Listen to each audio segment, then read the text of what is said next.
è un enorme grazie per tutti voi, perché siete uno spettacolo. Guardate lo spettacolo che si vede da qua. Ed è straordinario vedere il Leone di San Marco vicino ai Quattro Mori di Sardegna. Gente dalla Lombardia e dalla Puglia, dell'Emilia e della Calabria.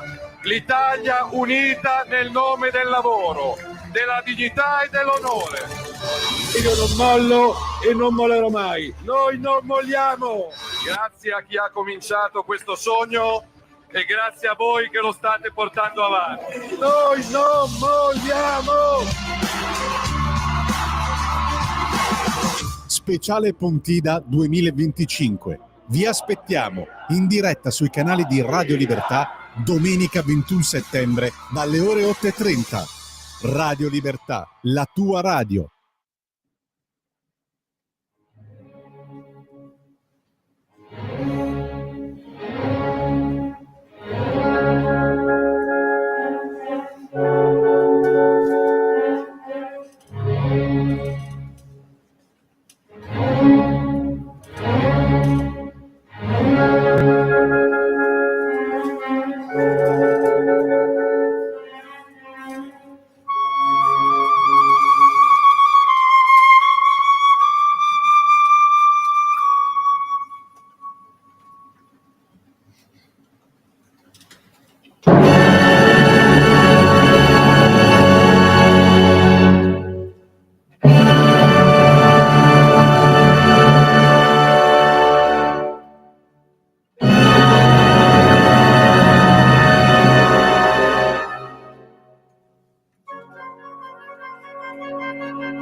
del maestro Giuseppe Verdi avete ascoltato Va Pensiero, coro e orchestra del Teatro dell'Opera di Roma, diretta dal maestro Riccardo Muti, anno di grazia 2013. Amiche e amici miei, ma non dell'avventura, buongiorno e benvenuti a Pontida 2025. Siete sulle magiche onde di Radio Libertà. Questo è lo speciale Pontida. Io sono Antonino Danna, redivivo come potete ben vedere. E naturalmente sono le 8:39 in questo momento. Cominciamo la nostra trasmissione. Vi ricordo sempre: date il sangue in ospedale, serve sempre. Salverete vite umane, chi salva una vita umana salva il mondo intero. Secondo appello, radiolibertà.net, fesso chi non lo legge, perché vi perdete un bellissimo giornale online dove ci sono liberamente il direttore responsabile Giovanni Sallusti, gli autodafè di Giulio Cainarca, la rassegna stampa di Semivarin, videopillole e molto altro ancora. Allora, quali sono le coordinate a cui incrociamo oggi per tutto il giorno? 340-670-9659 per le vostre zappe o WhatsApp che dir vogliansi, potete cominciare a mandarle già adesso. Secondo appello 0292947222 per quel magnifico strumento ideato da Antonio Meucci che è il telefono. Voglio salutare e augurare buon lavoro alla nostra Natalia che dalla plancia comando delle nostre magiche onde ci permette di proiettare le nostre voci, perché non sono certo solo, tra poco vi presenterò il resto della crew, il resto della ciurma, le nostre voci e le nostre immagini direttamente dal pratone di Pontida. Con lei ci sarà anche Simone, il nostro apprendista stregone, e naturalmente dove andiamo oggi? Oggi andiamo sul pratone di Pontida, dove c'è il gazebo della radio. Chi sarà al gazebo? Per cui se ci state ascoltando dagli autobus o siete già sul pratone, cercate e trovate il gazebo di Radio Libertà, fatevi sentire. Troverete il nostro direttore responsabile, appunto Giovanni Sallusti, poi c'è Giulio Cainarca, Semivarin e poi abbiamo tutto il resto della radio che naturalmente è a vostra disposizione. C'è il nostro Vincent De Maio, l'amministratore Franzini, Davide Franzini, e poi ancora Beppe Braga per gli aggiornamenti di radiolibertà.net, e qua da studio anche il nostro Lorenzo. E allora, bella gente, noi cominciamo adesso, esaurite tutte le informazioni che vi servono per questa Pontida che comincerà alle ore 10. Noi saremo in onda almeno fino alle 14, perché naturalmente l'idea è oggi di una manifestazione che chiuda per le 13, probabilmente ci sarà magari anche un po' di ritardo. Noi in ogni caso, anche dopo la fine di Pontida, ci dedicheremo per almeno un'oretta a telefoni aperti e zappe a raffica da parte vostra per commentare poi più approfonditamente la manifestazione di oggi. Di che cosa si tratta sui giornali stamattina, dopo che ieri peraltro il generale Vannacci ha tenuto banco già nella parte di Pontida dedicata all'incontro con i giovani. Tra l'altro ieri mi è stata mandata una fotografia compromettente del nostro Pier Vittorio Scimia insieme a Lorenzo Viviani. Vedete, può succedere anche di incontrare gente così mentre si discute di cose serie. Vabbè, dai, si scherza, ovviamente. Una battuta, un abbraccio al buon Pier Vittorio e al buon Lorenzo. E allora noi, già che ci siamo, cominciamo a dare un'occhiata alle agenzie e ai quotidiani di questa mattina. Daremo soprattutto, ovviamente, terremo un occhio più su quanto si prevede per il pratone di Pontida, oltre a darvi, diciamo così, le principali notizie che questa mattina di questo 21 settembre, San Matteo tra l'altro, quindi buon onomastico a chi si chiama così, magari ne conoscete qualcuno. E detto ciò, allora andiamo a vedere già le agenzie alle 8:42. Ecco l'ANSA, il Pentagono all'Europa, meno assistenza ai Baltici, gli Stati Uniti avrebbero intenzione di tagliare parte dell'assistenza di sicurezza a Lettonia, Lituania e Estonia. Trump: presto non consentiremo alla UE l'acquisto del petrolio russo. Ribadisce: sono molto deluso da Putin. Lombardia, 2 ragazze travolte uccise da un'auto nel Lecchese. Il raduno, Salvini a Pontida, sto meglio, Vannacci, dobbiamo diventare gli eredi di Kirk. I giovani della Lega, Forza Italia scelga o con noi o contro. Meloni ricorda Kirk, non ci lasceremo intimidire. Serie A, il Milan schianta l'Udinese 3-0, vede la vetta, Pulisic inarrestabile. Andiamo a dare un'occhiata anche all'ADN. Stamattina diamo un'occhiata alle Big Three, le tre grandi agenzie del nostro paese, ANSA, ADN, Kronos e Agi. Ecco l'ADN, l'addio in Arizona. Charlie Kirk, oggi funerali allo stadio, discorso di Trump per l'attivista ucciso. Ancora, Ucraina, la Russia attacca vicino al confine, la Polonia fa decollare i caccia, la risposta di Varsavia ai raid di Mosca, troppo vicini alla frontiera. L'Estonia, dopo l'incursione russa e la reazione NATO, alleanza funziona in modo efficace, pronti all'uso della forza se fosse stato necessario. Diplomazia e lavoro, lo Stato di Palestina, Starmer annuncerà oggi il riconoscimento del Regno Unito. Domani a New York la conferenza chiave. L'analisi, l'attacco informatico in Europa, 3 aeroporti in tilt, le possibili cause, presi di mira gli scali di Bruxelles, Heathrow a Londra e Berlino. Secondo il direttore del servizio di polizia postale Ivano Gabrielli, non si esclude ci possa essere una matrice di uno o più cybergang russofone. Il caso, ucciso e bruciato in casa a Sesto San Giovanni, un video intimo tra i possibili moventi. Salvini a sorpresa a Pontida, cori applausi per Vannacci, noi gli eredi di Charlie Kirk. E ancora, terremoto in Umbria, scossa 3,8 con epicentro a Massa Martana, il sisma registrato dall'Istituto Nazionale di Geofisica e Vulcanologia. È una scossa che è avvenuta alle 23:11 di ieri sera, ora di Roma, ha avuto come epicentro la zona di Massa Martana, provincia di Perugia, una profondità di 8 chilometri. L'Agi, domani sciopero generale per Gaza, oltre 60 manifestazioni, stop ai trasporti. Trump, l'UE smetta di acquistare il petrolio dalla Russia, tragedia nelle chiese, morte 2 ventunenni travolte da un'auto. I giovani aprono Pontida, Vannacci, noi gli eredi di Kirk, a sorpresa sul palco anche Salvini. Dal 25 al 28 settembre torna la festa dell'Unità a Palermo. La terra trema in Umbria, scossa di magnitudo 3,8 vicino a Massa Martana. Papa Leone XIV, senza giustizia non si può amministrare uno Stato. L'Ungheria invita l'UE a seguire Trump e dichiarare Antifa gruppo terroristico. Cristiana Capotondi, in un mondo di crisi nessuno ha la ricetta della felicità, com'è vero. Alzheimer, la malattia senza cura che colpisce 4 milioni di italiani. Rosario Livatino, oggi beato tra diritto e fede, pubblicati gli inediti del giudice. Perché quello delle formiche e l'olfatto più preciso in natura? E poi Giuli, nulla da togliere al premio Strega, ma Pordenone legge è più autentico. Infine Fedez chiede scusa, la rima su Sinner, un paradosso che non è stato capito. Un bel tacer non fu mai scritto. La BBC, Starmer annuncerà il riconoscimento britannico dello Stato palestinese quest'oggi. Una quantità di paesi, inclusi la Francia e il Canada, si ritiene che faranno lo stesso nel momento in cui i leader mondiali si riuniranno all'Assemblea Generale delle Nazioni Unite la prossima settimana. Poi ancora di spalla è stata aumentata, misure di sicurezza rafforzate nel momento in cui gli americani si riuniscono per il funerale di Charlie Kirk. Donald Trump e J.D. Vance saranno tra coloro i quali parleranno all'evento in Arizona. E poi la duchessa di York, Sarah Ferguson, aveva definito il miliardario pedofilo e porcone Jeffrey Epstein un amico supremo in una mail dell'anno 2011. E infine la Casa Bianca sottolinea l'accordo su TikTok che darebbe agli Stati Uniti il controllo dell'algoritmo. Andiamo a vedere adesso le prime pagine dei quotidiani italiani, eccoli qua.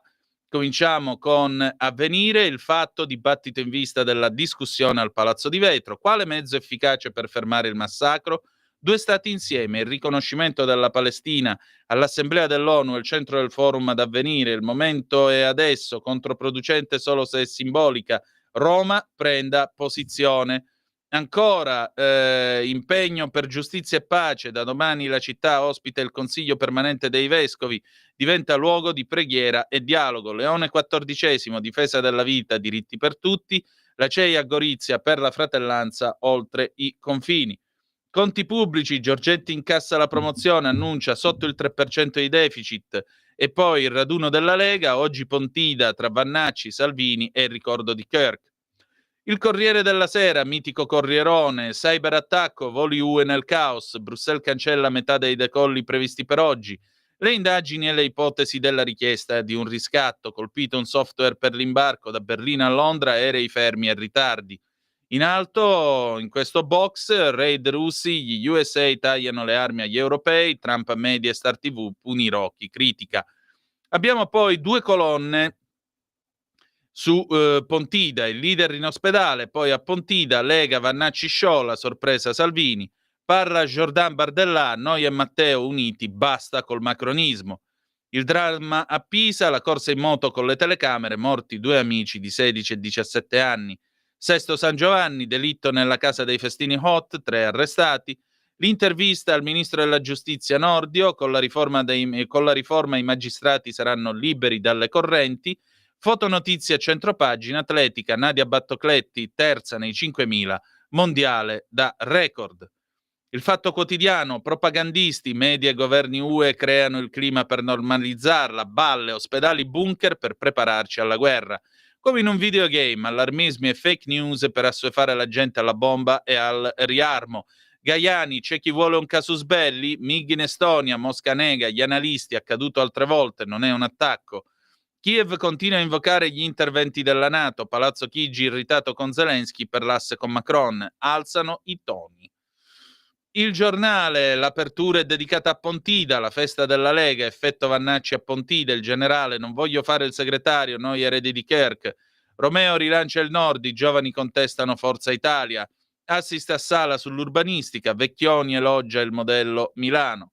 Poi abbiamo due fotonotizie a centropagina, a sinistra Ilaria Salis, PPE dubbi sull'immunità, la Salis adesso trema, il voto di martedì, e Iacchetti furioso, Iacchetti perdo il lavoro, la sinistra non mi difende. A Londra, Bruxelles e Berlino, aeroporti in tilt, sospetti su hacker russi, fermi check-in e imbarchi, l'azienda colpita fornisce anche la NATO. Dopo la promozione, strada giusta, la rivincita della Meloni sui falsi profeti. Il Tempo, derby del riscatto, derby numero 163, Lazio-Roma quest'oggi all'Olimpico. Non c'è il tempo di Osho, quindi oggi non c'è il momento più divertente della rassegna stampa. Sono un po' triste, vi devo dire la verità. La Repubblica, più difese contro Putin, intervista a von der Leyen, farò di tutto per l'Europa libera, ma gli USA tagliano le armi all'UE. Attacco cyber paralizza gli aeroporti di Londra, Bruxelles e Berlino, centinaia di voli cancellati. Di spalla, Vannacci show a Pontida, noi eredi di Kirk, Salvini sfida gli alleati. Le mappe, Fratelli d'Italia in crescita, ma 6 italiani su 10 bocciano il governo, così Ilvo Diamanti a pagina 19. Ancora la fotografia, Battocletti Super, un'altra meraviglia nei 5.000 metri. Fotonotizia a centropagina, ecco qua dei militanti appunto che si preparano ai funerali di Charlie Kirk, bavaglio alla Stampa sulle notizie dal Pentagono. La Stampa, scure USA sugli aiuti, Trump lascia soli i Baltici, la Reuters, disimpegno sul fronte est, la paura di Estonia e Lituania, rischiamo l'invasione, Zelensky agli alleati, basta perdere tempo, la Polonia alza i caccia, fotonotizia centropagina, Dan Brown racconta i luoghi del suo libro L'ultimo segreto, un tour nei misteri della città, la mia Praga magica, c'era già stato Umberto Eco col cimitero di Praga, ragazzi, un mattone. Ci ho messo 2 anni per finirlo. Una palla di libro incredibile. Per carità, Eco è sempre bello, ma quel libro è stato davvero una palla. Però se potete leggetelo. L'atletica, Battocletti, super bronzo, così Nadia scrive la storia. Il calcio, Juve a Verona solo pari, l'ira di Tudor sull'arbitro. La Verità, ogni giorno si evoca la guerra per tifare riarmo, però gli 007 di Mezzomondo su Putin allarmi gonfiati. Secondo vari servizi segreti occidentali, Mosca non è affatto in grado di attaccare la NATO e molte aggressioni sono in realtà effetti collaterali del conflitto con Kiev. Eppure a Bruxelles c'è chi continua a soffiare sul fuoco. Stasera poi vedete Charlie Kirk, stasera i funerali di Kirk, attese 100.000 persone. Meloni non ci intimidiranno, con più governi conservatori possiamo cambiare la UE. Esercito tedesco, Berlino sempre più aggressiva, sui jet licenzia pure Macron. La prima con Vannacci, la Lega oggi a Pontida, Salvini senza paura anche soli contro tutti, ne scrive Carlo Cambi. Amnesie su diritti e libertà, il Corriere predica pure Benino Marazzola malissimo, Giorgio Gandola. I pensieri antiviolenza, Francesco Borgonovo, domani su sito e social della Verità la maratona su Charlie. Don Books raccoglie il sogno di Freccero, il Papa a Gaza, un'idea ipotizzabile, Leone darà ascolto allo Spirito Santo. Allo Spirito Santo, la filosofia alla base del fenomeno, finalmente uno di sinistra che ragiona sul fascismo senza troppi pregiudizi, ne scrive Marcello Veneziani. Libero, l'autorating, la sinistra si declassa da sola, deliri e rosicate sull'Italia promossa da Fitch, per 5 Stelle era meglio essere bocciati, pure Gentiloni bastona i suoi, le opposizioni non hanno credibilità per governare. Liguori arruolata a sua insaputa, video vecchio di 5 anni, l'ennesima gaffe di Tridico, l'Ungheria la rivuole in galera, gli intrighi a Bruxelles sul voto su Salis e Orban, e poi, lo vedete a centropagina, Matteo Salvini, scrive Daniele Capezzone, la bellezza di Pontida nel segno di Charlie Kirk. Non ha solo fatto bene, ha fatto benissimo Matteo Salvini a sconvolgere l'impianto e la scaletta di oggi a Pontida per centrare il suo messaggio sulla libertà di parola sotto attacco dopo il brutale assassinio di Charlie Kirk. Quella tragedia, poi vedremo che cosa scrive Capezzone. Il giorno del Carroccio, oggi parla Salvini, a chi ci odia dico, non molleremo mai. La strage nei boschi, 3 vittime in un solo giorno, cercare funghi è pericoloso. Luana Borgia, vi svelo io come è morta Moana Pozzi. Le 8:55 minuti e 7 secondi, abbiamo ancora 5 minuti, direi che possiamo usarli stavolta per dare un'occhiata anche ai quotidiani locali, nel mentre vedo che sono arrivate delle zappe, eccole qua. Come inizio è proprio una presa per i fondelli verso noi padani e penso proprio che il prosieguo di questa giornata sarà su questa linea, scrive Gino. Una rievocazione delle illusorie promesse finite illuse e delle nuove che finiranno allo stesso modo. Comunque sia, la colpa di tutto è nostra. Mi spiace per te, insomma.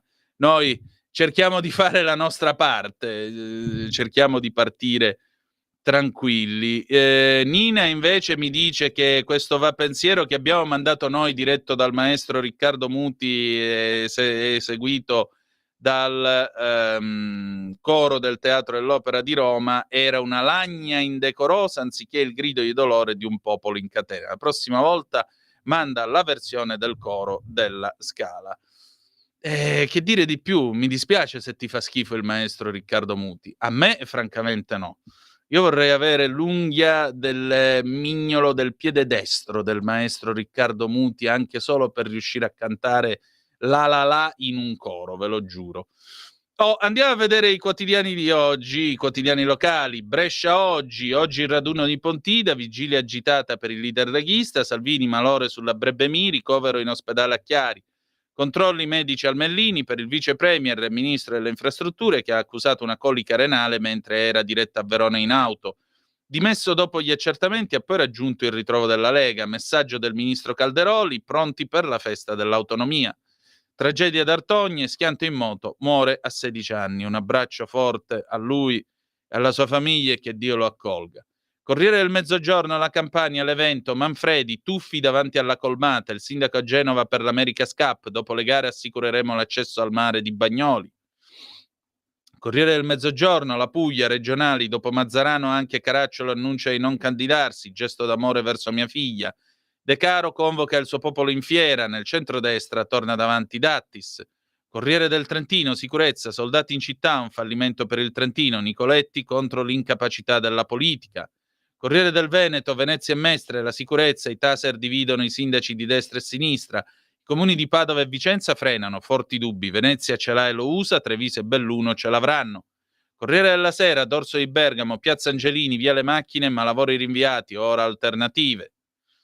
Andiamo avanti.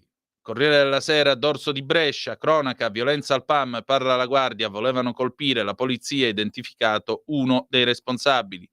Corriere della Sera, Milano, Cittadella della Salute, il Policlinico alla volata finale, nuovo ospedale, a gennaio i primi pazienti, rigenerazione sociale, più del 60% di operatività. Corriere della Sera, dorso di Roma, Lazio-Roma e derby, 3 feste e tensioni. Corriere di Torino, il bonus Vesta finito in un minuto, migliaia gli esclusi.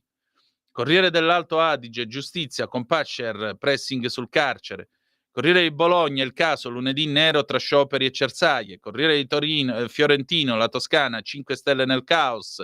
L'alleanza col PD è già alle corde. Corriere della Romagna, Rimini e San Marino, minacce di morte e lesioni, imprenditrice stalkerizza il compagno per gelosia. Gazzetta di Modena, rifiuti, quanto pagheremo, guida per risolvere il rebus. Giornale di Brescia, attacco agli aeroporti e cyberguerra. Il Piccolo di Trieste, emergenze, tutela ai sindaci. Il Secolo XIX, attacco hacker agli aeroporti, disagi e ritardi in tutta Europa.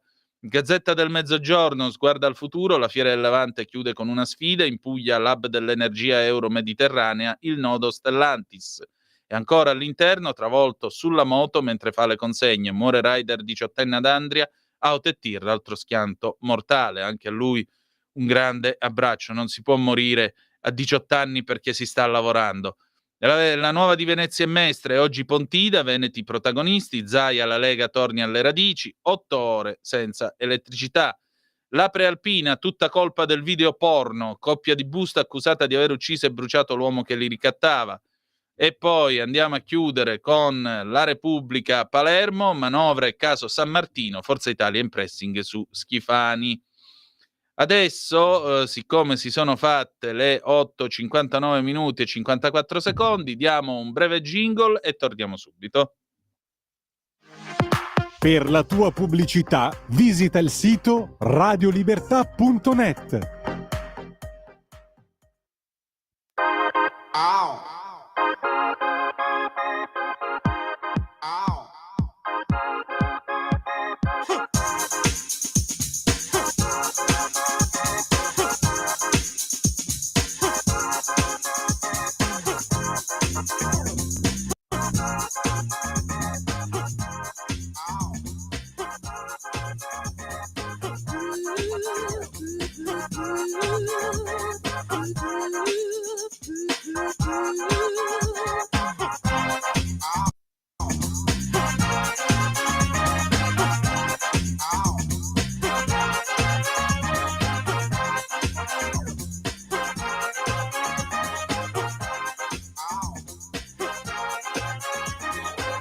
You won't belong to me, I'll let you down.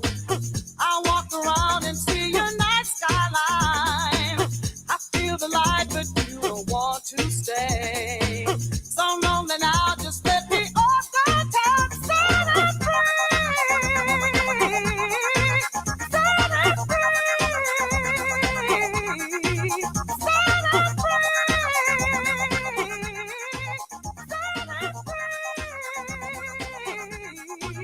When I said it was over, you aimed at my heart. Won't be long for I'm living over now. But I feel it forever, no signs in my life. You can call that the living on my own. Allora, adesso andiamo a vedere, bentrovati e bentornati, sono le 9 e 1 minuto e 57 secondi, questi erano i Black Box Everybody Everybody del 1990, andiamo a vedere adesso i quotidiani di stamattina e in particolare un'occhiata a quello che troviamo sui principali giornali italiani. In particolare, prima di addentrarci sulla questione Pontida e raccontarvi che cosa è successo ieri, diamo un'occhiata brevemente sul giornale. Vi ragguagliamo sul cyberattacco di ieri e in particolare pagine 4-5. Questa no, ci torniamo dopo. Dove sarà? Eccolo qui. Cyberattacco all'UE, aeroporti nel caos, centinaia di voli cancellati o in ritardo, l'ipotesi di pirati legati al Cremlino, in tilt check-in e imbarchi fatti a mano, si indaga su una rete di criminali russi, scrive il giornale. Un cyberattentato ha costretto alla cancellazione di decine di voli e ne ha ritardati centinaia. Passeggeri confusi e furiosi, apparati alla cyber security in ansia in tutto il continente. Ieri pomeriggio il bilancio era di 29 voli cancellati, complessivamente tra partenze e arrivi tra Bruxelles, Berlino e Heathrow. I 3 scali colpiti dall'attacco informatico, mentre solo a Heathrow sono stati ritardati almeno 145 voli. Problemi seri anche all'aeroporto di Bruxelles, forse il più penalizzato, con un ritardo medio di 1 ora, le procedure di imbarco operate a mano. Quello che stiamo vedendo, dice Ariane Gossens, la portavoce dello scalo che è belga Sky News, è che a partire da questa mattina non c'è ancora una soluzione, quindi in concreto questo significa che l'imbarco e il check-in dei passeggeri vengono effettuati manualmente. Questo richiede più tempo, è il motivo per cui alcuni voli vengono cancellati o ritardati l'Organizzazione Europea per la Sicurezza Aerea Eurocontrol ha chiesto agli operatori aerei di cancellare metà dei loro voli da e per l'aeroporto di Bruxelles tra le 18 di ieri e le 2 del mattino di oggi, e la società di gestione ha chiesto ai passeggeri di informarsi sul proprio volo e in caso di conferma presentarsi all'imbarco con almeno 2 ore di anticipo. Disagi, pur se molto contenuti, anche all'aeroporto di Fiumicino, il più importante d'Italia, con 7 voli ritardati ma tutti entro le 2 ore, nessuno cancellato. Naturalmente i primi indiziati per quanto accaduto sono proprio gli hacker russi o comunque finanziati al Cremlino, ma va detto che in molti casi, negli ultimi anni, gli attacchi informatici sono stati condotti da bande criminali dedite all'estorsione. E poi venerdì è stato l'aeroporto di San Pietroburgo, il secondo più importante della Russia, a essere a sua volta vittima di un cyberattacco. Andiamo a vedere l'intervista che Ursula von der Leyen ha dato su Repubblica. Eccoci qua, Ursula von der Leyen, viviamo tempi pericolosi, l'UE deve essere pronta a difendersi anche da sola. L'UE vuole svolgere un ruolo più incisivo nel campo della difesa, ma praticamente tutte le competenze in questo settore spettano agli Stati membri, alla NATO. Secondo lei, quale sarà il ruolo dell'UE in futuro? Diventerà una vera e propria unione della difesa? Risposta: l'Unione Europea è responsabile del mercato unico per le sue industrie, per la ricerca e l'innovazione, per le PMI, tra cui rientra anche la base industriale della difesa. Noi ci assumiamo le nostre responsabilità per proteggere l'Unione. Dobbiamo fare i conti con la realtà. Il mondo è profondamente cambiato, bisogna prepararsi a raccogliere le sfide che ci porrà. Questo significa dimostrare a noi stessi, ai nostri alleati e ai nostri avversari che l'Europa intende difendersi ed è in grado di farlo. E pensando alle molteplici iniziative che abbiamo preso per la nostra sicurezza energetica, per la nostra prontezza alla difesa, dopo l'invasione dell'Ucraina da parte della Russia del 2022, siamo sulla buona strada. Abbiamo assistito a una mancanza di coinvolgimento dell'esercito statunitense nella risposta della NATO all'attacco con droni della Russia contro la Polonia. È l'ennesima prova del fatto che in futuro, se si presenteranno crisi di questo tipo, potremo contare solo sulle forze europee all'interno della NATO, oppure su forze europee al di fuori delle strutture della NATO. Gli incidenti in particolare, risponde la von der Leyen, in particolare quello che si è verificato in Polonia, sono estremamente significativi. Se è vero che la NATO deve rimanere il fulcro della nostra difesa collettiva, è anche vero che abbiamo bisogno di un pilastro europeo molto più forte. L'Europa deve essere più autosufficiente e indipendente in fatto di sicurezza. Per questo abbiamo avviato il programma Prontezza 2030, col quale intendiamo colmare le carenze di capacità, accelerando le procedure e mobilizzare fino a 800 miliardi di euro per l'industria della difesa. Proteggeremo ogni centimetro dell'Unione Europea. Quando ci sarà un vero esercito europeo? Risposta: a scanso di equivoci, agli Stati membri spetterà sempre la competenza delle proprie truppe, dalla dottrina al dispiegamento, ad esempio, e della definizione del fabbisogno delle loro forze armate. Non dobbiamo dimenticare che 30 dei 32 paesi della NATO sono europei. Perciò, rafforzando il pilastro europeo della NATO, potenziamo anche le capacità militari dell'Europa e la sua capacità di difendersi. Sembra che il suo aereo sia stato vittima della guerra elettronica di Mosca. Quali rischi corriamo? L'interferenza con i sistemi GPS è diventato un problema quotidiano in molte regioni confinanti con la Russia. Il traffico marittimo nel Mar Baltico è costantemente interessato da perturbazioni, con un aumento del rischio collisioni. Lo stesso vale per il traffico aereo sul Mar Nero. La Russia sembra essere disposta ad accettare che prima o poi ci saranno incidenti mortali. È una questione che prendiamo molto sul serio, come del resto tutti gli attacchi ibridi e informatici della Russia all'Unione. perché questi attacchi mostrano chiaramente che le ambizioni della Russia non si fermano all'Ucraina. L'unico percorso dell'Europa verso la sicurezza e stabilità passa da una deterrenza forte e credibile. Andiamo a dare un'ultima occhiata all'intervista al ministro Nordio sulla giustizia, poi apriamo una lunga pagina ovviamente su Pontida, in attesa anche di avere con noi le nostre voci direttamente dal Pratone. Andiamo a pagina 15 del Corriere della Sera e in particolare eccolo qui il ministro Nordio, l'intervista di Virginia Piccolillo: no a una pericolosa chiamata alle armi, evitiamo un referendum pro o contro le toghe. Nordio, PM sotto l'esecutivo, la riforma dice il contrario. E allora la domanda è, per l'ANM la riforma mette a rischio l'equilibrio dei poteri? È così? Risposta: per nulla. L'equilibrio dei poteri costituzionali tra legislativo e giudiziario rimane inalterato, la magistratura requirente e giudicante mantiene intatta la sua autonomia e indipendenza. Anche l'ultimo passaggio è blindato, non è un'umiliazione del Parlamento?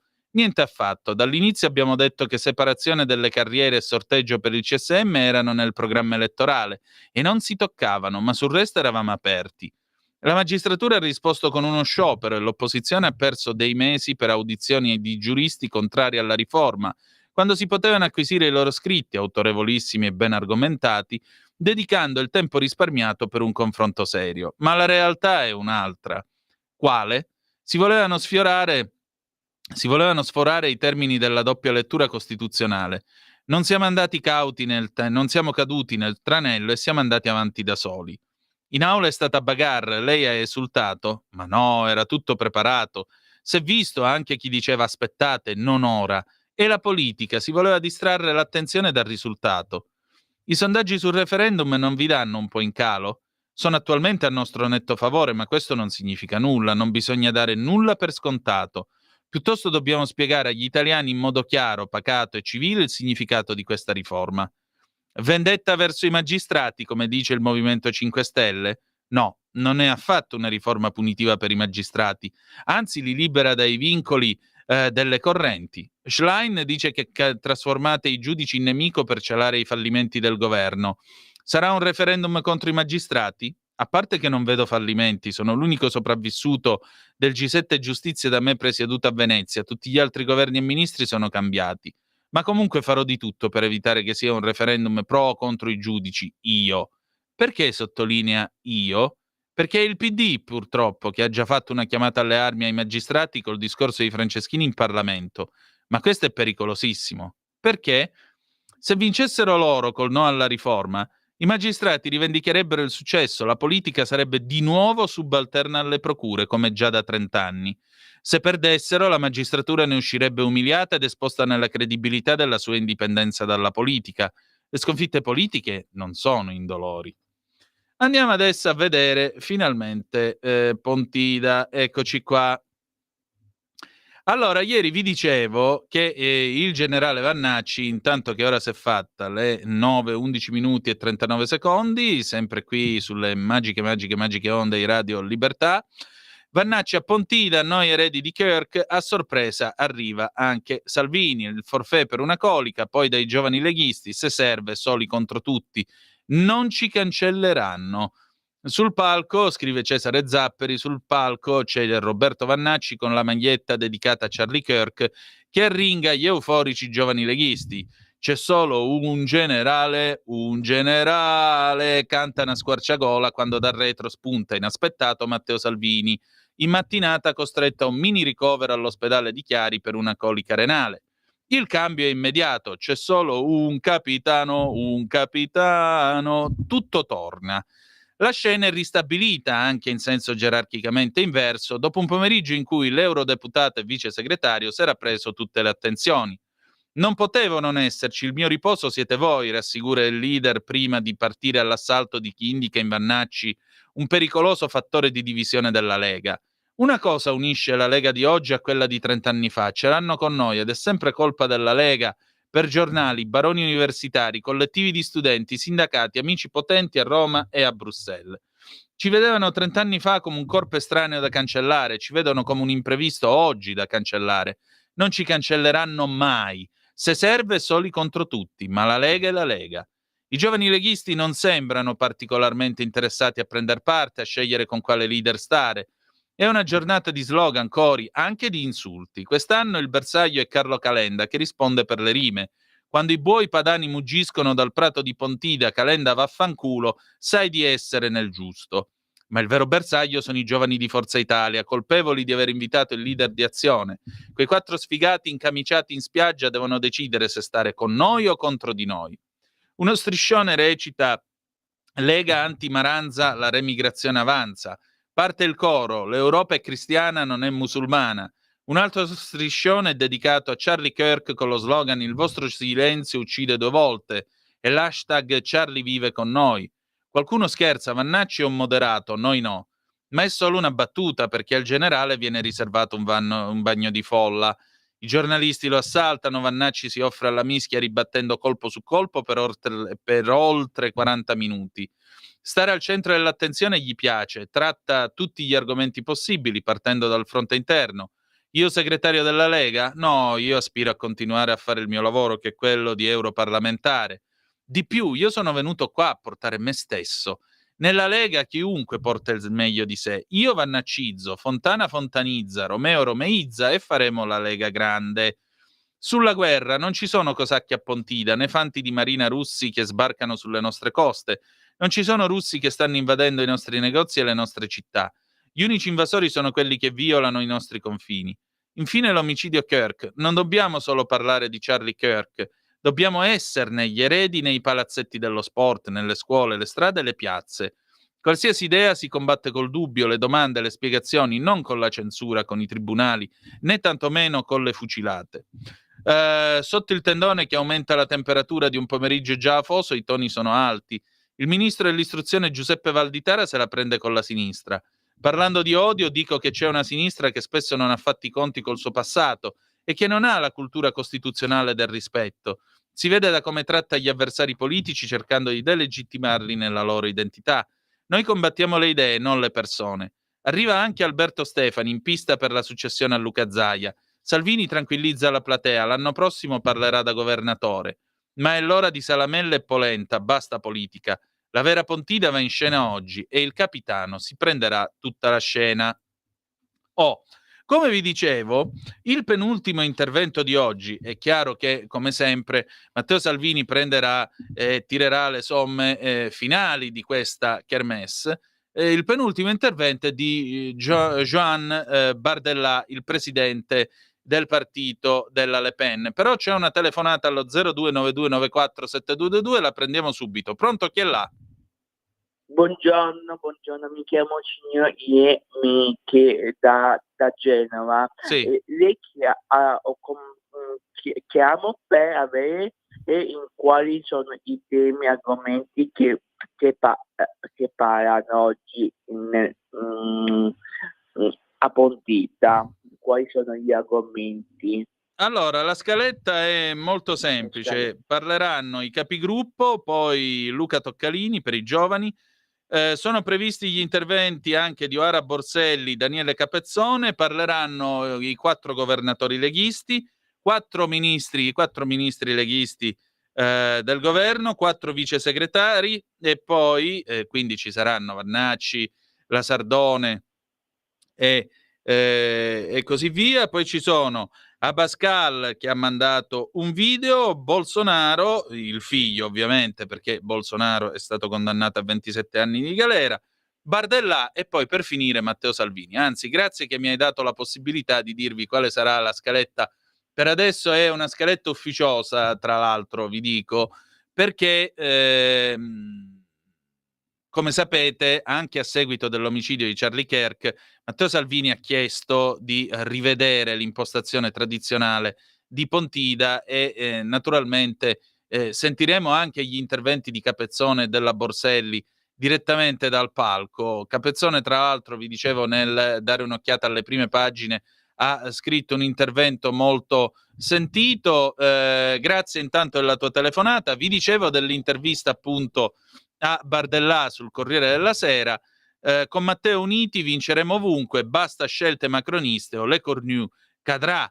Bardella oggi alla Kermesse dice al Corriere della Sera: la nostra civiltà va difesa. Sono venuto prima di tutto per dichiarare la mia amicizia a Matteo e ai militanti della Lega, che sono alleati storici del Rassemblement National. Il messaggio principale è di ottimismo: vinceremo ovunque in Europa. La nostra famiglia politica non è mai stata così forte sul continente, la dinamica che ci spinge è potente, le nostre idee si impongono nel dibattito pubblico perché corrispondono alla volontà popolare e alla presa in conto della realtà. I nostri sforzi e la nostra costanza pagano, si continua. Abbiamo un'altra telefonata, pronto, chi è là? Ciao Antonino, sono Silvana dalla provincia di Torino. Buongiorno. Buongiorno. E buona domenica. Buona domenica e che sia una giornata proprio specialissima. Volevo ringraziare soprattutto per l'inizio, che è stato fantastico. Il pensiero e poi sentire la tua voce di nuovo, guarda, è proprio stato un regalo fatto a me. Grazie. Vorrei essere presente, ma io ormai da 6 anni non vengo più a Pontida, ma la seguo comunque tutto il giorno. Ma sono stata dalla prima volta che si è fatta Pontida, quindi sono sempre stata molto fedele alla Lega, a Bossi e adesso a Salvini. Ti ringrazio ancora tantissimo, mi ha emozionato proprio sentirti dire buongiorno, sono qua. Antonino, grazie Antonino. Grazie cara, grazie tante. Grazie. Ancora Bardella sul Corriere della Sera. Se dovesse indicare i 3 punti in comune più importanti tra Rassemblement National e Lega, i nostri 2 partiti difendono l'integrità della civiltà europea, il diritto a vivere in sicurezza nel proprio paese e la libertà di intraprendere. Questo converge verso una stessa visione della potenza europea e della sovranità nazionale. Le nazioni d'Europa hanno tutti gli atui in mano per pesare nel secolo che viene. Questi punti in comune spiegano la nostra opposizione vigorosa al Parlamento europeo in seno al gruppo dei patrioti, alla commissione di Ursula von der Leyen, che ha fallito su tutti i temi che ci sembrano così cruciali. Che cosa pensa degli attacchi di Salvini contro il presidente Macron e delle loro conseguenze sulle relazioni tra Francia e Italia? Fanno parte della vita politica. Nel 2018 Emmanuel Macron non aveva forse qualificato il governo italiano come cinico e irresponsabile perché aveva rifiutato l'accoglienza di alcune centinaia di migranti illegali?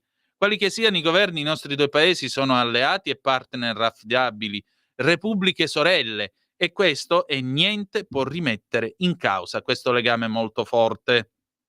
Ancora, domani la Francia e altri paesi riconosceranno lo Stato di Palestina all'ONU. Lei è d'accordo? Risposta di Bardella: riconoscere oggi uno Stato di Palestina significa riconoscere uno Stato Hamas, dare legittimità alla barbarie, ricompensare le atrocità del 7 ottobre. Un giorno bisognerà riflettere a una soluzione a 2 stati, ma il calendario non è quello giusto, quando Hamas ha ancora ostaggi israeliani nelle sue mani. Lei è favorevole al riarmo europeo e al sostegno dell'Ucraina contro la Russia?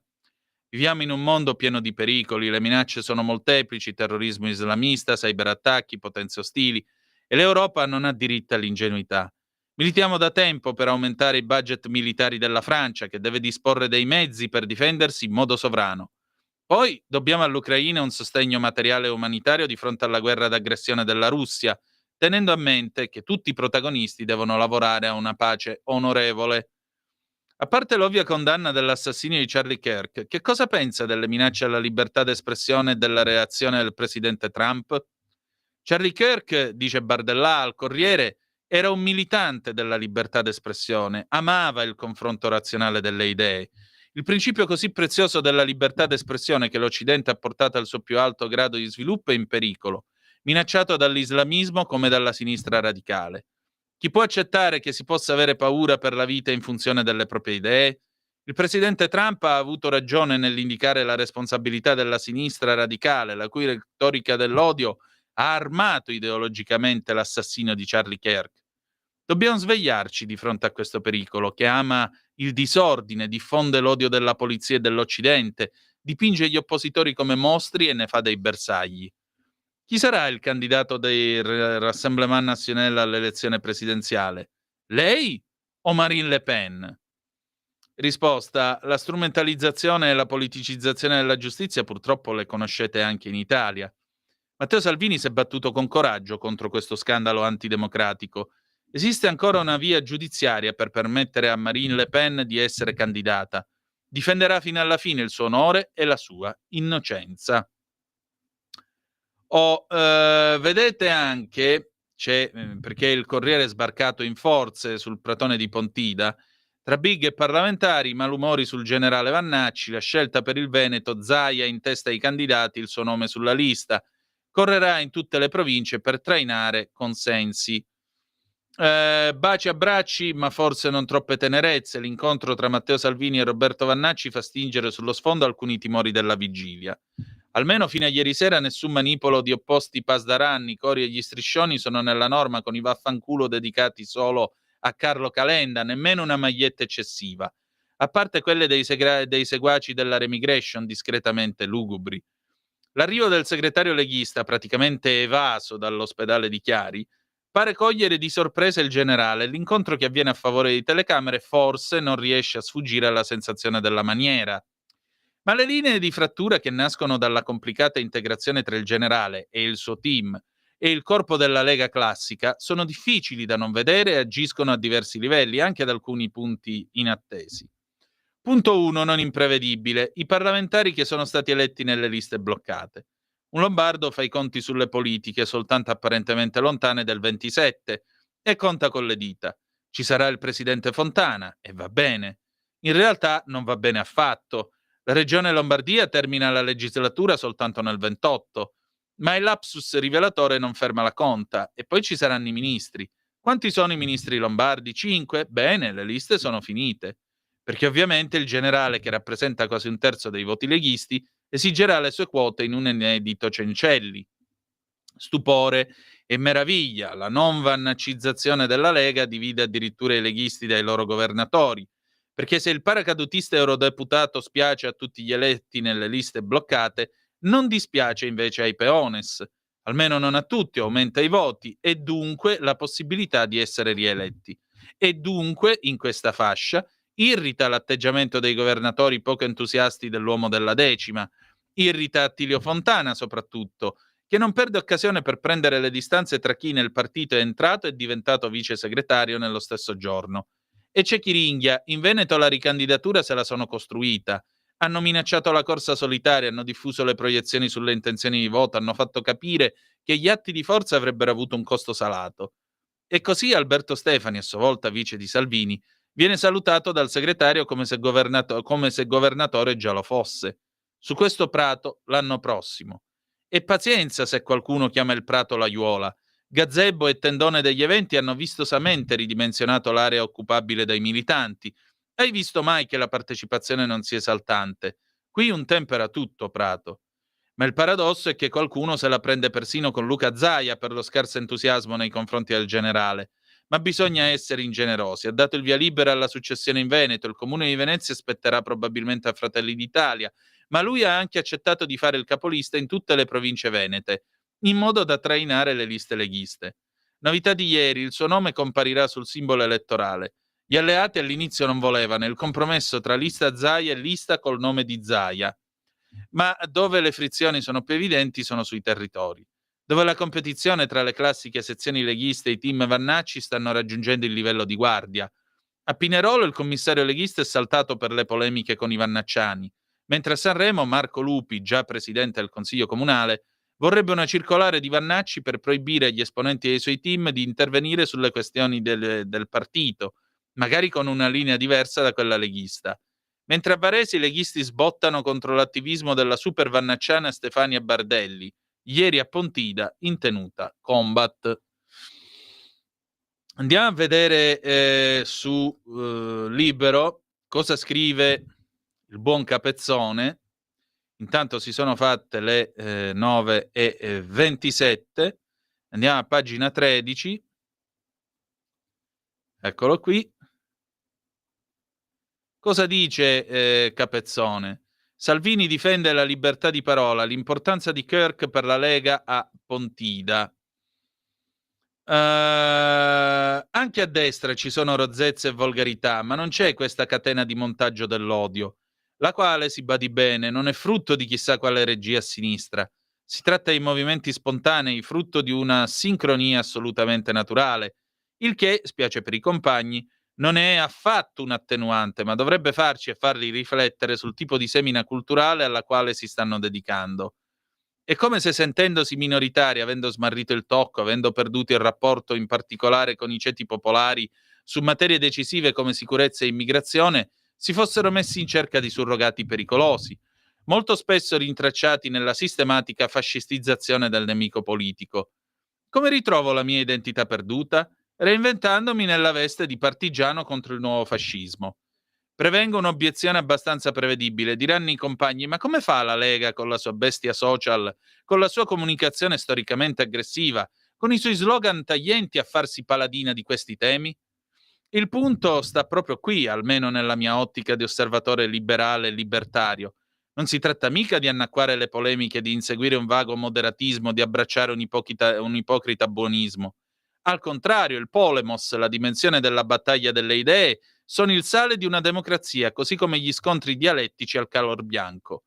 Un grande italiano come Marco Pannella amava ripetere, e per lui ne sono buon testimone, non si trattava di formula retorica, che i grandi scontri possono avere un valore unificante, nel senso che i protagonisti di una grande battaglia, pur da posizioni opposte, possono ritrovarsi uniti da un tema, da un'urgenza, ed essere gli uni e gli altri, lontanissimi, da indifferenti e ignavi. Ecco perché proprio uno schieramento, il centrodestra e un partito, la Lega, che non hanno avuto paura di polemiche roventi, hanno tutto il diritto di porre la questione e segnalare ad amici e avversari che un conto è scontrarsi duramente sulle idee, altro aggredire personalmente un avversario. Parole sante, la polemica si fa sulle idee e non sulle persone. Abbiamo una telefonata, pronto, chi è là?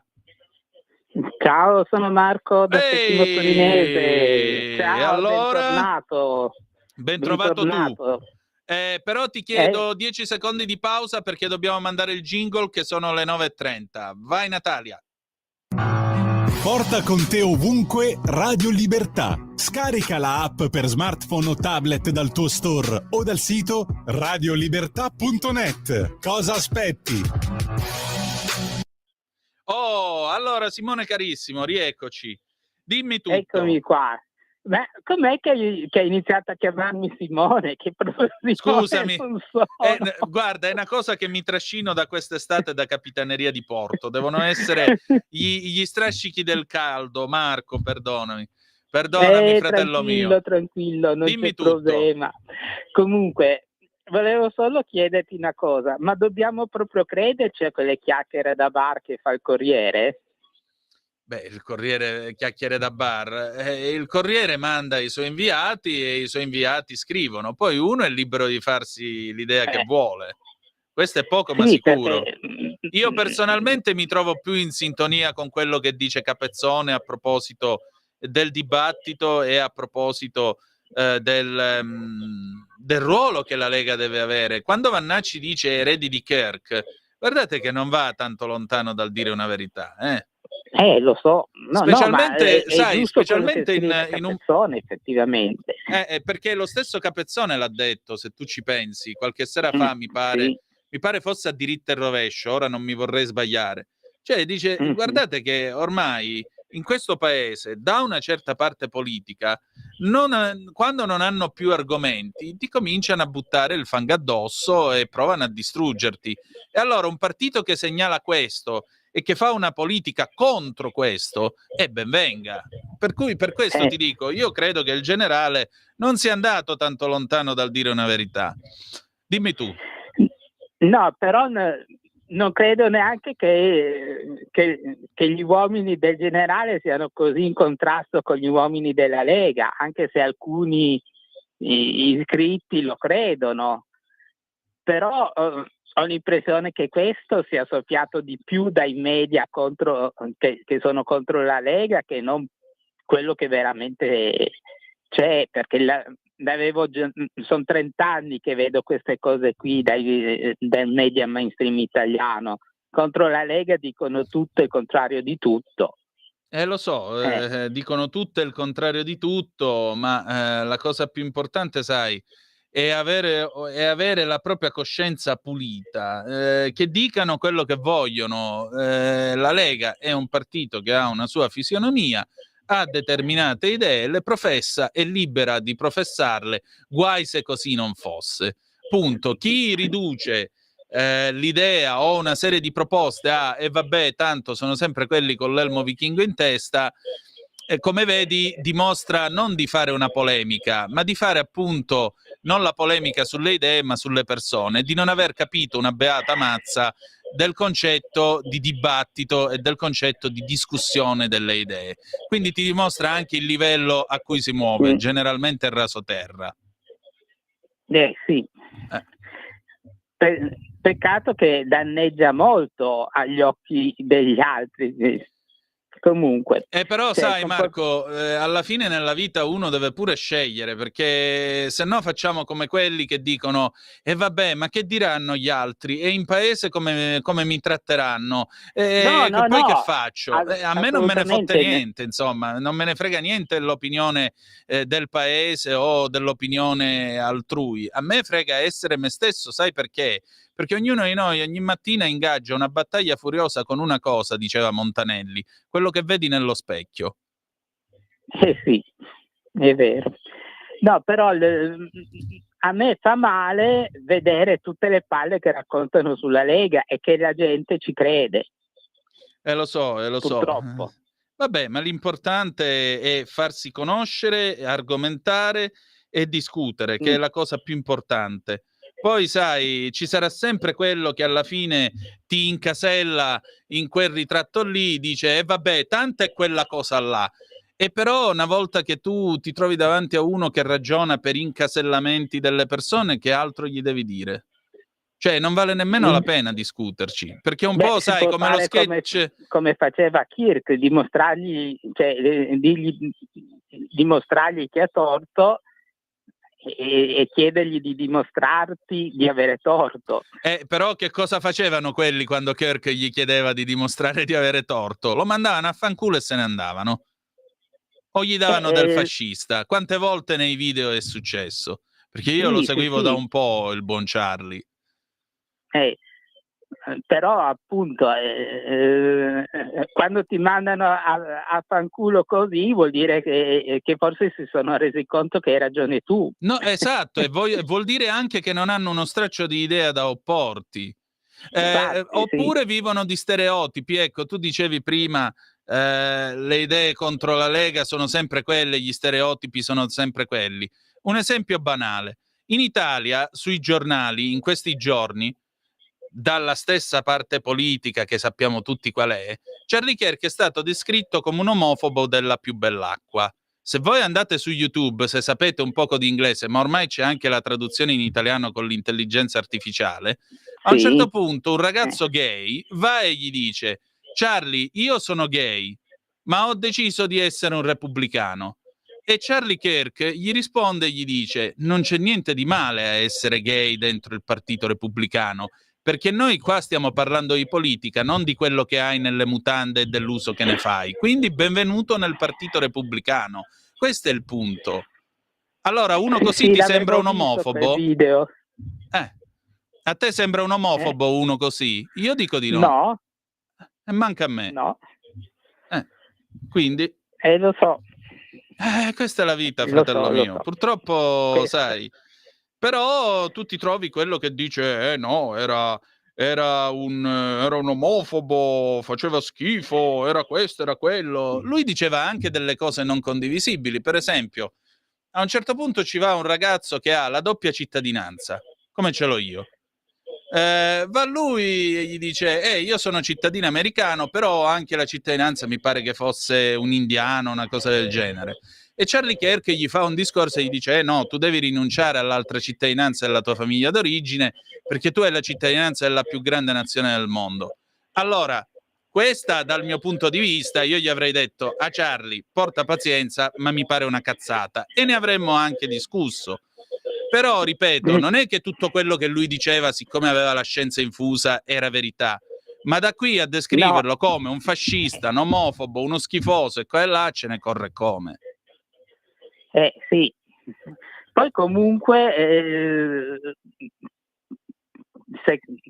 secondo me quell'indiano e americano poteva dirgli: a me piace avere la doppia cittadinanza perché credo che entrambi i paesi abbiano qualcosa da darmi, e ma sai, Charlie poi è un doveva diritto... dire: sì, forse hai ragione. Beh, ma poi rientra tra i diritti umani poter detenere più nazionalità, non essere discriminati per la propria nazionalità, quindi come vedi è anche un principio, diciamo così, di diritti internazionale, ma comunque, ripeto, però torno a ripetere, non sei d'accordo? Ne parliamo, ma da qua a dire, vabbè, ma tanto dici queste cose perché sei leghista, è un po' come quello sketch di Franco Franchi che alla fine gli diceva a quello: e vabbè, tanto sei cornuto, e il cornuto si sa ha sempre torto. E questa è la più plastica dimostrazione, amico mio, del fatto che la polemica molto spesso in questo paese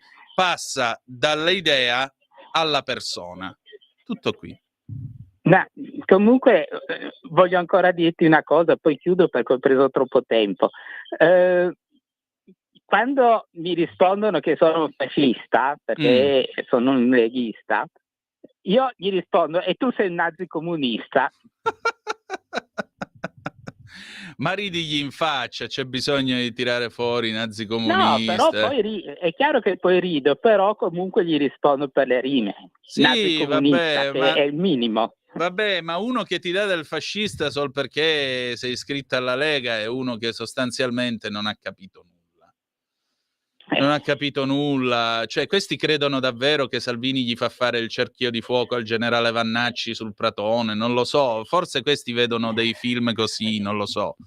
Non c'è niente di tutto questo. Non c'è niente di tutto questo. Vabbè. Dai, ciao allora e bentornato. Grazie, un abbraccio a te. Ciao. Allora, andiamo a vedere le zappe che avete mandato. Elel Vigo, ciao Elel, che bel nome che c'hai, lo trovo molto singolare ma anche molto elegante, se mi posso permettere. Esperienza contraria rispetto alla signora delusa, stupendo il va pensiero con Muti, un'apertura grandiosa della Pontida 25, forza Lega, grazie. I 200 euro sono sotto il lavandino in bagno. Poi Mario, ciao Mario, buongiorno a te. Giusta qualche lamentela verso Forza Italia, ma Salvini deve fare in modo che questo governo duri fino alla fine del suo mandato e ponga le basi per il prossimo. Un governo di sinistra, un danno per tutti. Guardate che se ci hanno portato il rating di Fitch da BBB a BBB+, non è che ce l'hanno portato perché gli stiamo simpatici, ma perché evidentemente Giorgetti, quando si siede al ministero, fa il suo mestiere e si guadagna il suo stipendio. Andiamo avanti, vediamo un po'. C'è un audio, Natalia, lo vedi? Lo posso mandare? Lo mandi tu? Ah, lo mando io, dai, sentiamo chi è. Ciao Antonino Pietro, ma spiegami una cosa, perché se dovesse passare la separazione delle carriere poi ci sarà un referendum? Cioè allora ogni legge che si fa poi c'è un referendum da fare? E poi c'è il quorum o non c'è il quorum? Secondo te cos'è meglio? Grazie. Allora Pietro, no, il punto è questo. Intanto Gio da Torino, chi dà del fascista è perché non ha argomenti. Saluti. Sì, esattamente, caro Gio. Ed è purtroppo come succedeva negli anni 70. E la cosa mi dà i brividi, sapete perché? Perché purtroppo qui è una riedizione solo del peggio degli anni 70. Non abbiamo purtroppo Lucio Battisti, non abbiamo i Pink Floyd, non abbiamo l'Alfetta, ahimè, non abbiamo manco l'Alfa Sud, il 128 Sport, non abbiamo Pietro Mennea, non abbiamo tutte queste cose qua. Non abbiamo la TV in bianco e nero, ma la gente a colori. Questa è la particolarità degli anni 70, che la TV era in bianco e nero, ma la gente era ampiamente a colori. Per cui non abbiamo l'R4 a benzina, ora c'è quella elettrica. Insomma, vabbè, bene è rimasta l'R4, però voglio dire. Ok, allora, stavamo dicendo, il punto è questo, Pietro, tu giustamente mi dici, un attimo, ecco qui, tu giustamente mi dici perché ci deve essere il referendum. Spiego il perché. Perché non si sta facendo una legge ordinaria, si sta facendo una legge costituzionale. è una legge di revisione della Costituzione. Allora, l'articolo 138 della Costituzione, ed è per questo che bisogna andare a votare, perché tra l'altro in questo caso quorum non ce n'è, ragazzi. Quorum non ce n'è. Occhio. Allora, l'articolo 138 della Costituzione dice questo: le leggi di revisione della Costituzione e le altre leggi costituzionali sono adottate da ciascuna Camera con 2 successive deliberazioni a intervallo non minore di 3 mesi e sono approvate a maggioranza assoluta dai componenti di ciascuna Camera nella seconda votazione. Le leggi stesse sono sottoposte al referendum popolare, eccoci qua, quando, entro 3 mesi dalla loro pubblicazione, ne facciano domanda un quinto dei membri di una Camera, o 500.000 elettori, o 5 consigli regionali. La legge sottoposta al referendum non è promulgata se non è approvata dalla maggioranza dei voti validi. Ok? Non si fa luogo al referendum se la legge è stata approvata nella seconda votazione da ciascuna delle Camere a maggioranza di 2/3 dei suoi componenti. Per cui il punto è molto semplicemente che si chiede il referendum popolare proprio perché dobbiamo essere noi italiani a prendere questa decisione. Perché vedete, quando si prendono delle decisioni sulla Costituzione, la Costituzione mica è mia o di Natalia, la Costituzione è di tutti noi. Quindi è anche mia, è anche ma è anche di quello che non la pensa come me o di quello che la vede in maniera leggermente diversa da me o da Natalia e così via.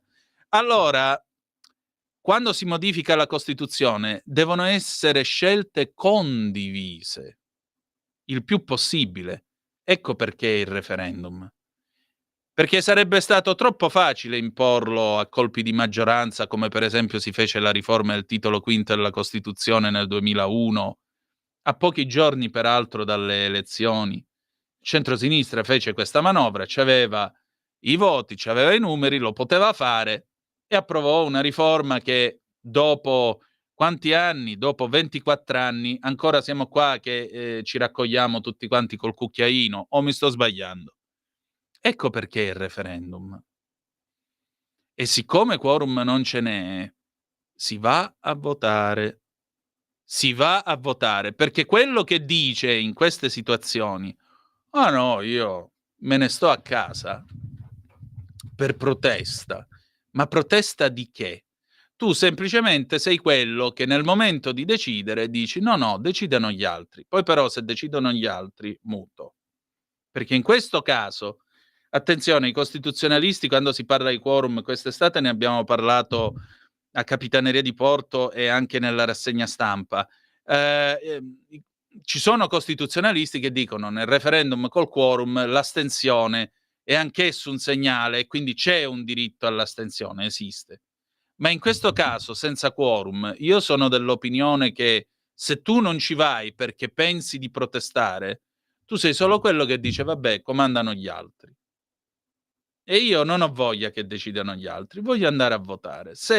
Quando ci sarà il referendum, anche in ginocchio sui ceci, ma io vado a votare. Non so voi, ma io sì. E voto sì. Questo tanto per essere chiari. Vediamo un po', sta arrivando un'altra zappa, dovrebbe essere sempre Gio da Torino, vediamo. Il telefono comunque è sempre aperto, 029294 7222 se volete parlare attraverso il magnifico apparecchio inventato da Antonio Meucci. A proposito, su Il Giornale, sempre a proposito del generale Vannacci arriva a Pontida preceduto dall'intervista concessa a Repubblica in cui afferma la Lega non è più quella del 92. Ci sarebbe materiale per un controcanto interno al movimento, ma lui, rispondendo alle domande di Eleonora Tomassi, sposta altrove il bersaglio.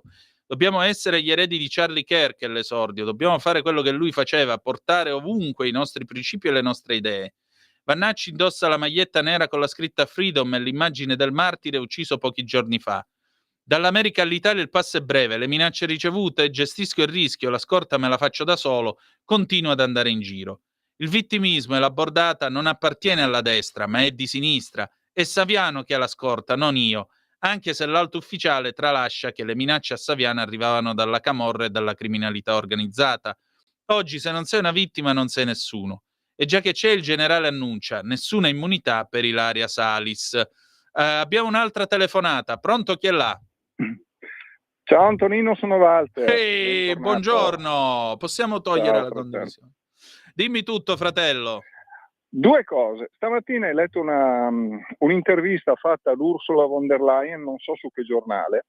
Il tuo Repubblica. collega, non mi ricordo. Te lo dico io, Repubblica, era Repubblica. Ecco, perfetto, era inequivocabile, nel senso che gli ha fatto una domanda: cosa pensa degli attacco della Russia sulla Polonia? Ma se l'ha fatta ieri l'intervista ed è stato ormai certificato che quell'attacco è stato un errore, un missile, non mi ricordo, polacco, cioè sono stati loro stessi a fare i danni sulle case. Cioè, questo giornalista come può fare una domanda sapendo che la notizia è falsa? Questo qui dovrebbe essere ripreso dall'ordine dei giornalisti, che non so se esiste, se è un Sì, circo l'ordine barco, esiste. sì. Più che ordine e disordine.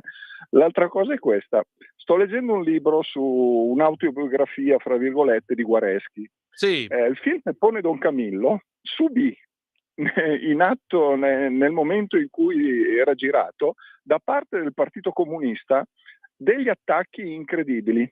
Addirittura si arrivò dal Partito Comunista di Reggio Emilia, quindi rossi, quelli rossi, belli rossi, in un cinema teatro, c'erano teatro pieno e fuori quasi 10.000 persone, perché contestavano a Guareschi di essere anticomunista, quando lui in realtà è stato anticomunista, antifascista, antitutto, è andato in galera per una polemica con De Gasperi. Quindi, vabbè, lasciamo perdere questo, ma la frase che mi è rimasta in mente... Non andò per una polemica, scusami, lo diffamò, perché lui sostenne sul Candido lo diffamò che, facendo la presenza di che quelle lui lettere, aveva voluto il bombardamento di Roma, e non era vero. Esattamente. Ma in realtà, leggendo quella roba lì, sembra che queste lettere siano state poi... le abbia bruciate, però c'era la perizia calligrafica che diceva che era solo... Vabbè, lasciamo perdere, quella ormai morte sepolta. Sì, anche perché De Gasperi a sua figlia disse: ma che popolo è questo che mi accusa di una cosa del genere? Comunque, andiamo avanti. Ok, lasciamo Dicevi di Guareschi. L'unica cosa che mi è rimasta bene in mente di quella conferenza, comizio, confronto, fu quella che disse Guareschi alla fine: guardate, io di tutto quello che oggi è stato detto ho una sola cosa che mi rimane in mente e ne sono molto contento: sono riuscito a far ragionare un comunista. Punto e virgola. È l'unica cosa incredibile, perché dicevano che vabbè, comunque lasciamo perdere. Invito chi vuole farsi un'idea di cosa siano i comunisti, di cosa erano, di cosa sono ancora oggi, di leggersi quella roba lì, perché è incredibile, ma è così, il loro DNA è quello lì, c'è poco da fare. Cioè, l'abbiamo visto l'altro giorno in Parlamento, una sceneggiata programmata che doveva scattare nel momento X e quel pagliaccio l'ha fatta scattare nel momento Y. Cazzo, un dissidente comunista all'interno del Parlamento, hai sbagliato i tempi. Tu pensa a quello lì che, come si dice, che girata di testa che le hanno dato quando dice: cazzo, hai sbagliato il tempo, sei entrato non adesso, sbagliato. la Schlein che gli ha detto non adesso. Non adesso, ma ti stai rendendo conto? Sì. Ma le prove dove le avranno fatte, secondo te? Avranno messo un tendone in qualche circo di quelli un po' sfortunati, peccato per loro, e avranno noleggiato il tendone, avranno messo le tribune, hanno fatto le scene, e questo qui cacchio ha sbagliato i tempi, porca miseria, povero. Veramente, stava a venire così bene.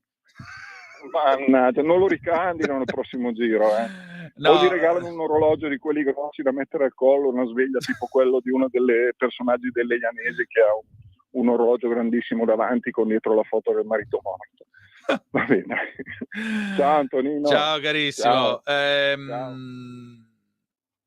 Guareschi, che era ferocemente anticomunista, nell'introduzione però al libro su Don Camillo dice: io scrivo queste cose, se un cattolico non si sentirà bene di come faccio parlare il Cristo nei miei romanzi, è padrone di rompermi un cero sulla testa, o un comunista è padrone di rompermi una sbarra sulle spalle se non gli piace come parla Peppone. Però ricordatevi che il Cristo che parla è il Cristo della mia coscienza, cioè tutto quello che io metto nei miei romanzi, e che poi sono diventati godibilissimi film con Fernandella e Gino Cervi, sono tutta roba farina del mio sacco, di cui io mi assumo la responsabilità senza avere paura.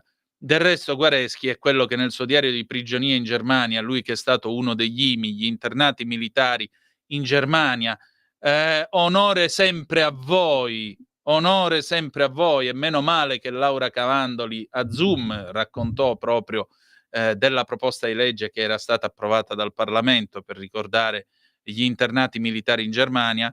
Ecco, lui nel suo diario scrisse: io non muoio neanche se m'ammazzano. Ecco, questa mi sembra la migliore descrizione di quel grand'uomo che è stato Giovannino Guareschi in sella. Tra l'altro era un appassionato guzzista, lui aveva il Guzzino 73, il cardellino. Abbiamo delle altre zappe, sempre Gio da Torino: scusami se scrivo ancora queste righe, spiegami perché il Presidente della Repubblica non è votato dal popolo.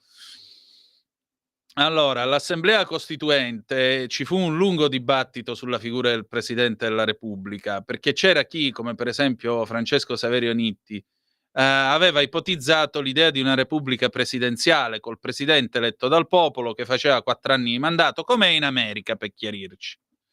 Poi alla fine si è deciso sostanzialmente, perché questo dibattito me lo sono letto, ci ho anche fatto un pezzo su Italia Oggi anni e anni fa, poi lo vado a cercare. Si decise sostanzialmente che gli italiani non erano ancora maturi per scegliersi il capo dello Stato da soli, e che comunque, vistosi il suo ruolo, non era necessaria un'elezione da parte del popolo, ma era necessaria un'elezione da parte dei deputati, dei senatori, più i consigli regionali e tutto quell'ammuino che è previsto dalla Costituzione, perché l'idea era di eleggere una figura che fosse il più possibile frutto di condivisione, che non avesse un'età eccessivamente giovane, che facesse solo un giro di giostra, anche se poi alla fine non è stato espressamente scritto, non è stata espressamente prevista la non ricandidabilità del Presidente della Repubblica, e in questo i padri costituenti, ahimè, fecero male, perché l'idea era che questa persona, con la sua saggezza, dovesse essere l'arbitro, il moderatore del dibattito, e che la politica vera, la politica politicata,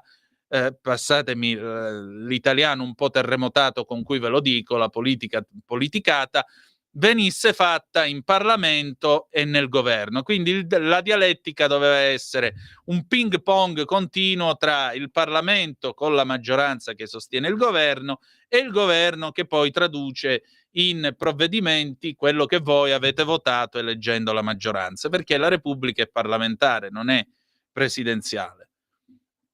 Caro Gio, però tu a questo punto, siccome mi sembri uno molto intelligente, non è che tu sei un gran dritto, perché tu non è che hai infilato il dito, tu hai infilato tutta la mano, il braccio e fino alla spalla, perché da Pertini in poi i presidenti della Repubblica hanno gradualmente subito una sorta di mutazione genetica politica.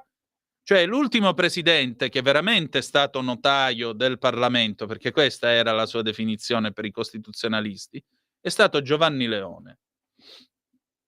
Dopo Leone, Pertini ha scoperto che i presidenti della Repubblica hanno un potere di esternazione, e quindi lui, sulla base della sua popolarità, interveniva, predicava, si incazzava, andava a fare il tifoso numero 1 davanti a Bearzotto e a Collovati, giocava a scopone con Causio e si incazzava con Bearzotto, eccetera, eccetera, eccetera. Poi è venuto Cossiga. Cossiga sembrò tornare nell'alveo di Leone, e per i primi 5 anni addirittura, se vi ricordate, l'Unità che aveva Tango, l'inserto comico, lo sfotteva, lo chiamava il sardo muto, perché Cossiga compariva solo il 31 di dicembre, cari italiani, buon anno, il 1986 sarà l'anno dei 40 anni della Costituzione. Diceva ste robe e finiva lì. Cossiga però, che era una mente superiore, ragazzi, e oggi ci manca uno con la testa, anche con le mattane di Cossiga, intuì che il muro stava per crollare e cominciò nell'ultima parte del suo mandato, la famosa crisi del quinto anno, a fare, ve le ricordate, le picconnate, che a un certo punto Michele Serra con cuore fece il titolo "Ti crediamo, basta che stai zitto". E allora... E quindi il Presidente della Repubblica, poi, con Scalfaro, non ha scoperto solo di avere la possibilità di parlare, di dare le picconate, di ingerire di questo e di quello. Cossiga addirittura disse che in una puntata, perché lui seguiva Beautiful, spoilerò una puntata, disse che Ridge si sarebbe fatto prete prendendo praticamente per il culo una nazione intera. Viene Mani Pulite, cade la Prima Repubblica, Scalfaro, altra mente di livello per quanto vi piaccia o meno, capisce che il Presidente della Repubblica può avere ulteriore spazio. Perché? Perché la classe politica si è indebolita sempre di più. Ecco perché non volle fece il cosiddetto ribaltone, quando venne Berlusconi e disse no, siccome io sono stato, mi hanno dato la fiducia, ma nel logo, nel voto c'era il mio nome, Berlusconi presidente, di fatto abbiamo cambiato la Costituzione, per cui nel momento in cui cado io dobbiamo sciogliere le Camere e tornare a votare. Scalfaro gli rispose che non se ne parlava nemmeno.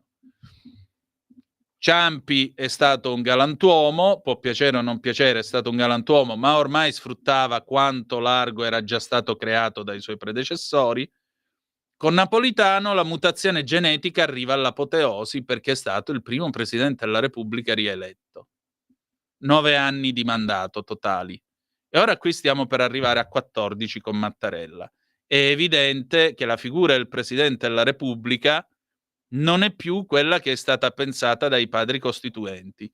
Quindi, caro Joe, io credo che nel prossimo governo di centrodestra, dopo il 2027, perché non credo che il centrosinistra vincerà le prossime elezioni, ma in un secondo governo di centrodestra, forse dal primo giorno bisognerebbe cominciare a lavorare quantomeno al semipresidenzialismo alla francese.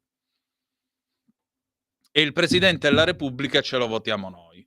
Rieleggibile 2 volte, gli fai fare 5 anni di mandato, dopodiché, dopo che fa il secondo mandato, non può fare manco il capo condomino. E il sistema si pulisce da solo. Almeno per me, così.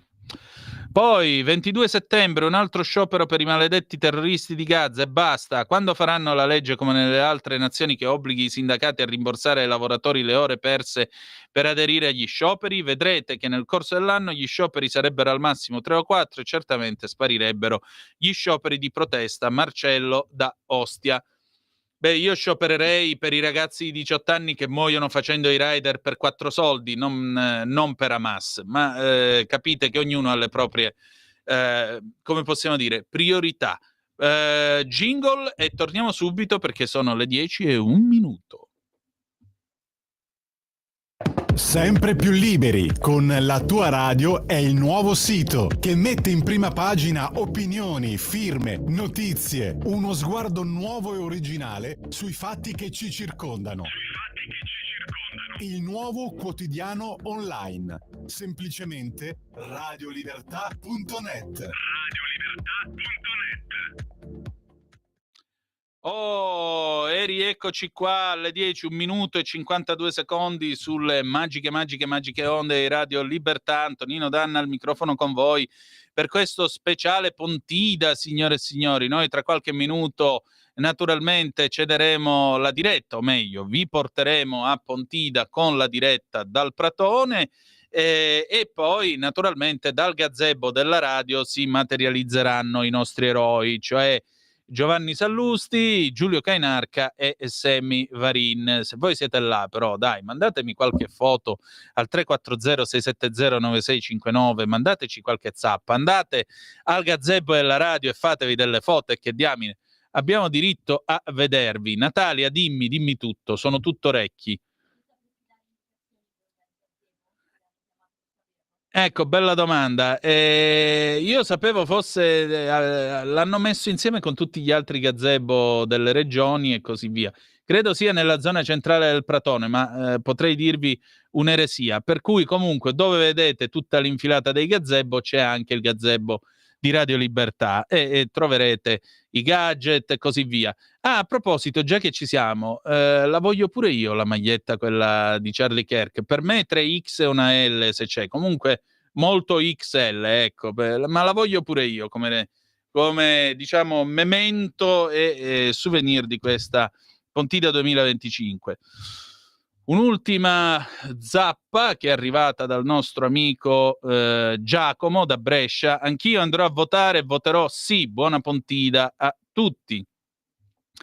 Ancora Walter Scalfaro, quello che schiaffeggiò una signora al ristorante perché troppo scollata, quello che emise l'ultima condanna a morte per un imputato.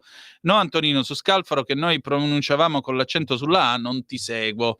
Allora, per quanto riguarda Scalfaro ti posso dire questo. È vero che lui chiese la grave pena, come disse allora, però spiegò anche perché la legge non mi permetteva altro. E allora io aiutai questo condannato a compilare il ricorso e lo ottenne. E quindi non lo mandarono a morte. Poi lui,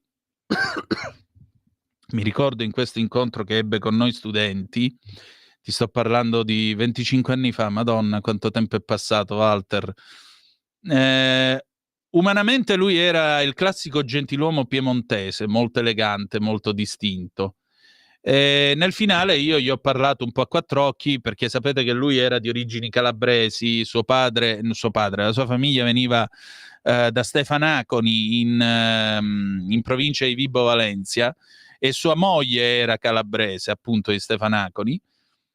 E lui sì, fu contento, insomma, di rievocare la Calabria. Però quando parlavi con Scalfaro, ecco, l'impressione che ho percepito io è che lui era a 50 centimetri da me mentre mi parlava. Però era come se mi parlasse dalla banchisa polare. Freddo, ecco, molto freddo.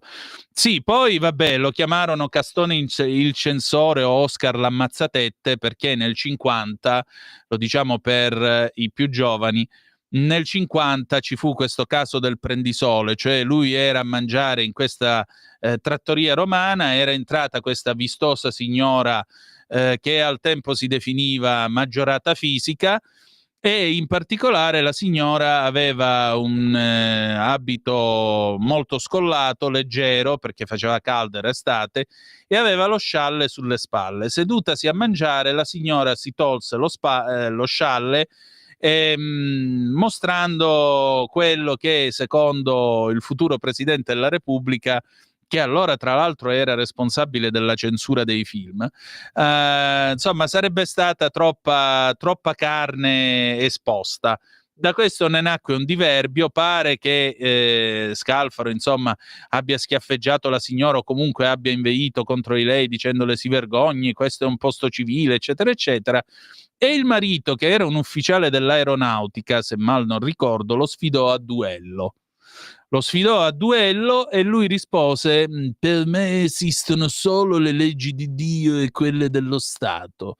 E allora Totò, ebbene sì, il principe de Curtis, scrisse una lettera sull'Avanti dove diceva a Scalfaro che non avrebbe dovuto fare questa gazzarra, ma soprattutto avrebbe dovuto rispettare a questo punto le leggi della cavalleria, nominare i padrini e presentarsi al duello. Signore e signori, che a me già l'idea di un duello con Scalfaro fa un po' ridere, devo dire la verità. Poi immaginate, un duello come? All'arma bianca o con la pistola tipo, sai, quei tromboni del 6-700 che si usavano allora?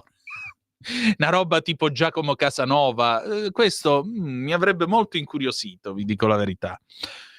0292947222 se volete essere dei nostri, oppure 340-670-9659 se avete voglia di intervenire attraverso la zappa o il WhatsApp. Nel frattempo stiamo aspettando ovviamente di entrare in comunicazione con Pontida. Per adesso non è ancora partita la diretta, ma naturalmente nel momento in cui ci sarà la diretta avremo modo di portarvi direttamente sul Pratone e vi faremo assistere alla manifestazione di quest'anno.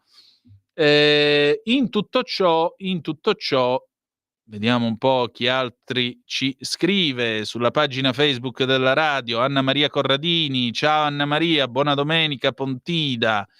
Claudio Giorgio Madei, buongiorno Radio Libertà, buongiorno a te. Sara Venturi, buongiorno, pronti a sentire e vedere la diretta, buongiorno anche a te cara. Ecco, noi andiamo avanti con, vediamo un po', forse c'è un'altra zappa, diamo un'occhiatina. No, niente, non c'è ancora nulla. Regia, ma i nostri eroi, proviamo a fargli una telefonata, vediamo se a che punto stanno pure loro, se proviamo a capire chi c'è da quelle parti. Soprattutto voi ci state ascoltando da Pontida, se ci state ascoltando dal Pratone, fatevi vivi. Vogliamo vedere le fotografie, andate al gazebo della radio, fatevi immortalare insieme ai nostri eroi e naturalmente avremo modo di vedere che cosa combinate, che cosa state combinando da quelle parti. Anche loro ci saranno sulla pagina della Lega, intanto c'è già qualche fotografia, anche loro ci saranno in arrivo dal Veneto, militanti amici per Pontida 25.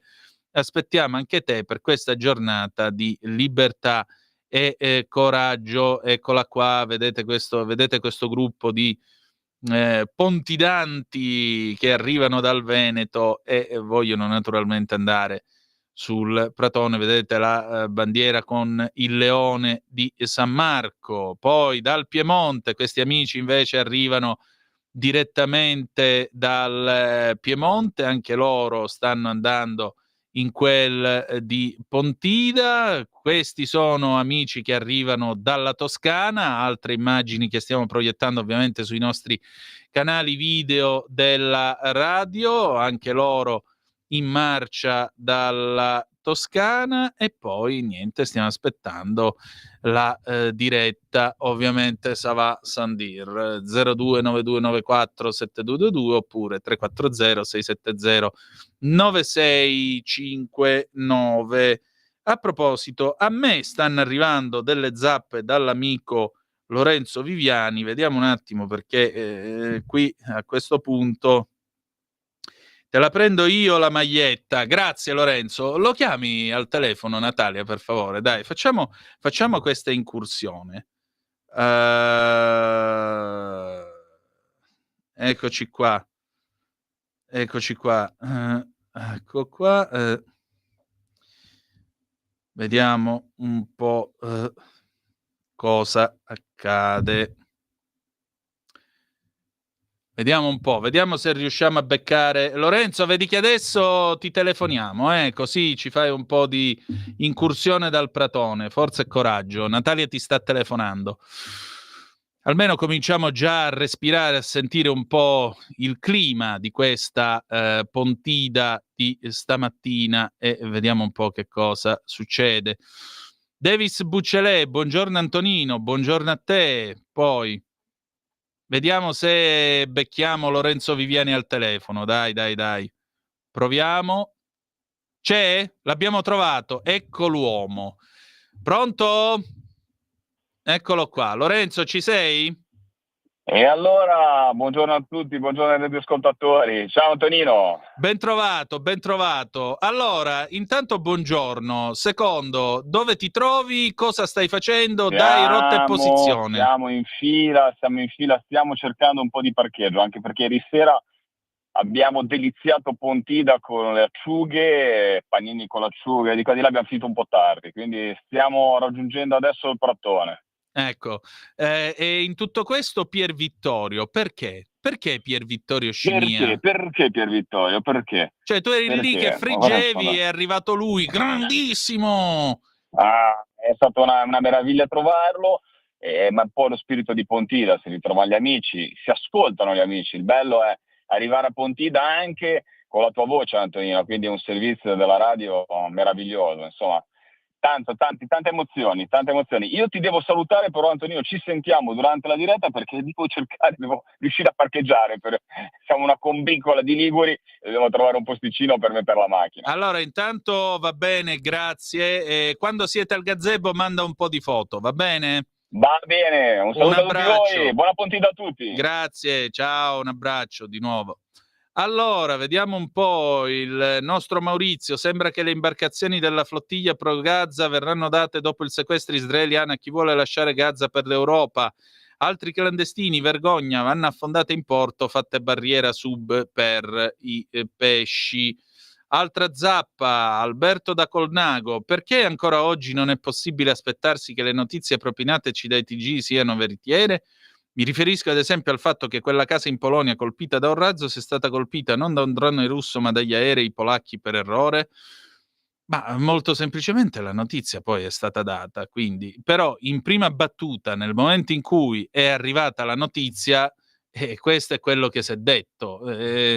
Cioè le notizie hanno una loro evoluzione nel corso del tempo, per cui non bisogna fossilizzarsi sulla prima intenzione o leggere soltanto il titolo, perché specialmente con l'online, io ho cominciato facendo l'online. L'online, ahimè, è un po' come lavorare alla pressa, perché tu vedi la notizia che si sviluppa di minuto in minuto, di secondo in secondo. E di conseguenza, sai, una notizia che tu stai dando in quel momento può tranquillamente rivelarsi mezz'ora dopo o il giorno dopo l'esatto contrario di quello che tu stavi dicendo. Per cui, a maggior ragione, occorre più che altro tenere una certa costanza nell'informazione. Soprattutto non esistono solo i TG, esistono anche le radio, esistono i giornali, esiste questa radio che cerca di offrirvi tutte le mattine una rassegna stampa, ognuno col proprio stile e col proprio spirito, per cui a maggior ragione siate i benvenuti. C'è una telefonata? No? Niente? Nada? Ok, 340-670-9659 se avete voglia di intervenire, se avete voglia di dire la vostra, mentre aspettiamo l'inizio appunto della diretta da Pontida. Andiamo a vedere adesso le agenzie. Mattarella, dal Capodanno ebraico, l'invito contro la violenza, richiama i valori di convivenza basati sul rispetto reciproco. In occasione del Capodanno ebraico Rosh Hashanah, giungano ai concittadini delle comunità ebraiche italiane gli auguri più intensi.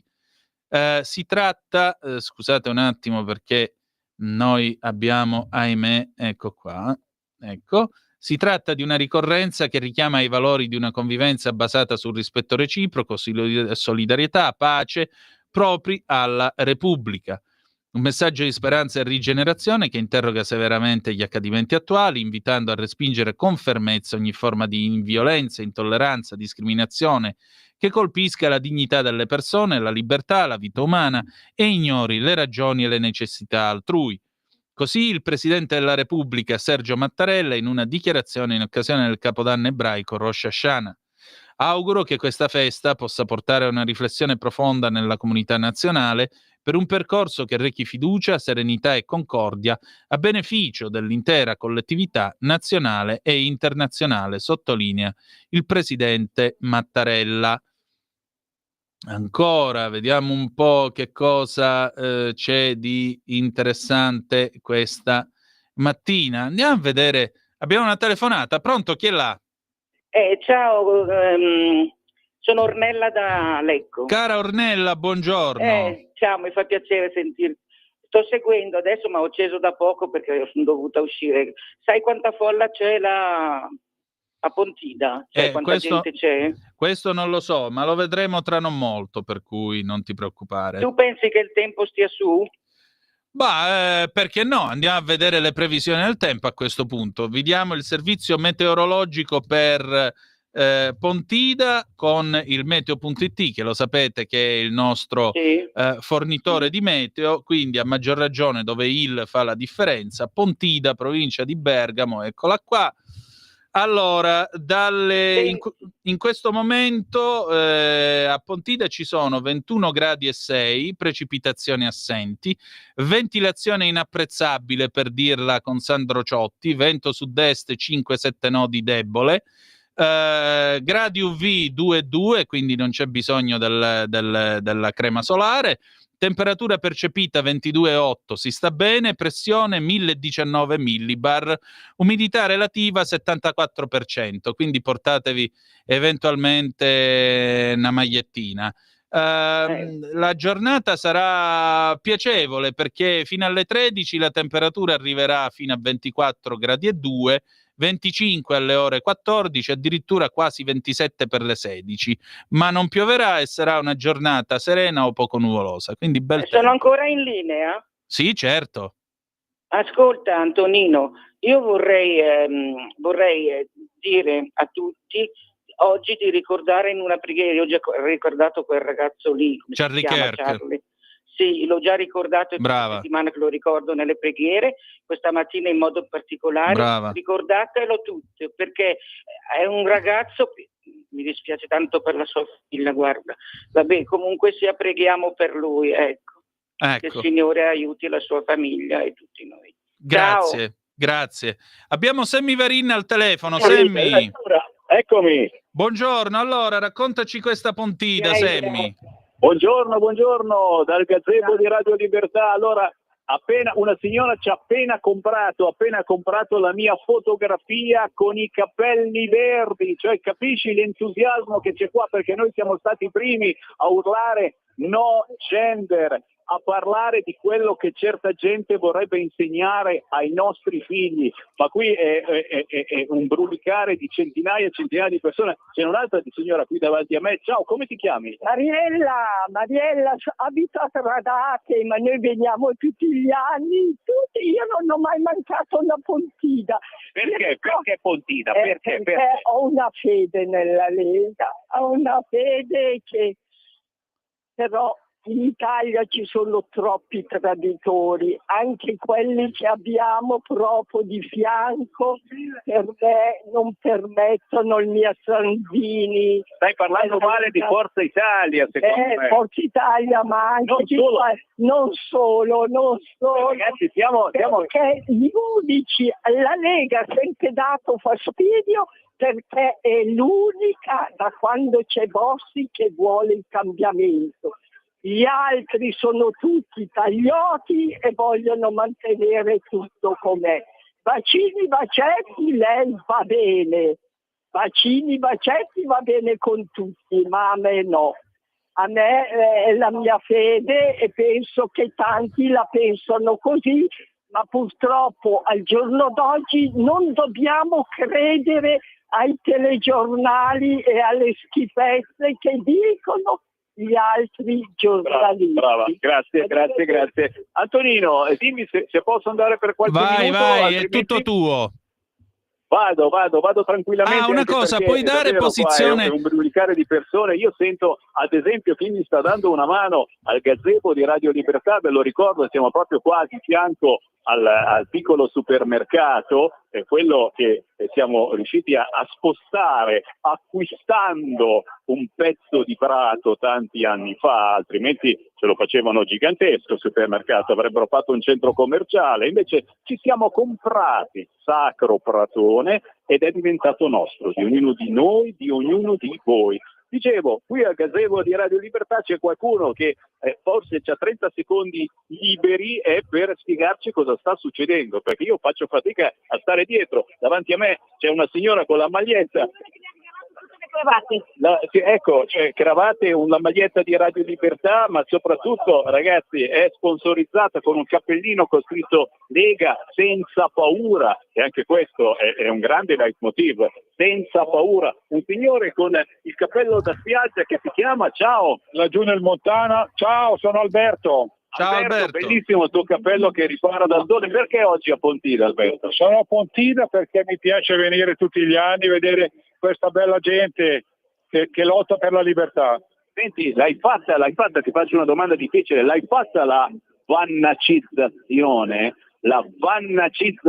cioè Vannacci. Come io non mi sono vannacizzato. Non è vannacizzato, attenzione, non è vannacizzato, ma attenzione, è morellizzato. E in effetti appare proprio in questo momento, appare proprio di fianco a me Alessandro Morelli. Siamo in diretta con Radio Libertà. Morelli, perché oggi Pontida? Perché tutta questa gente che c'è ogni anno, anche oggi più che mai? Cosa sta succedendo? Forse anche quello che è successo in America con Kirk ha fatto capire, ha risvegliato tanti cuori. Alessandro.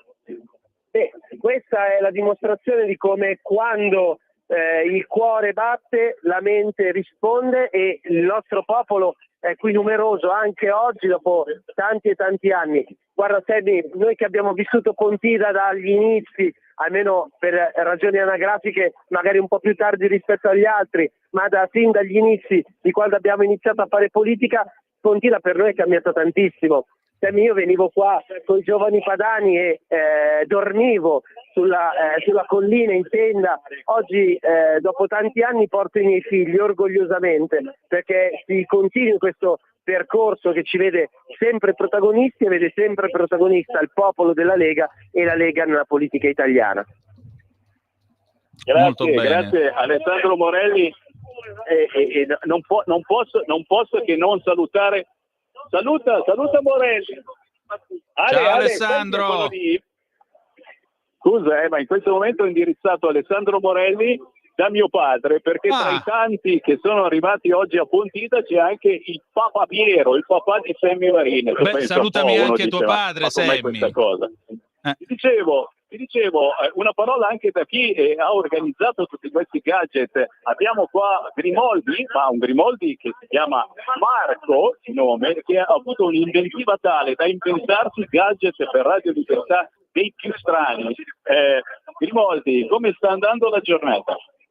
La giornata sta andando molto bene, il caldo sta venendo fuori e posso anche dire che ha avuto moltissimo successo la foto gender con dedica di Sammy Varin su questo quadretto. Poi ci sono tutti gli orologi, c'è in pratica il portachiavi. Sammy è molto impegnato in questo momento perché ne sta firmando uno ed è qua assieme. I cappellini sono andati a ruba l'energetico, ricordatevi, ne abbiamo qua ancora 5-6 scatolini e poi è finito. Anche i cerotti, perché si sono portati avanti in caso di cadute, in caso di qualcosa, il cerotto è sempre pronto. I ventilatori sono andati via come i mestoli. Nient'altro, aspetta che forse c'è un'altra persona che vuole dire qualcosa. Sì, mentre stanno andando già le prime immagini perché da Pontida. Pontida è la famiglia e non bisogna mancare per niente, perché ci si crede in un progetto che è il più grande che abbiamo. Benissimo. Tutto a posto, ripasso Sammy. Perfetto. Ciao a tutti, Marco. Grazie. Allora, attenzione, c'era qualcuno che chiedeva di Antonino Danna, un signore che voleva conoscere Antonino Danna, per cui io te lo passo direttamente. In questo momento Antonino Danna si trova in radio e quindi te lo passo. Buongiorno. Ciao.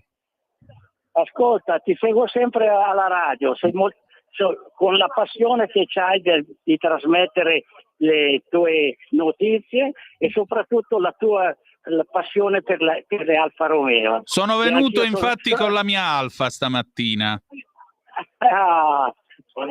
Come fai a essere così documentato? Sai proprio tutti i particolari, anche i bulloni che c'è dentro delle macchine. Quando è amore, amore, mio caro. Quando è amore, amore. E poi mi piace molto come fai le tue trasmissioni, come poni gli argomenti. Grazie. Ti ringrazio e mi sei molto di compagnia. Grazie, un abbraccio grande. Grazie di esistere, Antonino. No, grazie a te, ciao. Perché se no io non esisterei. Grazie. Allora, forse no, non sapeva il signore di essere in diretta, però effettivamente ti ha fatto dei complimenti con il cuore. Grimoldi chiedeva Morelli una maglietta di Radio Libertà, la L, se gliela tiri fuori gliela diamo. Oh ragazzi, qua è un preludio, siamo in diretta su Radio Libertà, abbiamo ancora due gentili signore, qui abbiamo Marinella, ciao. Marinella, di fianco a Marinella abbiamo Elisa. Buongiorno. Voi arrivate da dove e perché siete qui con noi oggi? 40 anni di Lega, cosa vuoi pretendere da me? Io guarda, per me Pontida è la vita, cioè io morirò con Pontida. Pontida è la vita, forse un po' troppo, però effettivamente è... Sono così, cioè io morirò leghista e quindi... Su questo non c'è dubbio anche da parte nostra. Come prevedi la giornata? Quale sarà l'ospite più atteso di quest'oggi? Allora, io posso dire la mia. Per me è Salvini e sarà sempre Salvini, dopo Bossi, perché io sono nata con voi. Poi vabbè, oggi abbiamo Vannacci, questo generale, molto competente, bravissimo, intelligente, insomma ha difeso la patria, in sostanza un patriota, e quindi io presumo che ci sarà un futuro anche con lui. Poi adesso vediamo come sarà questa cosa. La bella domanda da fare a Vannacci, secondo me, è l'autonomia. Ma sai che stavo per dirlo, insegnargli questa parolina al generale. Esatto, io ieri sera sono venuta, ho speso 240 euro di albergo perché non trovavo, a Bergamo ho dovuto prenotare perché qui era tutto pieno, per poter parlare con Salvini e con Vannacci, appunto Vannacci per l'autonomia. Non siamo riusciti a parlare perché Salvini è ammalato, ha dei problemi renali ed era appena uscito dall'ospedale, gli hanno fatto probabilmente una flebo antidolorifica. È tornato come nuovo, però avvicinarsi a Salvini e Vannacci era impossibile, però sono riuscita a avvicinarmi, ho fatto la foto con anche la First Lady, la sua donna, e gli ho detto Salvini io voglio parlare con te, lui mi fa tesoro non è il momento, mi ha dato un bacio, ci rivedremo ma io sto male. Sono qui perché mi hanno fatto appunto questa cosa. Capisci l'amore per la Lega, Matteo Salvini è un fatto, chiaro, è un fatto, ma il fatto è fatto di Lega, questa è la cosa bella. Antonino, devi dirmi se devo proseguire. Dunque, vedo che sta per parlare Paolo Borchia, quindi direi che possiamo dare spazio a lui. Vai tranquillo, tu sai che qui ragazzi c'è un entusiasmo incredibile intorno a me, mi tirano a destra e a sinistra, ma soprattutto chiaro chi ci sta ascoltando ed è ancora in strada, passate a trovarci al gazebo di Radio Libertà, siamo proprio di fronte al centro commerciale e al piccolo supermercato, quale centro commerciale, e vi aspettiamo perché fare 4 chiacchiere è un qualcosa che ci ha insegnato che noi facciamo da 20 anni. Grazie Antonino, grazie gente, grazie ai tecnici, ci risentiamo. Grazie Sammy, un abbraccio a te. Allora, è cominciata la diretta, io direi apriamo l'audio, sentiamo Paolo Borchia, capodelegazione della Lega all'Europarlamento. Stancanelli, Patriciello, Vannacci! In lotta per cambiare un sistema che non funziona. I mercati insegneranno agli italiani come si vota. Qualcuno se la ricorda. Parole del 2018, parole attuali che ci spiegano ancora che aria tira a Bruxelles. Parole arroganti, inopportune.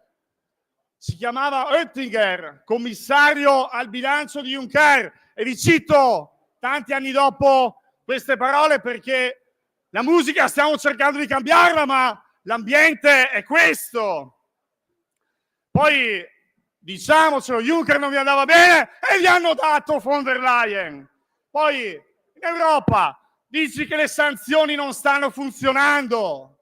Sei russofilo. Dici che l'Europa è al collasso. Ti danno del fascista, anti-europeista, ma noi questo sistema lo cambiamo insieme, lo cambiamo con voi. Perché il sogno della tecnocrazia di Bruxelles è quello di liberarsi di noi, di voi, perché siamo abituati ad ascoltare la gente, a rispondere ai territori e non a rispondere alle lobby delle armi, alle lobby miliardarie, alle logiche da 800 miliardi. Perché se ti dicono che non ci sono i soldi per alzare gli stipendi, per alzare le pensioni, ma ci sono 800 miliardi per le armi, allora significa che hai tradito lo spirito di chi l'Europa l'ha fondata. E noi nel centrodestra siamo stati orgogliosamente convinti gli unici a dire no.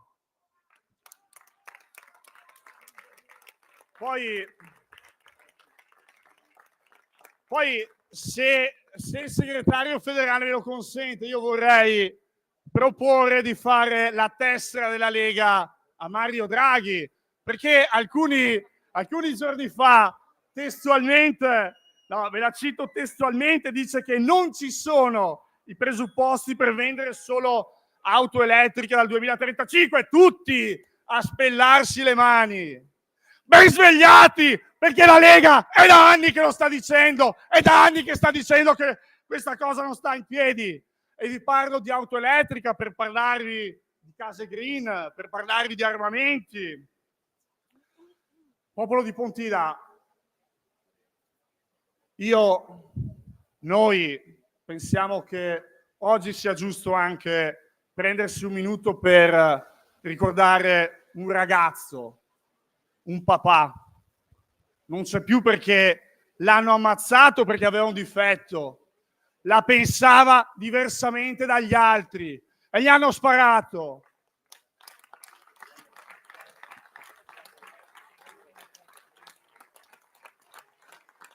E 2 settimane fa a Strasburgo la Lega, i patrioti, i nostri alleati, abbiamo chiesto un minuto di silenzio, un simbolo per ricordarlo. Ce l'hanno negato tra gli applausi della sinistra, i vomitevoli applausi della sinistra. Disumani, perché parlano di fascismo, parlano di totalitarismi, ma poi sono i primi che, se non ci sei più e la pensavi diversamente da loro, va meglio così, perché non c'è una voce contraria in meno, una voce dissonante. Io chiudo con una riflessione.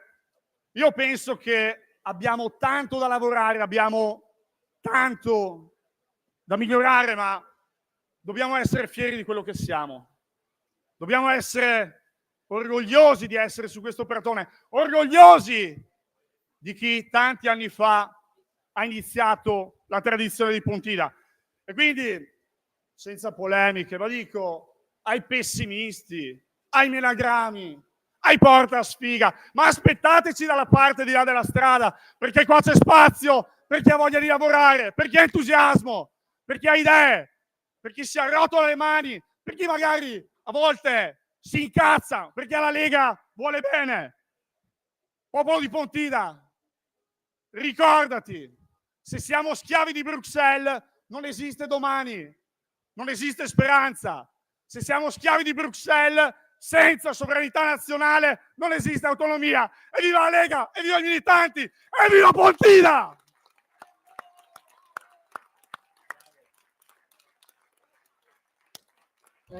Un intervento molto sentito, quello di Paolo Borchia, schiavi di Bruxelles, non c'è futuro, il ricordo di Charlie Kirk, il ricordo di questo giovane padre, il rispetto nei confronti di questo giovane padre, la libertà di parola.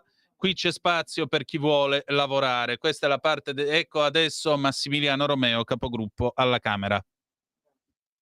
Charlie Kirk, il ricordo di questo giovane libertà padre, di parola, il rispetto qui c'è spazio per chi vuole lavorare. Giovane padre, la libertà di parola. Adesso Massimiliano Romeo, capogruppo alla Camera.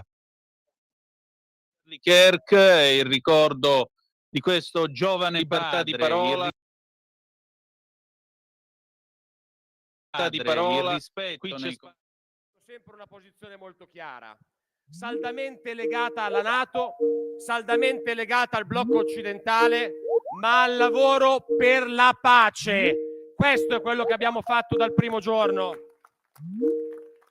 e per questo sosteniamo convintamente gli sforzi del nuovo presidente statunitense Donald Trump, che dopo 3 anni di retorica bellicista con fatica sta cercando di trovare una mediazione per risolvere il conflitto in Ucraina, e prendiamo nettamente le distanze da qualche piccolo leader europeo che, visto che non ha più consenso a casa propria e che la guerra ormai ce l'ha in strada a casa propria, vorrebbe trascinare tutti quanti noi in guerra. Ogni riferimento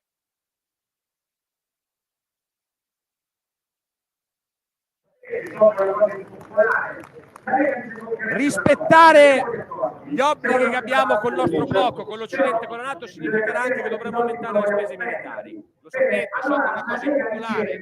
La Lega dice con chiarezza una cosa: rispettiamo gli accordi, siamo da questa parte del mondo, però bisogna capire questi soldi come vogliamo spenderli. Bene, allora la Lega ritiene, questo è il messaggio che vogliamo dare ai nostri alleati di governo, se c'è un'emergenza sicurezza in questo paese oggi, la prima emergenza sicurezza è nelle nostre strade, è nelle stazioni, è nei nostri confini. Aumentiamo il personale delle forze dell'ordine per garantire la sicurezza nelle nostre città, perché la gente per bene che lavora e paga le tasse si è rotta i coglioni di non poter uscire di casa alle 7 di sera. Vedi, non so se mi vedi. Ti avviso io quando questa è la prima emergenza sicurezza che abbiamo, e se dobbiamo capire dove tirarli fuori questi soldi, anche qua abbiamo un'idea molto chiara. Certamente per la Lega non si taglia la spesa sociale, non si taglia la sanità, non si aumentano le tasse, abbiamo un'idea. In questo anno c'è chi, grazie alla stabilità di questo governo, della credibilità sui mercati di questo governo, ha fatto più di 40 miliardi di utili, di extra profitto. Noi pensiamo che debbano essere le banche e le assicurazioni a dare un contributo al paese per coprire le spese militari, e che non si debbano andare a prendere i soldi in tasca ai cittadini e ai lavoratori. E questa maggiore sicurezza sui mercati come l'abbiamo ottenuta? Questo è uno dei grandi meriti che si prende il governo Meloni, ma noi dobbiamo andare a testa alta, perché questo merito viene da un ragazzo che è cresciuto su questo prato insieme a noi, un figlio della Lega, un militante della Lega, il ministro Giancarlo Giorgetti, che ha riportato questo paese all'onore del mondo e ha dimostrato, rispetto ai dettami dell'austerità europea, che si può essere credibili sui mercati tagliando gli sprechi, non tagliando i servizi come ha fatto Monti e il Partito Democratico per anni. Questo è un governo che ha aumentato gli stipendi agli operai, è un governo che ha fatto la flat tax, è un governo che grazie a Matteo Salvini ha reso l'Italia un grande cantiere con opere che erano ferme da decenni. In questo paese si è discusso per anni se fare i trafori, se fare l'alta velocità, se fare i ponti. È dovuto arrivare Matteo Salvini per farli, quindi si possono tenere i conti in ordine anche spendendo. Noi i tagli li abbiamo fatti sugli sprechi, noi i tagli li abbiamo fatti utilizzando quei miliardi buttati del reddito di cittadinanza, non per fare stare la gente a casa sul divano, ma per creare posti di lavoro. E se oggi abbiamo il livello massimo di occupazione della storia repubblicana, è grazie a questo provvedimento fortemente voluto dalla Lega, ricordiamocelo. E se è fallito il referendum sul lavoro di Schlein e della CGIL, sapete perché? È perché i lavoratori non ce l'hanno l'anello al naso, lo sanno chi ha messo mano al Jobs Act, lo sanno chi ha dato più soldi in busta paga, e lo sanno chi ai tempi non ha protestato perché era più comodo farsi fare gli articoli sui giornali del gruppo Gedi. Parlo del segretario Landini. Per chiudere, un altro grande risultato che abbiamo ottenuto è la riduzione dell'immigrazione clandestina. Anche qua è un risultato della Lega. C'era chi aveva fatto roboanti promesse su questo tema. Per avere meno 65% di sbarchi abbiamo dovuto riapprovare i decreti sicurezza che ha voluto Matteo Salvini nel 2018. Gli stessi per cui oggi rischia una condanna penale per aver fatto il suo dovere. Anche questo è un merito della Lega. Come aver dato più potere alle forze dell'ordine con i decreti sicurezza.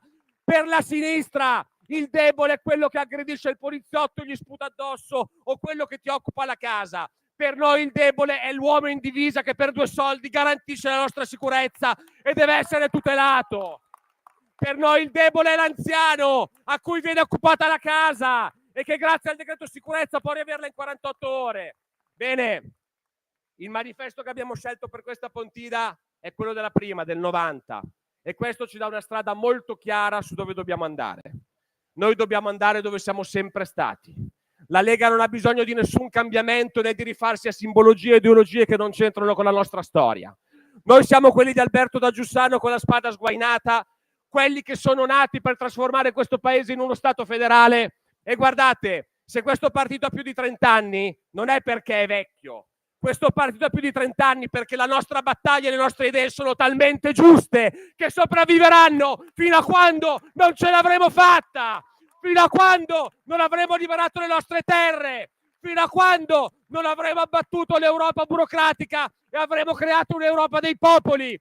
Finché c'è questo bisogno, ci sarà bisogno dell'Alberto da Giussano, ci sarà bisogno della Lega. Viva Pontida! Viva la Lega! Viva Matteo Salvini! Grazie Riccardo!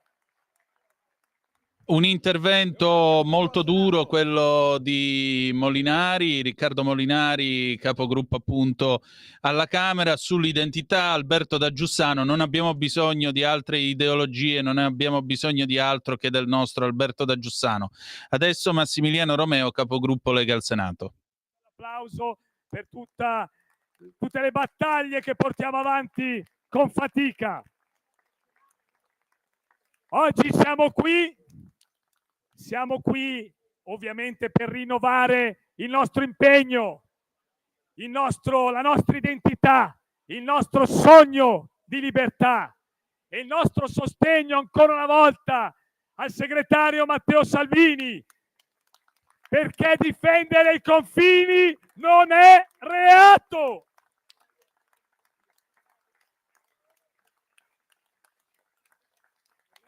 Ed è proprio sul tema della sicurezza che possiamo dire a gran voce che nessuno in questo paese ha fatto meglio della Lega.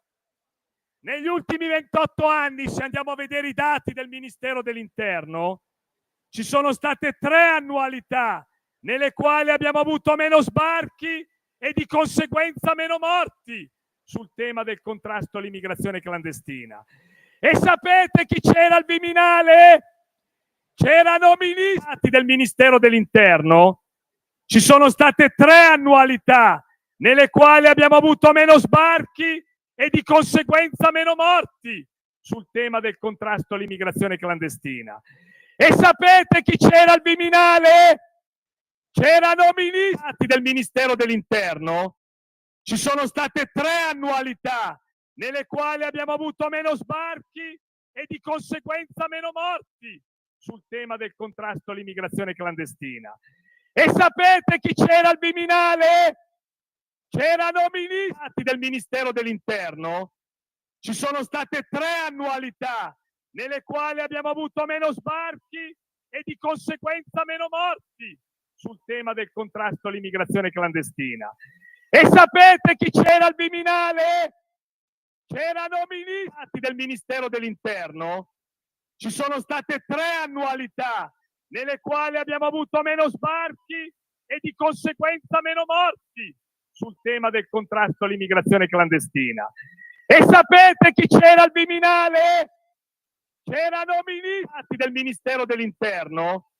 Ci sono state 3 annualità nelle quali abbiamo avuto meno sbarchi e di conseguenza meno morti sul tema del contrasto all'immigrazione clandestina. E sapete chi c'era al Viminale? C'erano ministri del Ministero dell'Interno. Ci sono state 3 annualità nelle quali abbiamo avuto meno sbarchi e di conseguenza meno morti sul tema del contrasto all'immigrazione clandestina. E sapete chi c'era al Viminale? C'erano ministri del Ministero dell'Interno. Ci sono state 3 annualità.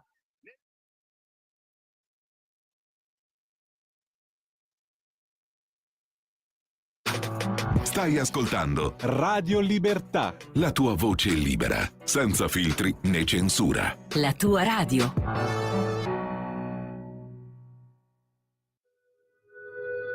Radio Libertà. In un mondo in cui i mezzi di informazione vanno verso una sola voce, una radio che di voci vuole averne tante.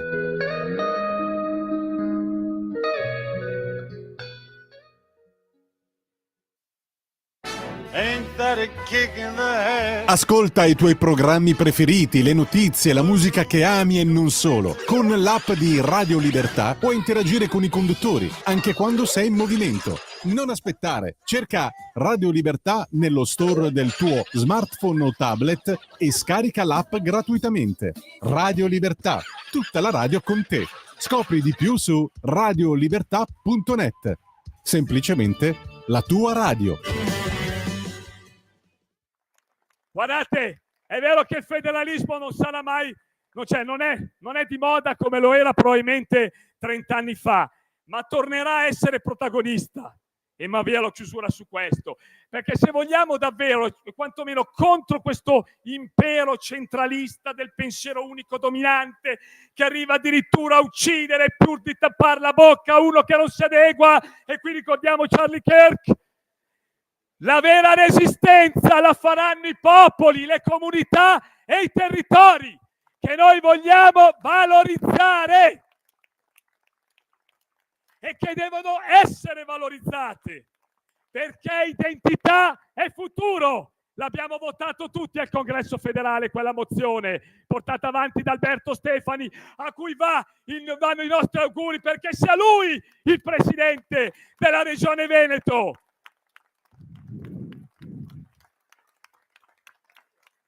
Ecco perché è importante rafforzare le identità, motivo per cui in Lombardia abbiamo lanciato la Carta della Lombardia, ma non solo per la Lombardia.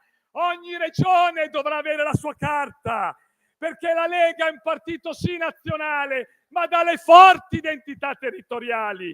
È giusto accostare a temi importanti anche a livello internazionale quelle che sono rivendicazioni territoriali di tutti i territori del nord, del centro e del sud, perché questa è la nostra forza. Noi la differenza anche alle urne, anche con i nostri alleati, la facciamo con la forza dei territori. Se non c'è quella, è dura. Poi è chiaro che ci sono battaglie importanti che dobbiamo portare avanti e accogliamo anche chi dall'altra parte ovviamente porta un contributo e un valore aggiunto, e naturalmente tutto questo deve avvenire come avviene in una civile convivenza, con rispetto di tutte quelle che sono le sensibilità che ci sono all'interno del nostro movimento, tutti uniti con quell'obiettivo, senza perdere certi valori che anche in una Lega nazionale come questa bisogna mantenere e portare avanti con grande forza. Quindi, viva la Lega, viva Pontida, sempre al fianco di Matteo Salvini, sempre leali al fianco di Matteo Salvini, liberi, forti e liberi di pensare. Viva la Lega! Grazie Max! Anche da Massimiliano Romeo delle parole molto chiare su identità, libertà di parola e una Pontida molto forte. Adesso Luca Toccalini.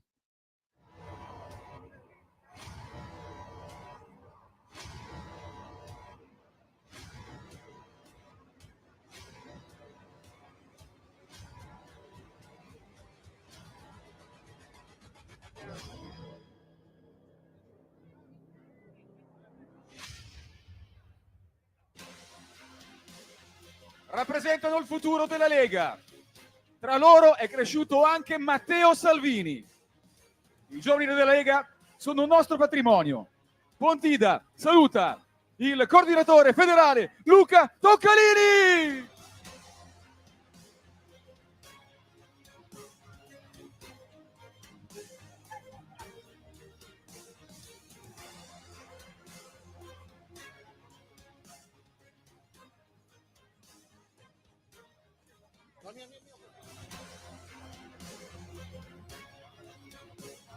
Ciao Pontida, è sempre un'emozione essere qui con tanti giovani da tutta Italia che anche ieri hanno vissuto le emozioni di essere qui per la prima volta su questo prato, e ci eravamo lasciati l'anno scorso con delle promesse che oggi con orgoglio possiamo dire di avere mantenuto, perché vedete, non basta dire ai giovani di credere nei loro sogni.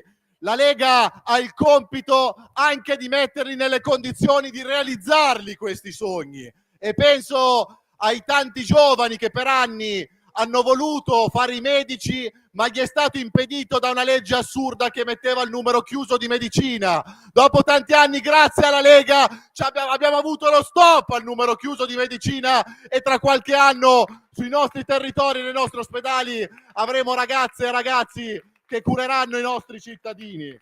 Così come penso e ringrazio il ministro Valditara per il grande lavoro che ha fatto per aver messo lo studente al centro dell'agenda politica del governo. Basta vedere solo quegli studenti che sfasciano le vetrine, si sdraiano in mezzo alla strada per impedire ai cittadini di passare o che magari occupano abusivamente, illegalmente delle cose private dei cittadini. Io ringrazio il governo e il lavoro che è stato fatto perché finalmente è stato sgomberato dopo 30 anni il leoncavallo, fuori dalle palle chi occupa abusivamente. I nostri giovani sono e saranno sempre l'alternativa a questo mondo.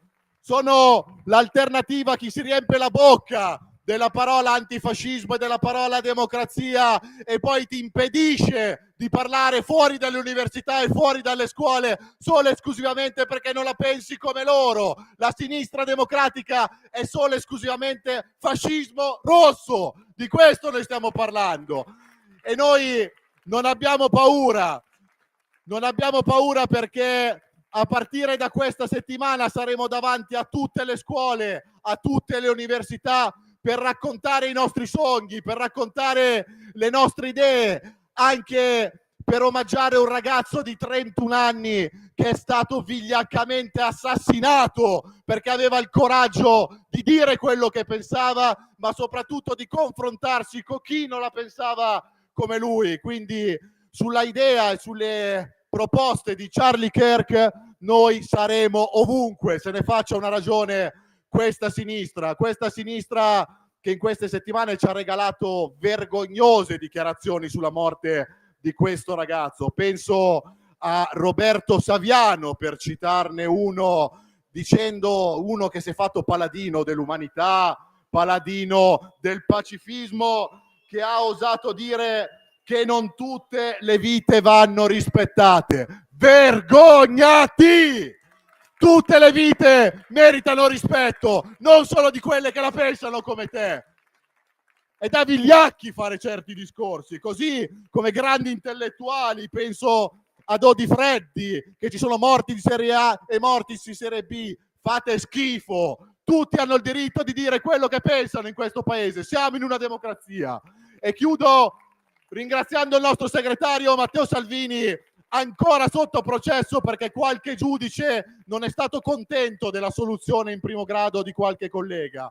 Ma ancora una volta i giovani, la Lega sarà al suo fianco perché siamo il partito più attaccato, il partito più insultato, il partito più indagato, ma questo ci rende orgogliosi perché siamo l'unico partito controcorrente. Viva la Lega, viva Pontida e grazie per quello che fate. Allora, la Lega, unico partito controcorrente, l'elogio per lo sgombero del Leoncavallo, la presa di posizione sulle parole francamente disgustose di Saviano e Odi Freddi su Charlie Kirk. E adesso, sempre a Pontida, dovrebbero parlare alcuni oratori. Vediamo a chi tocca adesso. Io in scaletta vedo Ara Borselli, vediamo un attimo. Sul palco tante voci coraggiose. Un forte applauso per la giornalista Ara Borselli. Ecco appunto Ara Borselli, collega de Il Giornale.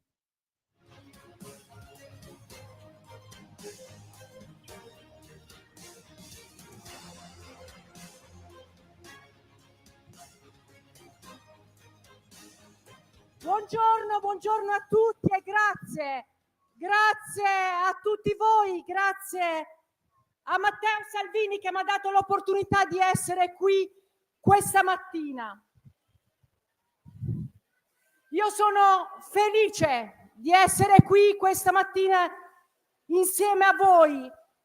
Sono qui perché qui c'è un popolo e io credo che proprio su questo prato ci sia l'anima vera del popolo d'Italia. Io ho visto tante stagioni della politica, mi sono rimaste chiare in testa solo due cose. libertà e coraggio. Io credo che non possa esistere la politica senza ideali e senza capacità di sfida, senza coraggio. La politica che non ha ideali è solo ricerca del potere. Tutti gli ideali possibili si radunano intorno a questa parola, la libertà. E oggi i nostri ideali sono attaccati fortemente perché vogliono riprendersi la nostra libertà e lo fanno con la censura, lo fanno con il politically correct. Vogliono riprendersi la nostra libertà per una ragione molto semplice. Dove c'è libertà, dove c'è dialogo, dove c'è serenità, dove la violenza non è ammessa, la sinistra perde. La sinistra vive di conflitto, di nemici, di odio e per vincere sottomette e censura. Guardate che cosa succede qui da noi. Un pugno di giornali liberi accerchiati da un esercito di giornali agli ordini della sinistra. Sui grandi giornali una sola parola d'ordine: attaccare il governo. L'informazione è diventata il piedistallo della sinistra e continuamente viene messa in discussione la libertà di opinione. Con le leggi, pensate alla legge Zan, voleva imporci il linguaggio da usare in campo sessuale, o con le censure. Tu non puoi scrivere un ragazzo del Marocco ieri ha stuprato una ragazza, devi scrivere un ragazzo ha stuprato una ragazza, se no vieni tacciato per essere razzista. E se un ladro uccide un poliziotto, la notizia va in cronaca, va nascosta. Se invece un poliziotto uccide un ladro che lo ha aggredito, è finimondo. Prime pagine, editoriali, titoli, copertine. Se uno straniero affronta con un'ascia dei cittadini indifesi, devi scrivere che è uno fuori di testa. E se invece un gruppo di attivisti di sinistra attacca la polizia e la polizia si difende e distribuisce anche manganellate se sono necessarie, devi scrivere che la polizia è violenta e va disarmata. La sinistra è questo: intolleranza e censura. Guardate cosa succede nelle università. Puoi parlare solo se ti dichiari di sinistra o sei pro-PAL. E se nella flottilla scoprono che c'è un giornalista indipendente, lo buttano fuori. Persino nel Parlamento la sinistra è così. Ti aggredisce perché sei felice di aver fatto passare una riforma costituzionale che finalmente separa le carriere degli accusatori da quelli dei giudici, e ti aggrediscono. E nei tribunali hanno processato Matteo Salvini perché si era impegnato a difendere i nostri confini. Hanno chiesto ai giudici che fosse messo in galera, 6 anni di galera. Hanno dichiarato apertamente che in questo paese la libertà politica non può esistere e che anche il governo, se vuole vivere indisturbato, deve sottomettersi alla sinistra, alla magistratura, ai grandi giornali. Io faccio la giornalista e questo attacco continuo me lo sento addosso. Per dire cose di destra devi sfidare il gotha del giornalismo. Vieni indicato come un ignorante per definizione, vieni accusato, vieni insultato. Devi esporti se vuoi parlare, devi rischiare, devi accettare insulti, continuamente insulti. La sinistra vince solo dove mette fuori legge gli avversari, vieta le sue opinioni, perché non sopporta la libertà di opinione. Invece la libertà di opinione è la madre di tutte le libertà, perché la vita civile nasce dal pensiero, non può esserci senza libertà. Negli Stati Uniti è successo quello che potevamo aspettarci. Un ragazzo istigato dall'odio che la sinistra distribuisce come carburante per la sua politica ha deciso di uccidere un attivista di destra perché non condivideva le sue idee. E non sarà l'unico se non li fermiamo. La sinistra è incompatibile con la libertà e questa è la sua caratteristica essenziale. Ma noi dobbiamo avere paura, ve lo chiedo a voi, dobbiamo avere paura. Io vi guardo e dico che vinceremo noi, perché siamo tanti e soprattutto siamo liberi e abbiamo ragione, la ragione sta dalla nostra parte. Se loro ci insultano, rispondiamo con un sorriso e poi gli sussurriamo una parola che non dimenticheremo mai. Kirk, Charles Kirk, questo gli ripeteremo. Grazie a tutti voi. Grazie Oara! Se ci insultano risponderemo ricordando Charlie Kirk o Ara Borselli che descrive un giornalismo evidentemente ideologizzato a sinistra e la difficoltà di poter parlare da destra.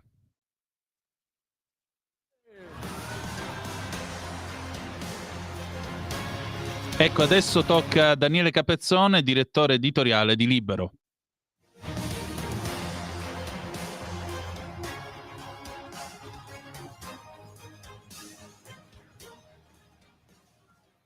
Grazie a Matteo Salvini, grazie a ognuna e ognuno di voi. Grazie per il vostro affetto.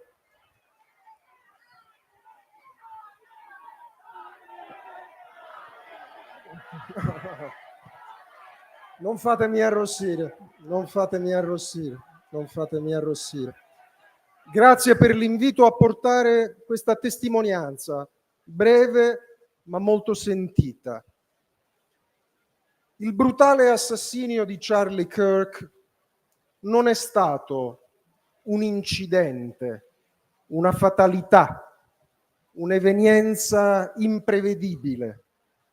È stata la logica e perversa conseguenza di una lunga campagna di demonizzazione e di mostrificazione. La macchina dell'odio funziona così. Dicono ora che c'è odio anche da destra. È vero, a volte c'è odio anche da destra, ma da sinistra verso destra, e badate bene, non c'è una regia, viene tutto spontaneo ed è un aggravante, quella macchina è oliata e funziona in modo matematico. Dapprima c'è un sistema mediatico che individua il bersaglio, che lo isola, che lo tratta come un mostro, che lo tratta da fascista. Poi arriva qualcuno che passa ai fatti, nel caso di Berlusconi tirandogli una statuetta in faccia, nel caso di Charlie Kirk sparandogli un proiettile nella gola. Poi la macchina continua a lavorare, c'è una folla che festeggia, guardateli sui social e non solo, quelli che ancora celebrano la morte di un ragazzo di 31 anni, padre, che peraltro magari tra 10 anni avremmo visto in corsa per la Casa Bianca e sarebbe stato uno straordinario presidente. E infine, come si chiude questo cerchio?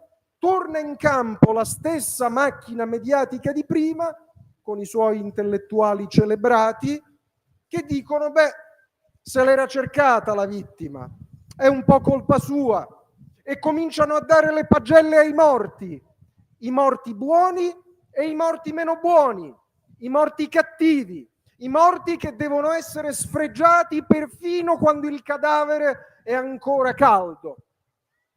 Tutto questo fa orrore, sì, fa orrore, ma fatemi dire una cosa, per noi che dobbiamo mantenere il sorriso e la calma, il cuore caldo ma la testa fredda, perfino questa atroce tragedia ci porta a un insegnamento. Oggi anche il più distratto di noi, anche l'amico o l'amica più lontana dalla politica, ora sa, vedendo alcuni politici, vedendo alcuni commentatori, vedendo quelli del mi dispiace ma è morto però, anche il più distratto di noi vede che i lupi sono scesi, le maschere sono cadute, le belve sono visibili. Le belve sono visibili. Sono visibili quelli per i quali la sicurezza fisica e la vita stessa dell'avversario non sono più qualcosa di sacro come per ciascuno di noi. E allora fatemi dedicare l'ultimo minuto a un altro ricordo, a un altro martire, perché non c'è solo il 10 settembre 2025 la morte di Charlie Kirk, ma c'è un'altra data tragica, il 6 maggio 2002, Vedo tanti volti giovani, qualcuno non era nemmeno nato. E che cos'era questo 6 maggio 2002? Si era, pensate, a 9 giorni da un voto importante in Olanda, ci sarebbero state le elezioni politiche. E secondo tutti i sondaggi quelle elezioni sarebbero state stravinte da un signore che si chiamava Pim Fortuyn, aveva già vinto a Rotterdam, tutti i sondaggi lo davano in testa, era un eccezionale leader di destra liberale e laica. Dal punto di vista personale, questo non importa, era anche una persona omosessuale. Si era impegnato contro l'immigrazione incontrollata e a favore dell'immigrazione legale, limitata e controllata. Si era schierato contro l'integralismo islamista e lo faceva non con argomenti razzisti che respingeva, ma diceva: guarda che se abbiamo l'immigrazione fuori controllo e se abbiamo l'islamismo integralista saranno a rischio le nostre libertà, le libertà occidentali, le libertà delle donne, le libertà di ognuno di noi. Fu trattato come un mostro, aggredito dal ceto politico ufficiale, aggredito dalla sinistra di base, aggredito dalle comunità islamiste. Negli ultimi mesi della sua vita gli tirarono in faccia una torta piena di escrementi da sinistra. Le comunità islamiste dissero che era inferiore a un maiale essendo un omosessuale, figurarsi. E poi, il 6 maggio 2002, un estremista ambientalista lo ha ucciso, perché l'avversario non deve vivere, deve essere ammazzato. Io vi chiedo di ricordare anche Pim Fortuyn e di ricordare il monumento alla sua memoria che sta a Rotterdam. Lui amava l'Italia, è sepolto poco lontano da qui, in Friuli Venezia Giulia, ma a Rotterdam c'è un monumento con 3 parole: loquendi libertatem custodiamus. Custodiamo la libertà di parola. È quello che dobbiamo fare anche noi. Forza e grazie. Un mandato molto chiaro, quello dello splendido intervento di Daniele Capezzone, tutela della libertà di parola e la condanna alla macchina del fango, attuata da sinistra. Attenzione, perché ora le belve sono visibili, il momento più coinvolgente del suo intervento. Adesso tocca ai governatori Fedriga, Fontana e naturalmente Zaia e... Vediamo adesso chi salirà sul palco. Vediamo un po' a chi tocca.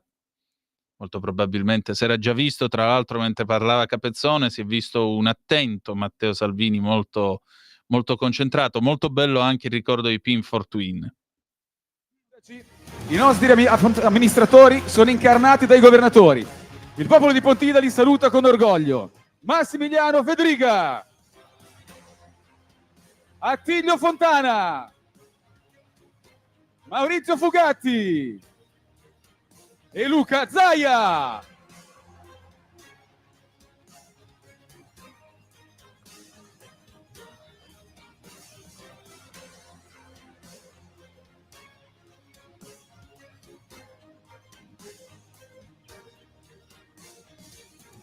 Un grande applauso per Massimiliano Fedriga! Ecco il governatore del Friuli Venezia Giulia. Oggi penso che siamo di fronte a una Pontida storica e ne ho la consapevolezza che ogni anno questo appuntamento è importantissimo. Ma la parola che leggiamo dietro di noi, liberi, oggi deve avere un significato ancora più forte. E guardate, sarebbe semplice raccontare solo le limitazioni di libertà che esistono non soltanto nelle dittature in qualche parte del mondo, ma anche in Occidente. È stato citato più volte un ragazzo ammazzato perché voleva esprimere le sue idee. È stato impedito a un professore, semplicemente per la sua religione, di svolgere una lezione all'interno dell'università. Però dicevo, sarebbe semplice, ma io vi dico di più. La responsabilità è anche nostra. Siamo i primi a dover dimostrare che chiunque può esprimere le sue idee anche se diverse dalle nostre, perché noi siamo diversi dagli altri che vogliono tappare la bocca o magari vediamo in alcune parti mettere in galera chi dice qualcosa di diverso. Non dobbiamo imitarli, dobbiamo dimostrare cosa vuol dire democrazia e libertà. E sulla parte amministrativa, libertà, e parlo da presidente del Friuli Venezia Giulia, parlo da qui all'onore di coordinare la conferenza delle regioni, vuol dire anche libertà di un territorio di amministrarti ed esercitare competenze. Libertà vuol dire anche autonomia, perché se non c'è autonomia non c'è libertà. E allora dico a qualcuno, è un po' troppo semplice parlare delle libertà quando è la libertà di se stessi, ma bisogna parlare di libertà soprattutto quando è libertà degli altri. È un po' troppo semplice parlare di libertà nella pubblica amministrazione, ma dopo quando si governa essere biecamente centralisti. Ed è questa la Lega, ed è questa la storia della Lega che ha sempre portato a Pontida. La libertà delle persone e la libertà dei territori. Su questo serve sempre di più una grande spinta che viene dal basso, perché io ringrazio del lavoro straordinario che stanno facendo i nostri ministri e i risultati che stiamo vedendo sono grazie a quel lavoro. Ringrazio del lavoro straordinario e dell'impegno, anche personale, l'abbiamo visto in questi giorni, che ci mette quotidianamente il segretario della Lega Matteo Salvini. Grazie. Grazie a tutti i consiglieri regionali, qui sono con me quelli del Friuli Venezia Giulia che ringrazio del lavoro che fanno, gli assessori, ma senza la forza della gente queste battaglie non vengono portate a casa. Quindi deve essere l'impegno di ognuno di noi, ogni giorno, di dimostrare e di difendere la libertà.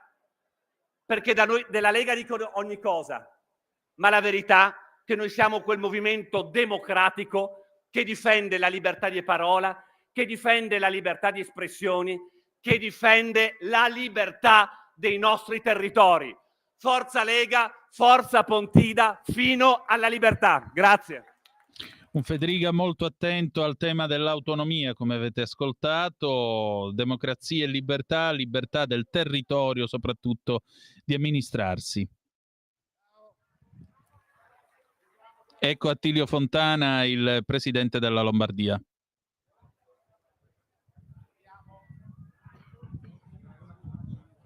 Scusa.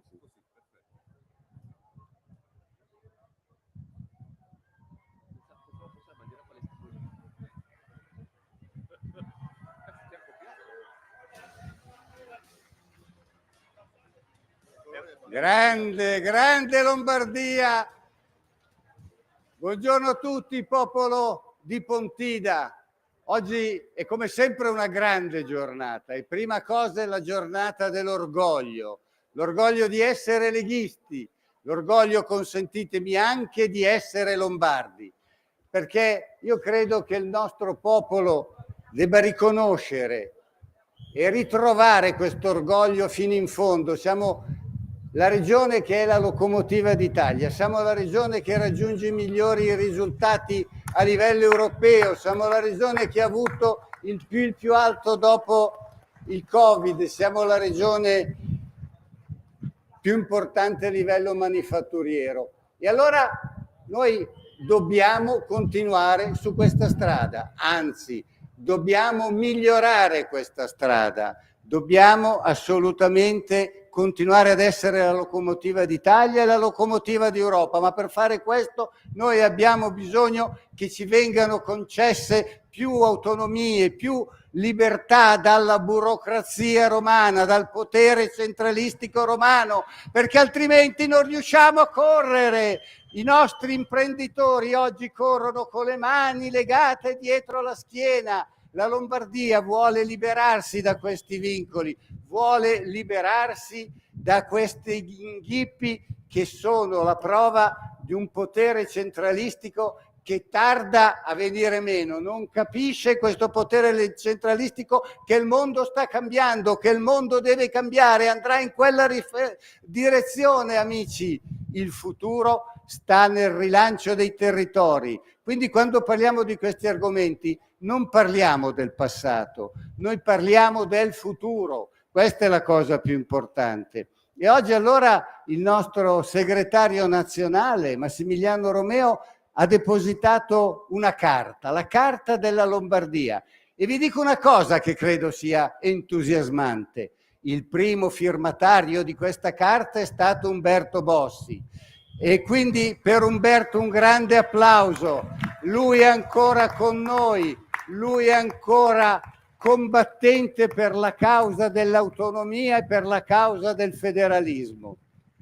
E cosa dice la carta dell'autonomia? Dice che noi per continuare a correre abbiamo bisogno subito di alcune misure, non possiamo aspettare l'autonomia. Il ministro Calderoli sta svolgendo un lavoro eccezionale, sta facendo un lavoro disumano, ma la palude romana cerca di rallentare il suo lavoro, la palude burocratica dei ministeri cerca di rallentare il suo lavoro. Allora noi dobbiamo trovare, chiedere subito qualcosa. Ma cosa dobbiamo chiedere? Elementi di buonsenso, nulla di eccezionale. Non vogliamo avere dei privilegi.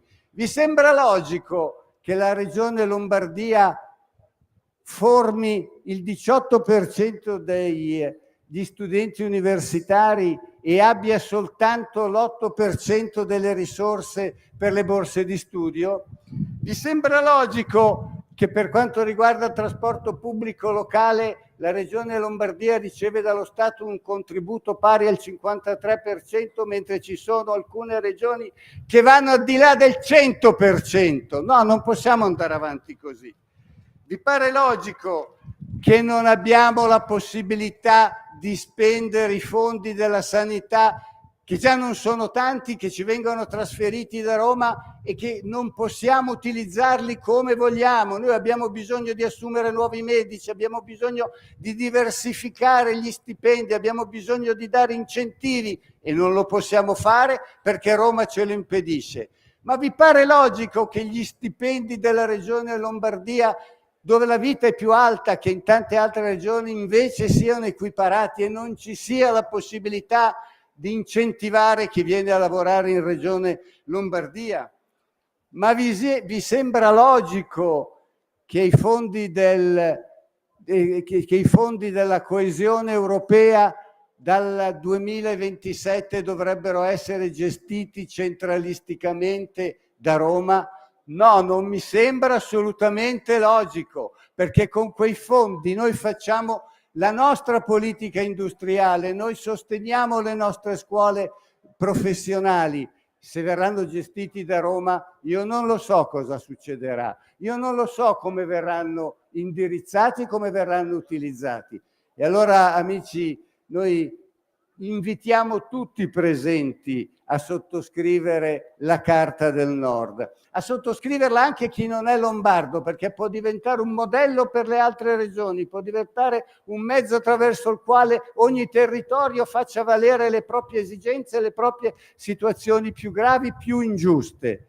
E oltre a quello, io credo che sia veramente giusto il momento di guardare al futuro con grande determinazione, a fianco della Lega, a fianco di Matteo Salvini, a fianco soprattutto di quei valori che ci rendono unici e che ci consentono di essere partito più vero, più antico e con più prospettiva, perché il futuro sta nei territori, il futuro sta nel federalismo, il futuro sta nell'autonomia.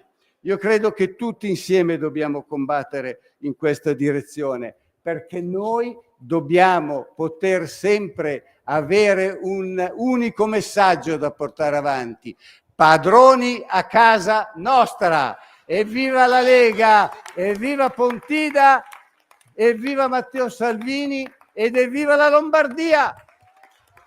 Padroni a casa nostra, un Attilio Fontana a tutto campo sulla Carta della Lombardia, autonomia, rilancio dei territori. che significa anche rilancio economico, significa un vantaggio e una ricaduta per tutti. Bello anche il bandierone con Alberto da Giussano e la Rosa Camuna che è stata sciorinata dalla Lombardia. Adesso Maurizio Fugatti, presidente della provincia autonoma di Trento. Ai trentini che stamattina sono partiti presto per essere presenti sul sacro suolo di Pontida.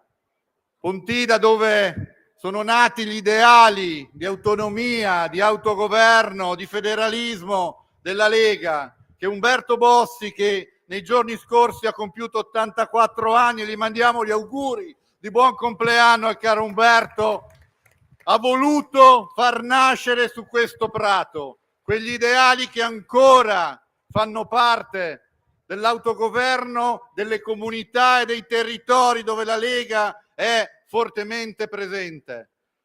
Nascemmo qui dicendo che l'autogoverno e l'autonomia sono principalmente anticomunisti e antifascisti. Questi sono i principi che stanno alla base di chi ama il proprio territorio e di chi ne chiede il rispetto. Ringraziamo e siamo vicini a Matteo Salvini per il processo ingiusto che sta avendo, perché ha avuto il coraggio di difendere i confini del nostro paese. Per essere riuscito a fare questo, oggi rischia un processo difficile. La Lega, il popolo di Pontida è vicina a Matteo Salvini e ne sostiene l'impegno che ha avuto in quel frangente. Noi proveniamo dal Trentino, una terra che non era mai stata governata dalla Lega. Ci siamo riusciti per la seconda volta, non era scontato nemmeno quello. Ma guardando cosa accade anche negli altri territori dove governa la Lega, vediamo che veniamo riconfermati perché ci occupiamo dei problemi della gente, perché probabilmente sappiamo occuparci dei problemi della gente, perché probabilmente interpretiamo i problemi della gente, altrimenti i governatori che vedete qua non sarebbero stati riconfermati. E facciamo questo perché tutti i giorni ci occupiamo di sanità, di scuola, di opere pubbliche, di sociale, di autonomia dei comuni, di autonomia dei territori. Ci occupiamo di quelli che sono i problemi della gente. Certo, a livello internazionale i problemi sono altri, probabilmente e sicuramente più grandi, e di questo si stanno occupando i nostri ministri, i nostri europarlamentari, coloro che si occupano delle materie di quel governo e di quegli organi dove sono stati eletti. Ma per essere rieletti sui territori serve occuparsi dei problemi della gente, serve occuparsi dei problemi che la gente ha quotidianamente. Troppo facile non occuparsi di quelli e magari parlare d'altro. La Lega è questo: il rispetto dei territori, il rispetto della sensibilità dei cittadini ed avere una classe dirigente che lo sa interpretare. Continuando su questa strada, Pontida sarà sempre grande, come la Lega è stata grande, come la Lega è grande e la Lega sarà grande, perché è sempre stato così. Viva Pontida, viva il Trentino, viva Matteo Salvini. Il pensiero affettuoso di Fugatti per Bossi, così come anche da parte di Fontana. Essere rieletti ci rieleggono perché noi ascoltiamo le esigenze del popolo. L'autonomia è anticomunista e antifascista. E adesso lui, il Doge, Luca Zaia, il presidente del Veneto.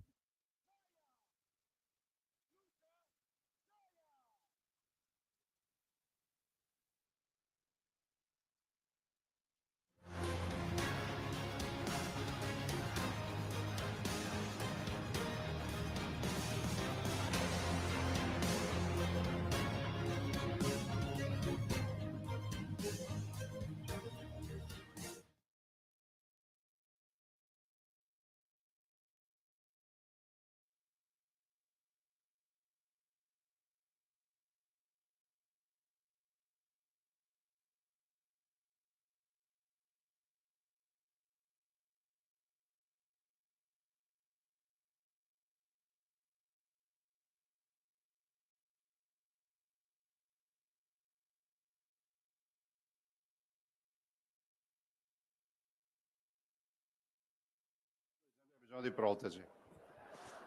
Allora, intanto volevo ringraziare Trenitalia, ho dovuto fare un treno speciale per portare tutti i consiglieri. Salutateli i nostri consiglieri del Veneto.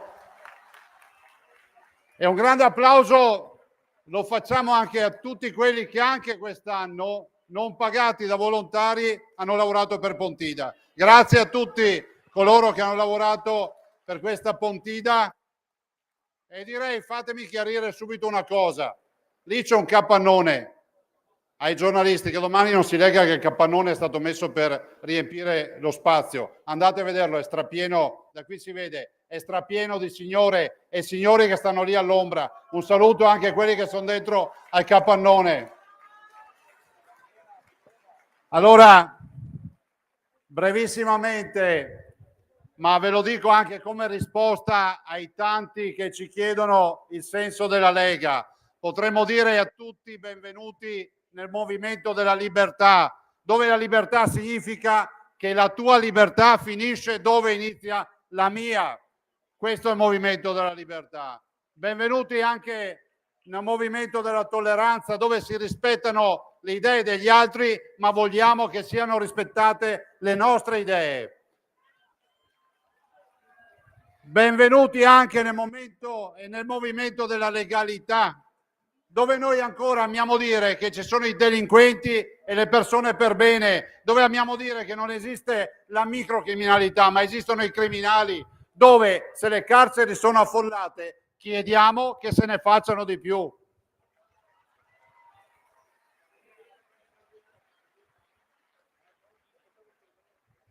Adesso arrivo. Benvenuti anche, non mi sono dimenticato, benvenuti anche nel movimento della pace, aprite la bandiera.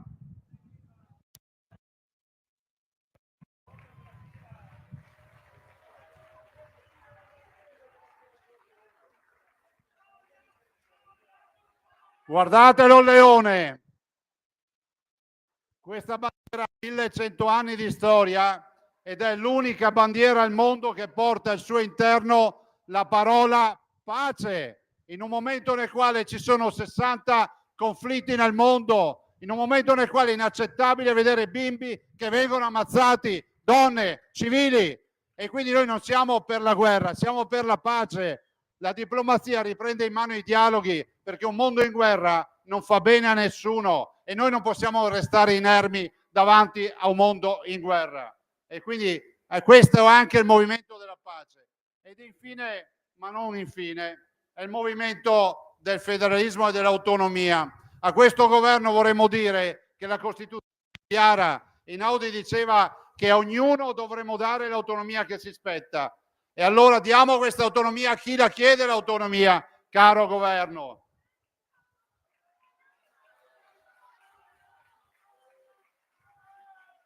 L'autonomia o la facciamo oggi per scelta o la dovremmo fare tra qualche anno per necessità. Io non trovo normale che in questo paese ci siano cittadini costretti a farsi le valigie per andare a curarsi fuori regione. Non trovo normale che in questo paese i bimbi, in base a dove nascono, avranno un futuro diverso. Non trovo normale che in questo paese ci sia l'Italia a due velocità. Ma non è per colpa dell'autonomia, è per colpa di un modello di gestione di questo paese che ha letteralmente fallito, perché l'autonomia è responsabilità e noi vogliamo che questo paese diventi responsabile. Noi il progetto l'abbiamo presentato dell'autonomia. Guardate, questo è il paese più bello al mondo. Abbiamo il 70% dei beni culturali del mondo, abbiamo 4.500 prodotti tipici, la biodiversità, il turismo, tutto quello che vi viene in mente. I musei del mondo, pensate al Prado di Madrid, al Louvre di Parigi, chiuderebbero se togliessimo tutte le opere degli italiani. Ma nonostante questo, questo è ancora un paese spaccato in due. È vero che esiste una questione meridionale, è innegabile che debba essere recuperata la situazione di quei territori in questo paese che non hanno risposta e che hanno bisogni e necessità reali, ma è altrettanto vero che in questo paese esiste anche una questione settentrionale che è innegabile.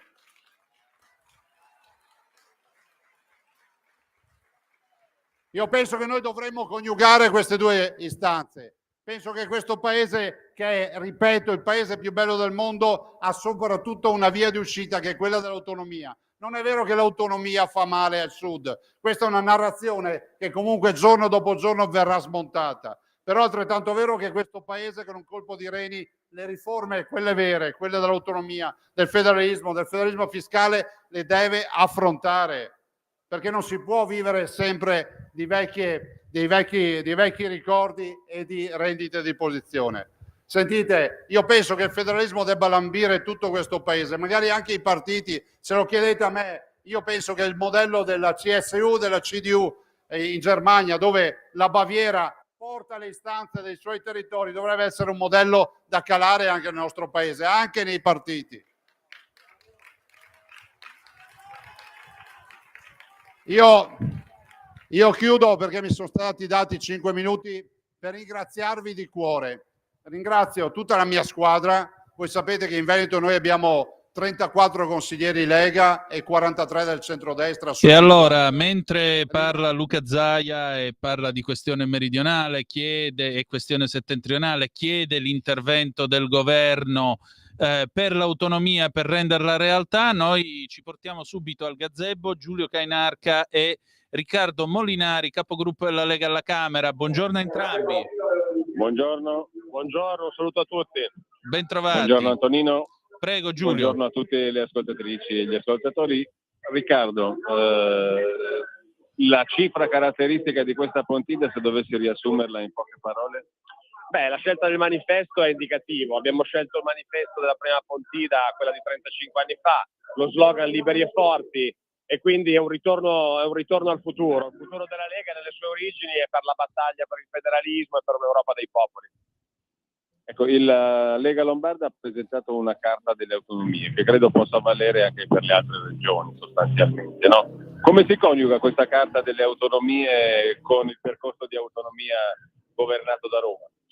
Sì, l'ho letta e tra l'altro i contenuti sono già oggetto di tutta una serie di proposte di legge della Lega che sono state depositate alla Camera e al Senato, quindi un vero e proprio programma politico. E uno degli aspetti, che è quello sulla possibilità di spendere risorse sanitarie per le regioni in equilibrio di bilancio senza i vincoli dati da Roma, è proprio uno degli oggetti delle intese che dobbiamo chiudere al più presto tra le 4 regioni che hanno chiesto l'autonomia e lo Stato centrale. Quindi la competenza sulla sanità è proprio quello che è contenuto in quel documento. Ecco, sarà possibile comunicare ai cittadini delle rispettive regioni in maniera chiara questo percorso? Perché finora è rimasto un po' oscuro. Diciamo che noi della Lega ci portiamo appunto dal 90, quindi da 35 anni. È chiaro che c'è uno Stato centrale che non vuole mollare potere e non vuole avvicinare le decisioni dei cittadini, però il compito della Lega è questo, è far capire che l'autonomia non toglie niente a nessuno, ma valorizza chi sa amministrare meglio e responsabilizza quegli amministratori dei territori dove le cose vanno male. E forse questo è il motivo per cui alcuni territori, alcune amministrazioni sono così fortemente contrarie all'autonomia. È molto più facile dare sempre la colpa a qualcun altro col famoso chiagni e futti, come si dice, piuttosto che rimboccarsi le maniche e dimostrare di saper fare. Un'ultima cosa su scala più internazionale, anche europea. Spirano venti di guerra. Secondo te questi venti di guerra preludono a qualcosa di pericoloso o no? Il crinale è molto pericoloso perché le provocazioni continue, penso al confine orientale della NATO, quindi droni sconfinati, la Polonia che porta l'esercito al confine, le esercitazioni militari russe e bielorusse al confine con la Polonia. Io penso che nessuno voglia fare una guerra tra NATO e Russia. Il problema è che l'incidente può sempre capitare e anche se non si vuole fare la guerra rischia che poi ci finisca dentro.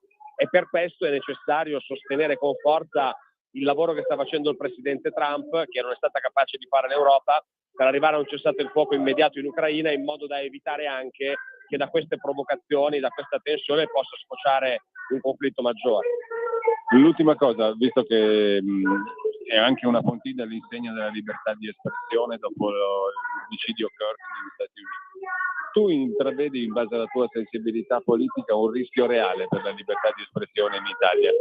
Mi pare che ci sia in tutto l'Occidente un rischio reale. Purtroppo anche dopo l'assassinio di Kirk abbiamo assistito, ed è una cosa disgustosa, non soltanto negli Stati Uniti, ma anche in Italia e in Europa, una serie di prese di posizione da parte del mondo culturale e politico della sinistra, non tutta ovviamente, mai generalizzare, ma alcuni singoli, alcuni movimenti che hanno detto chiaramente che fondamentalmente ammazzare qualcuno che ha delle idee così indigeribili tutto sommato è meno grave che ammazzare qualcun altro.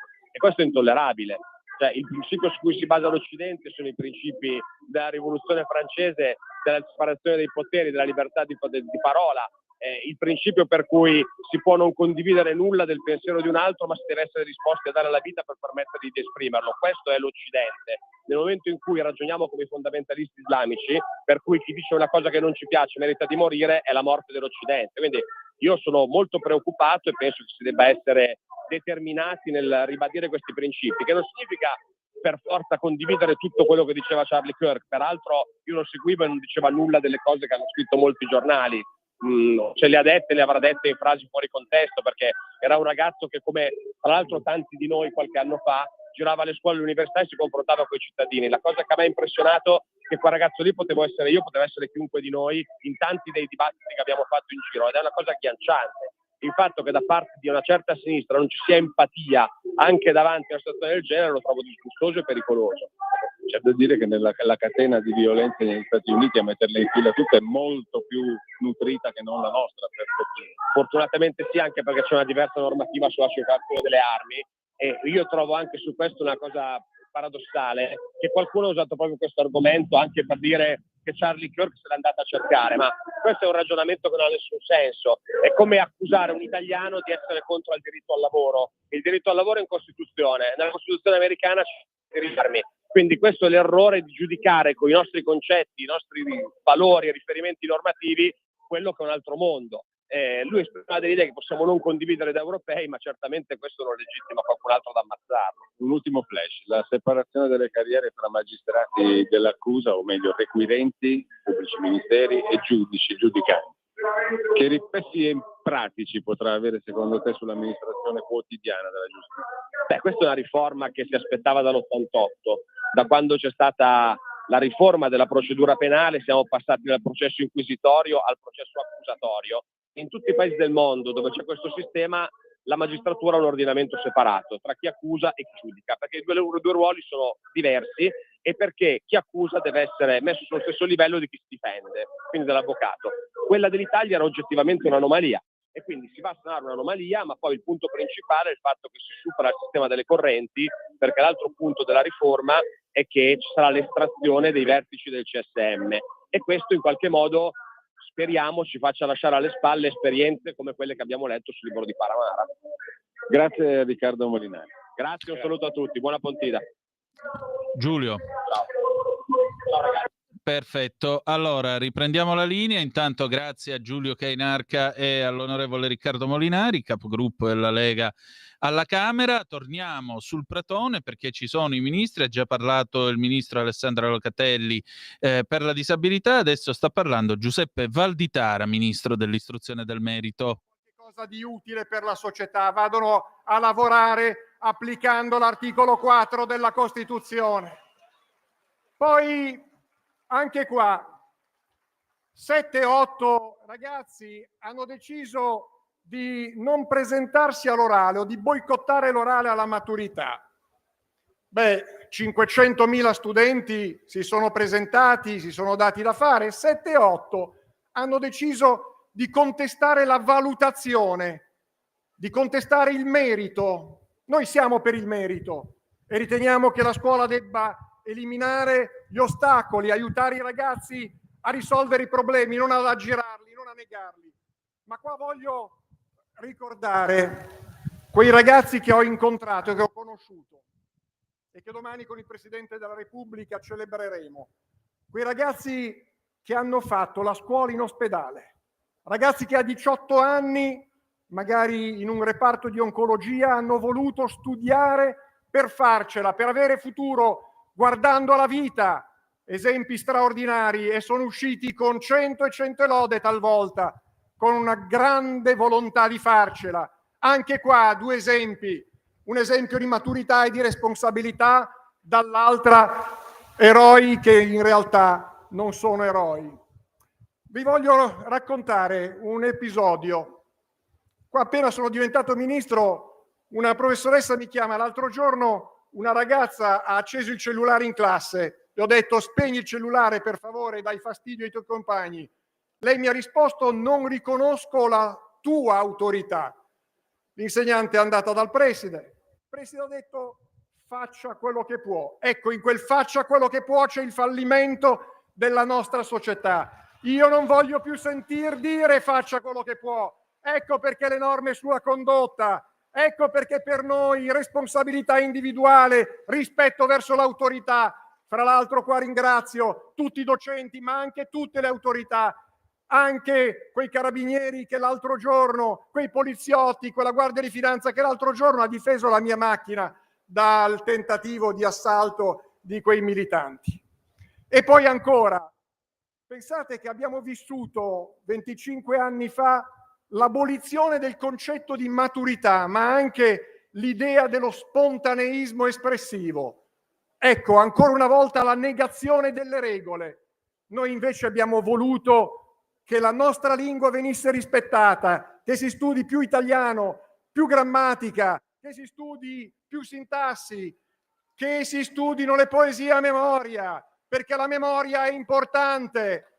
Abbiamo voluto anche reintrodurre quel concetto di maturità che è fondamentale e abbiamo voluto ripensare la storia, perché sono stanco di vedere i nostri giovani, i nostri bambini dedicare tanto del loro tempo ad animali preistorici e poco tempo ad Atene, Roma, il cristianesimo, la storia dei nostri comuni, della nostra Italia.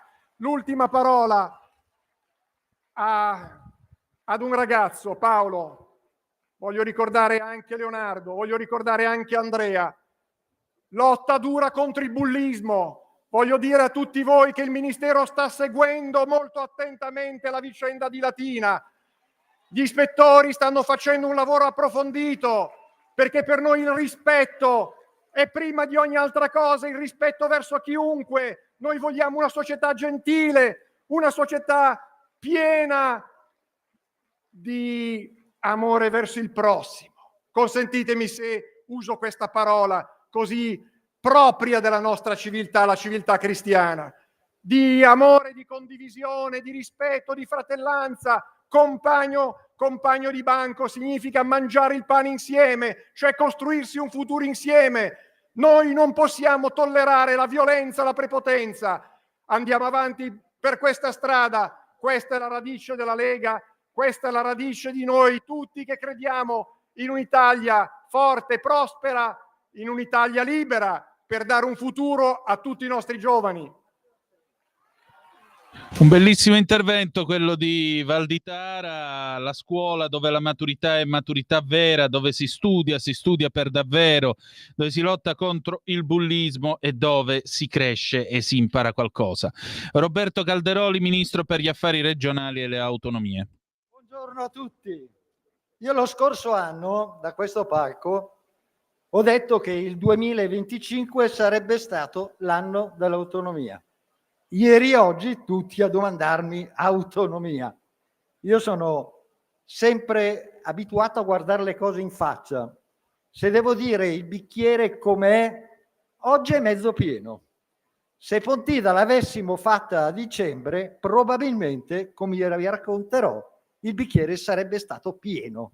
Dicembre 2025. L'anno scorso abbiamo festeggiato l'approvazione della legge dell'autonomia, le richieste delle prime 4 regioni, poi però la sinistra, che non riesce a batterti elettoralmente o in Parlamento, usa le armi non convenzionali. Prima hanno tentato con un referendum bocciato, non gliel'hanno accolto, poi ha messo di mezzo la Corte Costituzionale. La Suprema Corte, parte terza, imparziale, come sempre. Io dico solo che 5 vengono indicati dal Presidente della Repubblica, 5 dai magistrati stessi e 5 eletti in Parlamento, quindi sicuramente imparziali. Hanno dovuto dire che la legge è costituzionale, però hanno messo tutta una serie di vincoli, paletti, che a un certo punto mi sembrava che la sua realizzazione fosse diventata quasi impossibile. Perché lo dico chiaro e tondo, a un certo punto mi era venuta voglia di mollare tutto e dire non si potrà mai fare. Però io mi sono ricordato di quel quasi impossibile, e quando c'è un quasi mi è venuta in mente la frase di Bossi di un tempo: mai mulà, e io non ho mollato e sono andato avanti. Volevano i LEP, ho scritto la legge sui LEP che verrà esaminata proprio già da settembre da parte del Senato. Ho proseguito i negoziati con Lombardia, Veneto, Piemonte, Liguria su 3 materie non LEP, a partire dalla protezione civile. Io sarò orgoglioso il giorno che, se c'è una calamità, sarà il governatore il giorno dopo a dichiarare lo stato di emergenza e non lo Stato centrale dopo 6 mesi. E finalmente, grazie a Giancarlo, abbiamo messo anche i soldi nel fondo delle emergenze regionali, le professioni, la previdenza complementare integrativa, perché tutti fingono di dimenticarsi che senza quella terza gamba che non è mai partita, che io voglio invece parta dalle regioni, finalmente quei ragazzi che saranno i futuri pensionati non abbiano col sistema contributivo una vera miseria. È giusto che uno vada in pensione con una pensione degna della propria vita. I governatori mi hanno detto di sì, però a condizione che ci fosse anche la sanità. Io sono assolutamente d'accordo con loro. È assurdo che quel riparto del fondo, su cui devono trovare l'intesa tutti i presidenti di regioni, poi ti venga essere usato con altri parametri che ti impone ancora lo Stato. Lasciateci usare i nostri soldi e finalmente finiranno le liste d'attesa. Io ho avuto l'ok dei governatori, ho avuto l'ok da 13 ministeri e 13 ministri e siamo andati al tavolo di maggioranza con la Meloni, Tajani, Salvini ed altri. Mi hanno detto: van bene le materie, va bene il metodo che hai seguito, va bene i contenuti, quindi noi un testo di una preintesa l'abbiamo predisposto.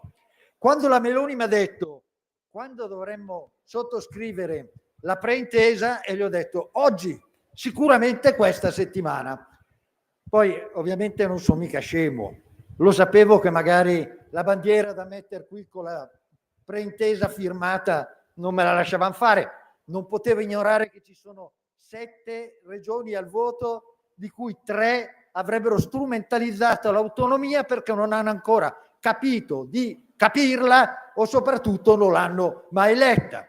E quindi abbiamo accettato. C'era Matteo, c'era Giancarlo, c'ero io, e si sono impegnati a sottoscrivere non le preintese ma le intese per il dicembre 2025. Abbiamo accettato con una condizione, perché io nel 2009 avevo fatto approvare il federalismo fiscale, una legge delega, e non sono mai arrivati i decreti attuativi di quel federalismo, e abbiamo avuto il sì e il via libera che fra legge di bilancio e decreto legislativo entro la fine dell'anno intese e federalismo fiscale. Chiudo parlando di un fiore all'occhiello che mi sono messo ieri, perché ieri è stata pubblicata la legge sulla montagna. L'ho scritta io, mi hanno aiutato in tanti e ringrazio tutti, ma finalmente le terre alte avranno 200 milioni che vanno alle vere terre alte e non a quelli che non c'entra niente con la montagna, a partire da quelli che sono i servizi essenziali, la sanità, la scuola, la famiglia, il fare impresa e anche un angolino per i cacciatori. Si apre oggi la stagione venatoria, abbiamo messo la possibilità di controllare il numero dei lupi, degli orsi, e soprattutto si può ripartire con la caccia non agli uccelli migratori ma per tutte le altre specie nei valichi montani, dove un TAR della Lombardia li aveva bloccati completamente. Chiudo dandovi un benvenuto come bergamasco orgoglioso di esserlo. Un grazie agli organizzatori del Provinciale di Bergamo, della Lombarda, e un grazie a tutti voi, popolo di Pontida, perché, e chiudo, veramente per me la Lega non è un partito, non è un movimento. Per me la Lega è un sogno, è una fede, è un credo, e io sono sicuro che queste cose non vengano dalla testa, ma vengano anche dal cuore. Manzoni diceva di Don Abbondio: il coraggio o uno ce l'ha o non se lo può dare. Non è vero, caro Manzoni, voi solo il coraggio non solo ce l'avete, ma riuscite anche a darcelo. E ricordo due uomini di grande cuore e coraggio, a uno Umberto per fargli gli auguri che ho fatto direttamente per il suo compleanno, e un altro uomo di cuore di cui purtroppo l'altro ieri è mancata la sua presenza. Ieri sono andato al suo funerale, si chiamava Ettore Pirovano, un grande leghista. Buon viaggio Ettore e viva Pontida! Ciao! Grazie Anche Alberto! qui l'affetto di Calderoli per Bossi e per Ettore Pirovano. Ci uniamo in questo abbraccio. L'autonomia ormai, insomma, è a buon punto nelle parole del ministro, ma adesso tocca al titolare dell'economia, Giancarlo Giorgetti. Per Giancarlo Giorgetti!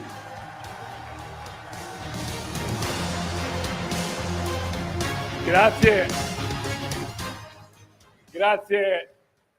Vi devo confessare che è sempre un'emozione parlare da questo palco. E adesso, da ministro, vi dico che non posso dimenticare l'emozione che la prima volta ho provato arrivando a Pontida. L'emozione di vedere tutte le bandiere che sventolavano, sventolate le bandiere, perché sono la testimonianza della diversità, e che la diversità come valore da difendere nell'autonomia, nel federalismo.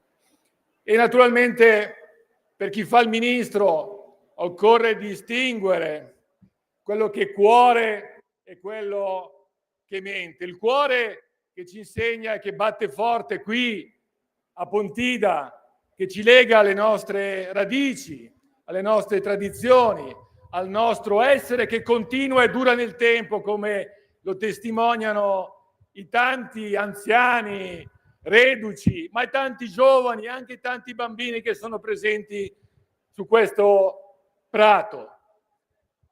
Radici che però, ci insegna Pontida, possono sopravvivere e durare soltanto se abbiamo presente i valori di un movimento come ci sono stati insegnati proprio qui su questo palco, che può vivere e sopravvivere soltanto se ha soltanto un capo nazionale, un capo regionale, un capo provinciale, un capo a livello di comune.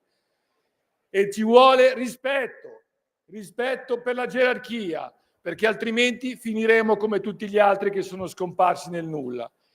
E questo cuore si confronta ogni giorno, ve lo dice chi fa il ministro dell'economia e delle finanze, con la mente, con la razionalità, con il dovere svolgere il proprio ruolo in modo responsabile. E questo è un termine che si coniuga e si collega bene anche questo con l'autonomia che chiediamo. Avendo ben presente che ogni euro che spendiamo è un euro che deve essere chiesto in termini di tasse ai nostri cittadini. E quindi la responsabilità ci impone di essere molto rigorosi su come si spendono i soldi. E quel successo di questo governo è perché ha messo fine a sprechi e sperperi. E naturalmente l'obiettivo nostro è quello di ridurre il carico fiscale, quello di arrivare anche alla pace con i contribuenti. Non ce lo dimentichiamo, non dimentichiamo gli impegni e le promesse che abbiamo fatto qui su questo prato. E anche la responsabilità, una responsabilità pesante, quella di custodire i vostri risparmi, perché chi ha dato fiducia allo Stato e ha messo i risparmi nei BTP, nei bot, in qualche modo confida che ci sia un governo responsabile che li possa tenere protetti. Ecco, queste sono responsabilità ed è un peso, ve lo posso dire tranquillamente, è un peso che grava ogni giorno su chi ha queste responsabilità. Per andare avanti bisogna essere a posto con la propria coscienza. E bisogna essere a posto con la propria coscienza e con la coscienza di Pontida, e cioè della promessa a giuramento che abbiamo fatto a tanta gente che su questo palco è venuto. E tra le poesie da imparare a memoria, caro il mio ministro dell'istruzione, c'è anche il giuramento di Pontida del Berchet. Impariamolo a memoria, che con le nostre bandiere ci darà la carica, perché lo slogan di quest'anno di Pontida è quello, diciamo così, scontato di liberi e forti, ma si potrà essere liberi soltanto se saremo forti. Senza forza non ci sarà libertà. Viva Pontida, viva la Lega! Il bellissimo ricordo del giuramento di Pontida del Berchet, il concetto di rispetto da parte dei ministri e soprattutto del ministro dell'economia per i fondi, per i soldi dei contribuenti, la serietà di tenere in piedi i conti dello Stato, il no agli sprechi. Adesso tocca ai vice segretari.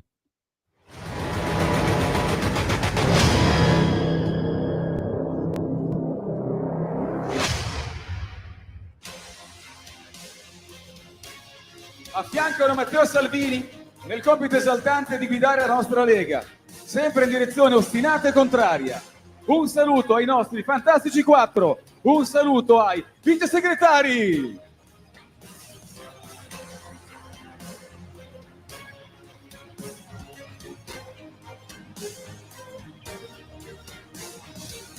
È da sempre in prima linea per pensioni eque, è una forza della natura che spaventa soprattutto la CGIL. L'applauso per Claudio Durigon.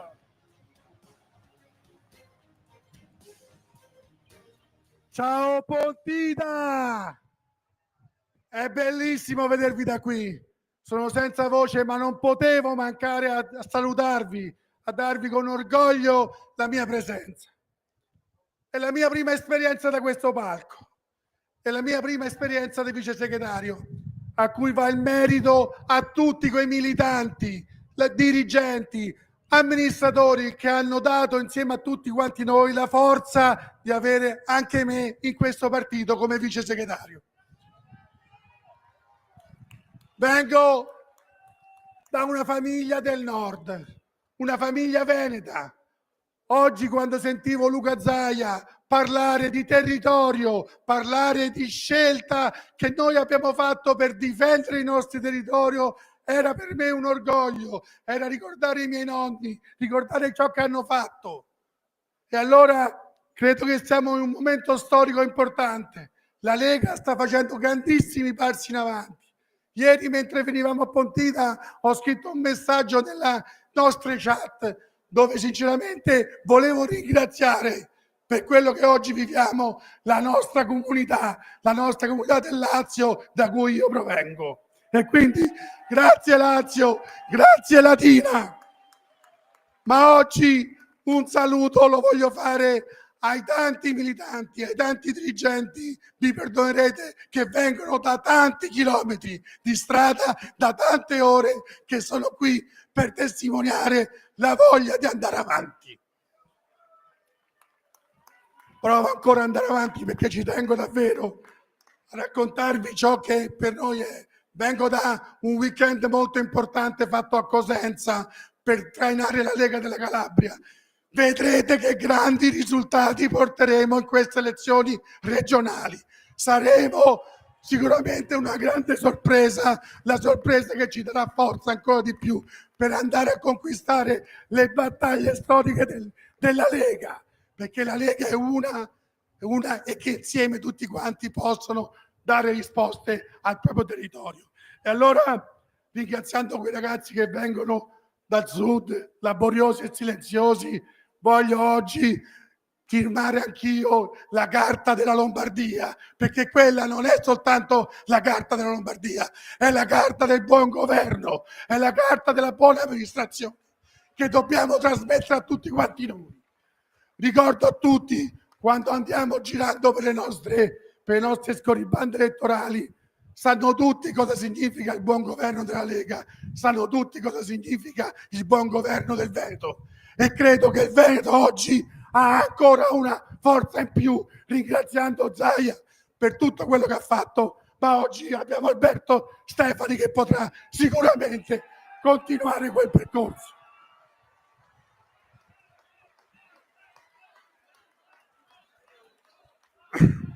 Nella mia presentazione si parlava delle pensioni eque.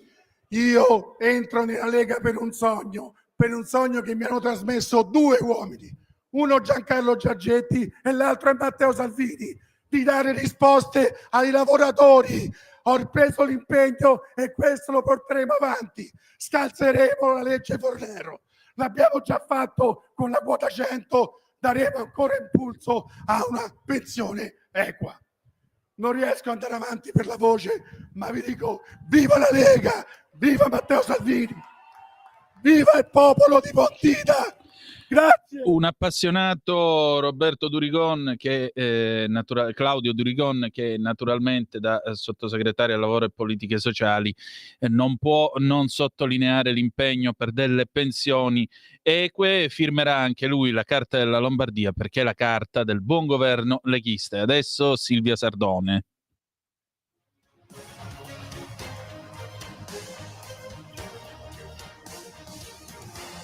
Grazie, ciao a tutti!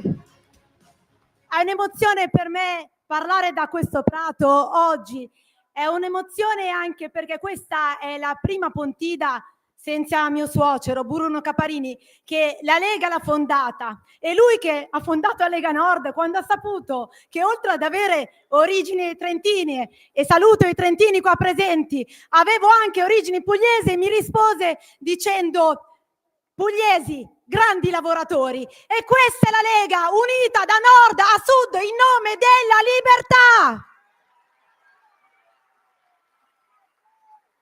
Questa è una Pontida particolare, è una Pontida per la libertà. Dovete sapere che questa settimana in un municipio a Milano il Partito Democratico ha negato il minuto di silenzio per Charlie Kirk paragonandolo alle Brigate Rosse. Ma vi rendete conto? Sono sempre i soliti comunisti analfabeti di libertà.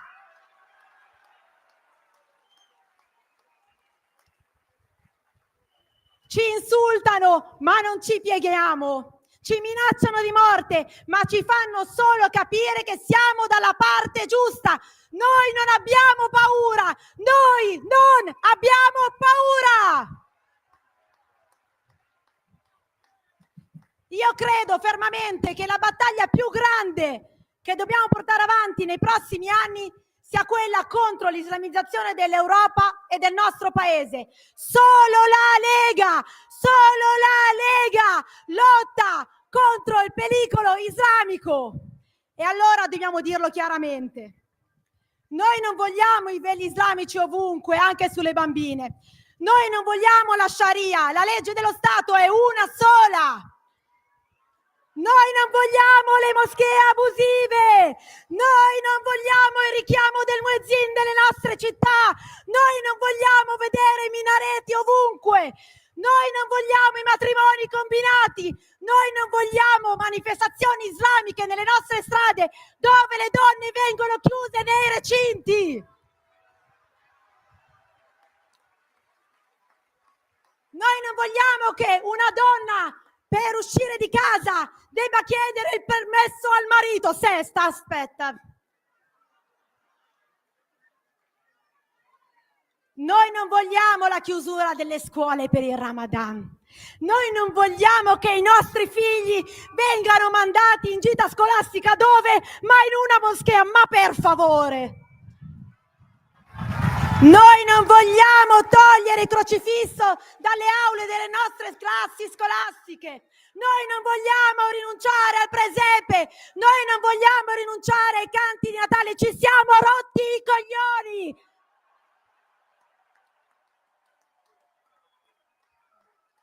Ma chi è che si deve integrare? Noi o loro? Noi o loro?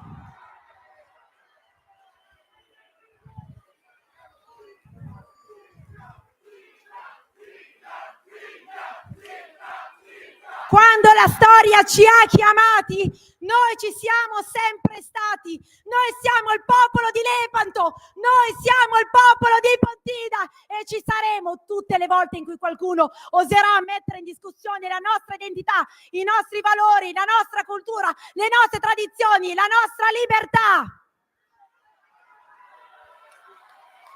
Noi non siamo come la sinistra che in cambio di una manciata dei voti della comunità islamica svende ciò che siamo. Non un solo centesimo sarà concesso loro senza un accordo con lo Stato. L'Islam radicale è la spada che la sinistra vuole usare per tagliare la gola all'Occidente e noi non glielo permetteremo.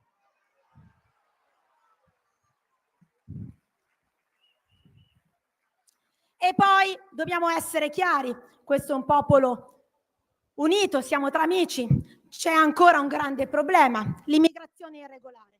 Dobbiamo agire, basta compromessi.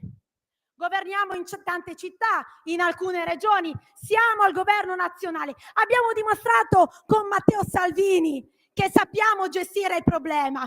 E allora dobbiamo agire ora, se non ora, quando? Dobbiamo farlo noi.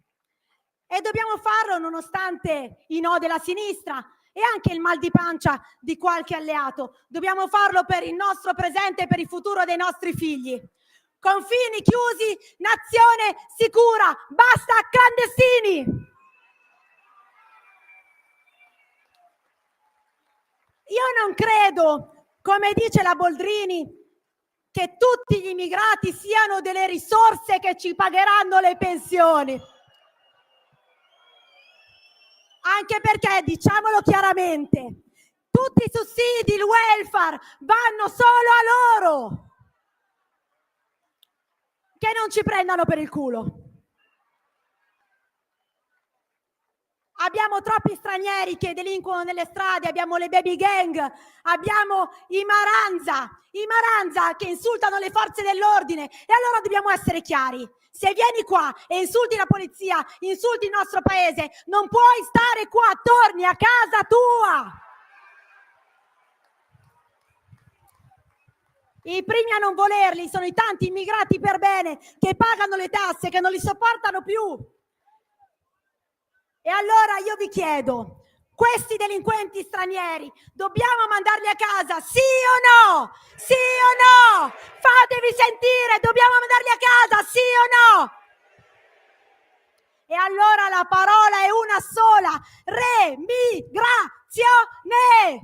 Remigrazione! Remigrazione! Dobbiamo avere il coraggio di chiamare le cose con il proprio nome. È in atto una vera e propria sostituzione. E io non voglio che il popolo di Pontida venga sostituito. Non voglio che gli uomini di Pontida vengano sostituiti da 4 Mao Mao con la barba lunga. Non voglio che le donne di Pontida vengano sostituite da gente che va in giro con un sacco della spazzatura addosso. Saremo ovunque, contro chiunque, per difendere la nostra libertà, perché siamo leghisti, perché siamo la Lega, perché siamo un movimento di lotta e di libertà. E quindi viva la libertà, viva la nostra cultura, viva la nostra identità, viva le nostre tradizioni e viva la Lega! Grazie. Grazie Silvia! Silvia Sardone, molto sentita, molto sostenuta, molto chiara anche a tutto campo, no all'islamizzazione, sì però all'intesa tra lo Stato e la religione islamica, avete sentito, una società nella quale le radici cristiane, la propria identità, siamo il popolo di Lepanto, addirittura il 7 ottobre del 1571 viene evocato, e adesso Alberto Stefani.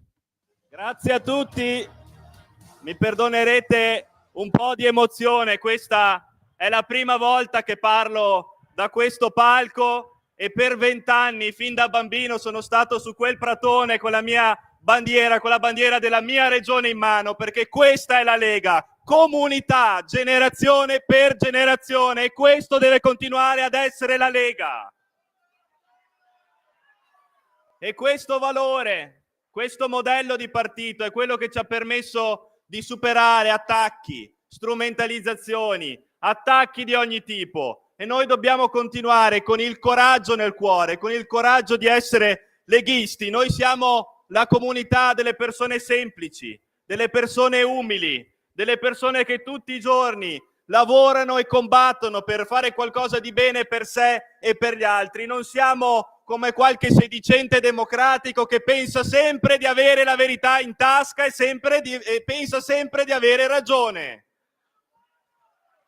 Siamo la comunità delle differenze territoriali, e questo è l'unico prato su cui tutte le regioni possono orgogliosamente sventolare la propria bandiera con le proprie specificità, con le proprie tradizioni. Questa è la Lega che noi dobbiamo difendere e dobbiamo tutelare, la Lega delle differenze, delle territorialità e delle autonomie.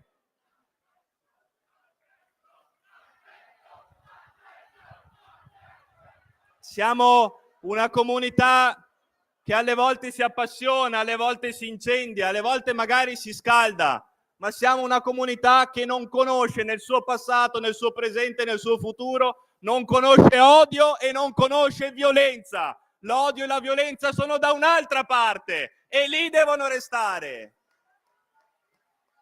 Noi dimostreremo che la forza delle idee vincerà sempre sull'intolleranza e sulla pochezza della violenza. E quando qualcuno in televisione difende un assassino di un ragazzo di 31 anni, quella è la vera intolleranza. Quello è quello che noi dobbiamo combattere. Lasciamo agli altri l'odio, lasciamo agli altri gli odiatori da social network che pensano di passare le proprie giornate ad insultare gli altri, ad insultare i partiti e i movimenti come il nostro, che cercano di fare qualcosa di bene per gli altri. Lasciamo agli altri l'intolleranza, noi prendiamoci la parte migliore della società, la parte migliore della società civile, chi lavora, chi produce, i tanti giovani che non sono solo perditempo, ci sono tantissimi giovani che tutti i giorni studiano, lavorano, si impegnano nella scuola, nell'università, nel lavoro, nel volontariato. Questi dobbiamo rappresentare. Siamo la comunità che difende il lavoro, chi produce lavoro, chi tutela il lavoro, non come qualche altro movimento che nei programmi delle elezioni regionali sta lanciando il reddito di cittadinanza regionale. Queste sono offese per i territori come i nostri.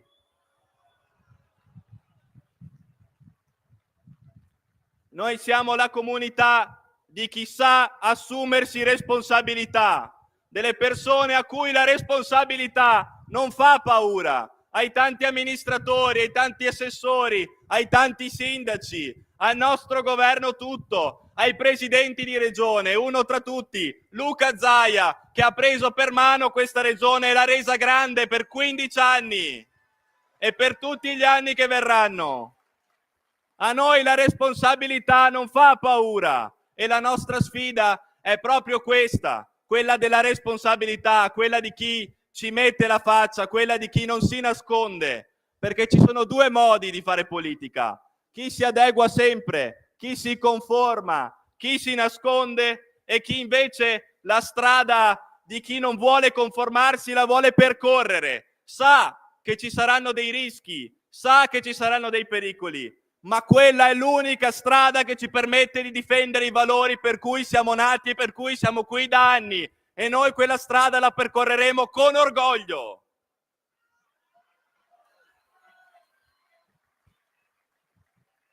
Siamo la comunità delle radici profonde, delle specificità, delle tradizioni. Siamo una comunità che si prende per mano e che lascia da parte le normali incomprensioni che possono esserci tra di noi. Quelle non esistono, perché c'è un fine più grande, c'è un fine ultimo, che è difendere i valori delle nostre terre, che è difendere la nostra gente, che è difendere chi produce, che è assumersi delle responsabilità, che è difendere i nostri valori cristiani. Questo è quello per cui noi dobbiamo combattere.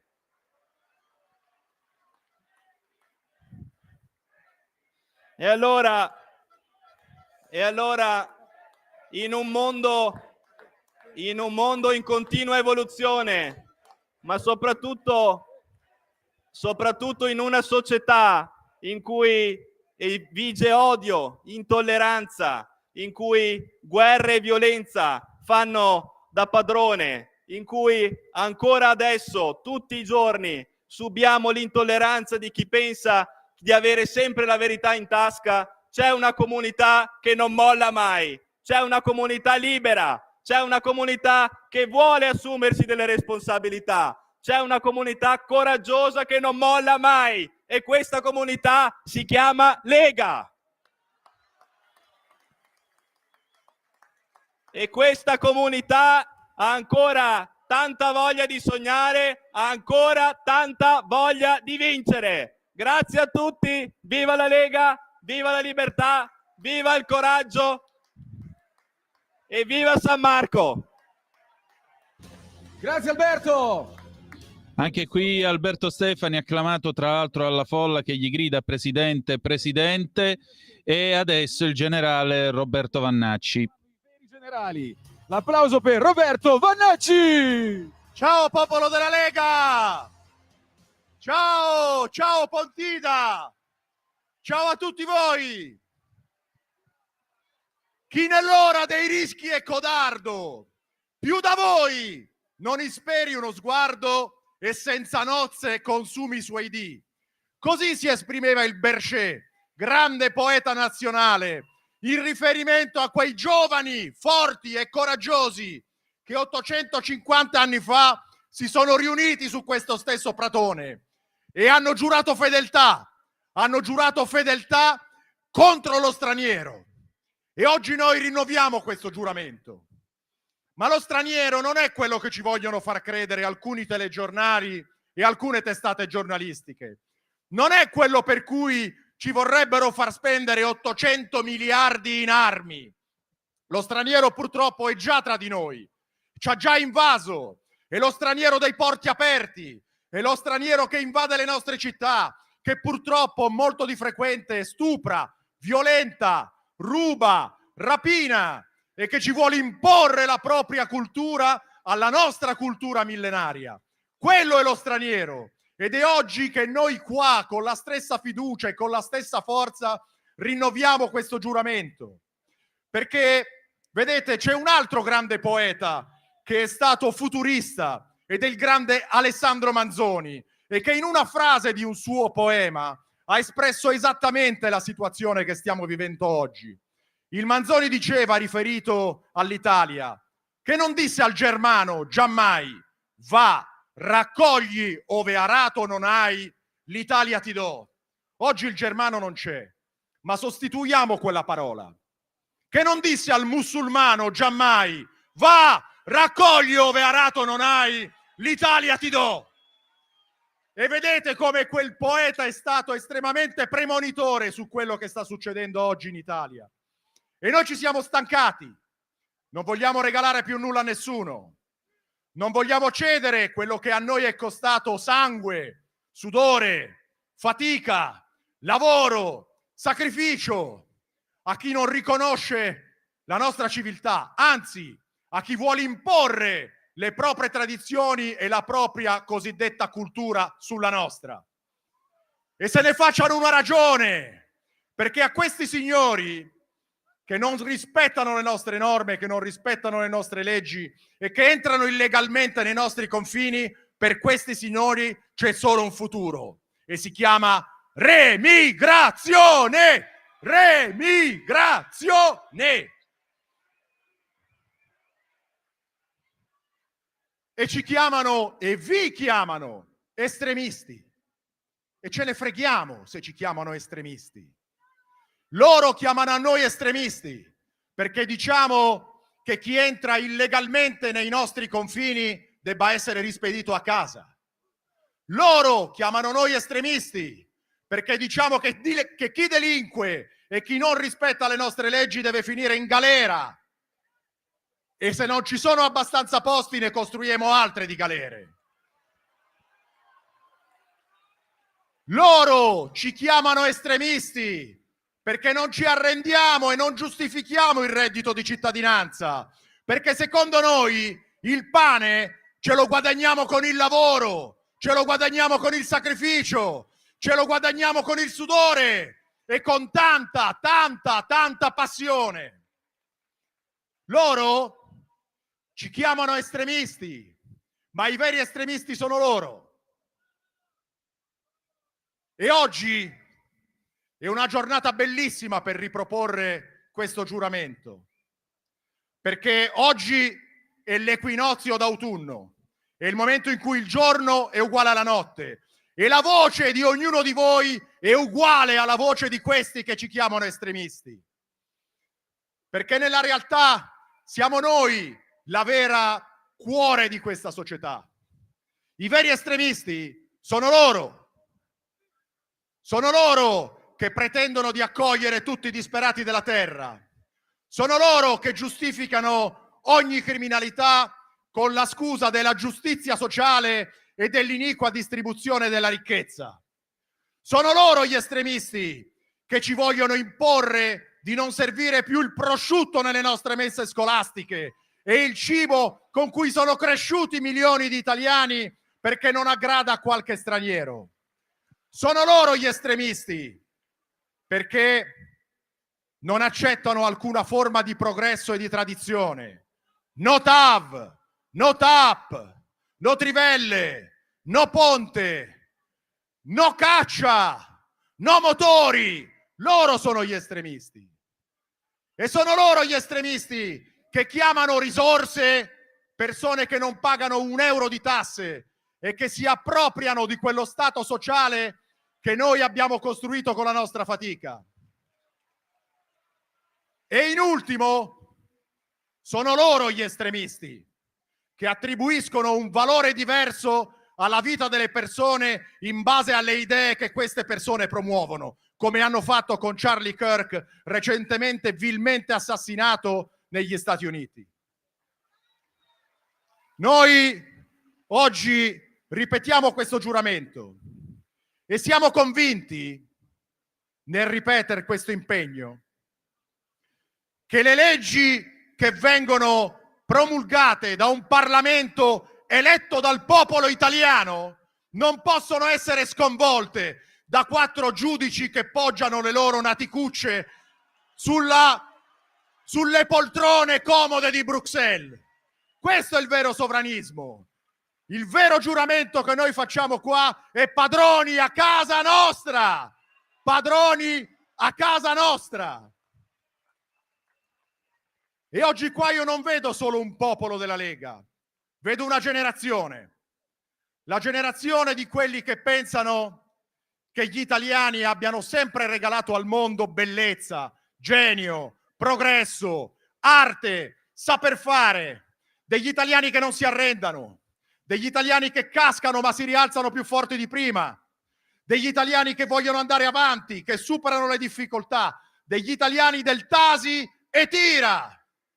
E non ci arrendiamo noi di questa generazione alla società multiculturale imposta.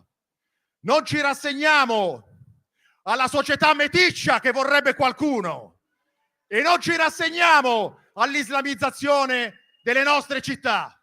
Noi andiamo avanti. Eccola la generazione di Pontida, ecco la generazione dei padroni a casa nostra. Grazie Pontida. Grazie generale. E allora, remigrazione, padroni a casa nostra, la citazione di marzo 1821 di Alessandro Manzoni. Adesso c'è un messaggio da parte di Santiago Abascal, il presidente di Vox dalla Spagna.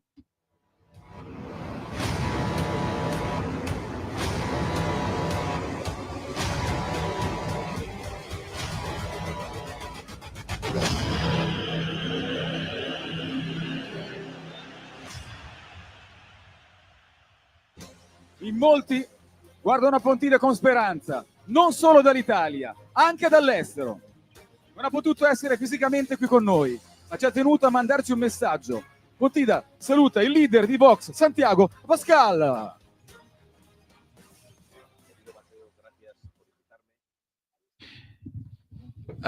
Mi sarebbe piaciuto partecipare di persona, dice Abascal, ma come sapete un contrattempo dell'ultimo minuto mi ha impedito di stare con voi e conoscere in prima persona il famoso evento annuale della Lega e godere insieme a voi di quell'atmosfera di patrioti italiani. Questo è il cammino, quello della collaborazione, cooperazione, alleanza tra tutte le forze patriottiche, cercare accordi sulle differenze per difendere la sovranità nazionale. Questo è il cammino, anche se sarà molto difficile, perché vogliono finirci, cercheranno di intimidirci con la persecuzione, con minacce e violenza. Lo abbiamo visto nelle ultime settimane, ricorrono a tutto questo perché sono incapaci di controbattere le nostre idee. Per questo possono solo demonizzarci e disumanizzarci. Caro Matteo, cari amici della Lega, grazie per il vostro invito, grazie per la vostra accoglienza, grazie per essere rimasti fedeli all'Europa delle patrie, grazie per aver combattuto perché l'Italia rimanga Italia e rendere così grande il nostro continente. L'islamismo non può avere alcun rifugio in Europa, né quartier generale. Coloro che vengono a imporre una religione e quelli che vengono a maltrattare le donne. Ma mentre parla Abascal, noi abbiamo il generale Vannacci al gazebo, quindi apriamo la linea. Pronto? Pronto Antonino, buongiorno. Sì, Giulio, eccoci. Il generale Vannacci è qui con me, naturalmente lo ringraziamo. Buongiorno Grazie. generale. No, grazie a voi, grazie a tutti gli ascoltatori in questa bellissima giornata del popolo di Pontida. Allora, abbiamo appena ascoltato il suo intervento dal palco. Se dovesse riassumere complessivamente questa giornata di Pontida, all'insegna di quale cifra caratteristica dal suo punto di vista? Ma intanto la giornata di Pontida è una giornata identitaria, una giornata in cui il popolo di Pontida rinnova quel giuramento fatto 850 anni fa da altri grandi coraggiosi che lottavano contro uno straniero, lottavano per la loro sopravvivenza, lottavano per la loro identità e lottavano per la loro cultura. Ed è questo quello che ogni anno qua a Pontida si rinnova. È chiaro che ha delle declinazioni diverse. Noi oggi ci troviamo a combattere uno straniero, ma lo straniero non è quello per cui ci vorrebbero far spendere 800 miliardi di euro in armi. Lo straniero purtroppo ce l'abbiamo già in casa e ne subiamo le conseguenze ogni giorno quando sentiamo di stupri, di violenze, di rapine, di furti, di appropriazione indebita e soprattutto di tanta gente che vuole imporre la loro cultura sulla nostra. Allora noi non vogliamo negare l'accoglienza a nessuno, ma chi viene a casa nostra si deve adeguare alle nostre norme, alle nostre leggi, alle nostre tradizioni e alla nostra cultura. E questo è quello che chiediamo. E questo non solo ha un riverbero sulla politica che noi vogliamo portare avanti, ma un riverbero anche sull'aspetto sociale. Questi stranieri che arrivano a grandi quantità nel nostro paese stanno erodendo quel poco di stato sociale che è rimasto. Questo stato sociale che gli italiani si sono costruiti con il sudore, i sacrifici, il sangue dei propri nonni, dei propri padri e che a noi non ha regalato nessuno. E invece oggi noi lo regaliamo ai disperati della terra. È l'ora di finirla, dobbiamo arrivare a bloccare l'immigrazione clandestina, dobbiamo accettare a casa nostra solo quelle persone che rappresentano un valore aggiunto per la società. E poi dobbiamo lottare anche per altre storture del nostro sistema, il reddito di cittadinanza. Noi abbiamo sempre pensato che il pane ce lo guadagniamo con il lavoro e con il sacrificio e con tanta passione e che non possiamo regalare risorse a chi invece sta seduto su un divano.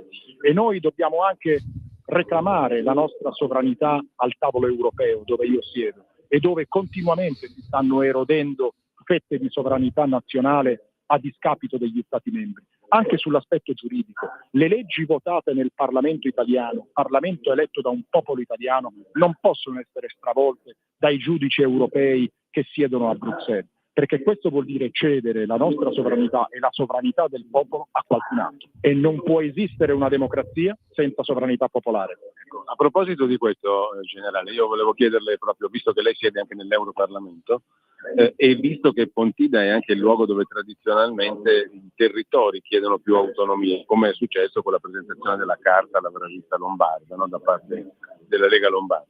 Ecco, qual è il livello più opportuno per dare efficacia alle battaglie di cui lei ci ha appena parlato?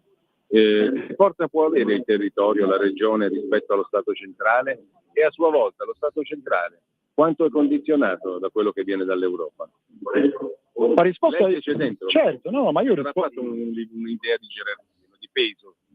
Io rispondo anche portando qualche cosa dalla mia precedente esperienza. Ogni livello ha la sua importanza, il livello strategico, il livello operativo, il livello tattico.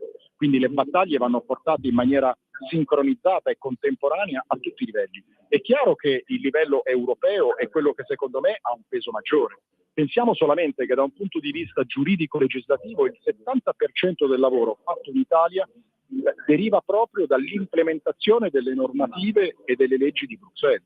E questo però è un po', riguarda tutti i settori. Pensiamo alla politica agricola, pensiamo all'industria, pensiamo alle altre imprese. E poi la battaglia che noi conduciamo a Bruxelles deve avere il suo ritorno a livello sia nazionale, quindi il Parlamento, il Senato, e anche regionale, e anche comunale. Deve essere un'attività sincronizzata per raggiungere il massimo risultato utilizzando al meglio le forze a disposizione. L'ultima cosa, lei ha accennato prima al disegno di utilizzare 800 miliardi per le armi, per la guerra. È il suo campo, è la sua vita.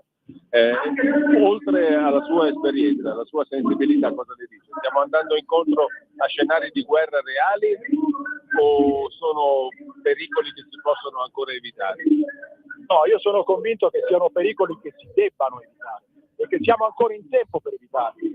Oggi noi dobbiamo ricercare la pace, invece in Europa c'è una commissione, una von der Leyen che ci propone una guerra ad oltranza. I rischi li evitiamo trovando una situazione di pace. E vedo che ormai anche altre persone che hanno un'idea diversa dalla mia stanno raggiungendo i miei stessi propositi e le mie stesse proposte. Ieri ho letto un articolo addirittura di Amato che sta dicendo che attualmente l'unica soluzione è trovare una pace oggi, perché la pace di domani ci costerà maggiormente rispetto a quella che riusciremo a concludere oggi.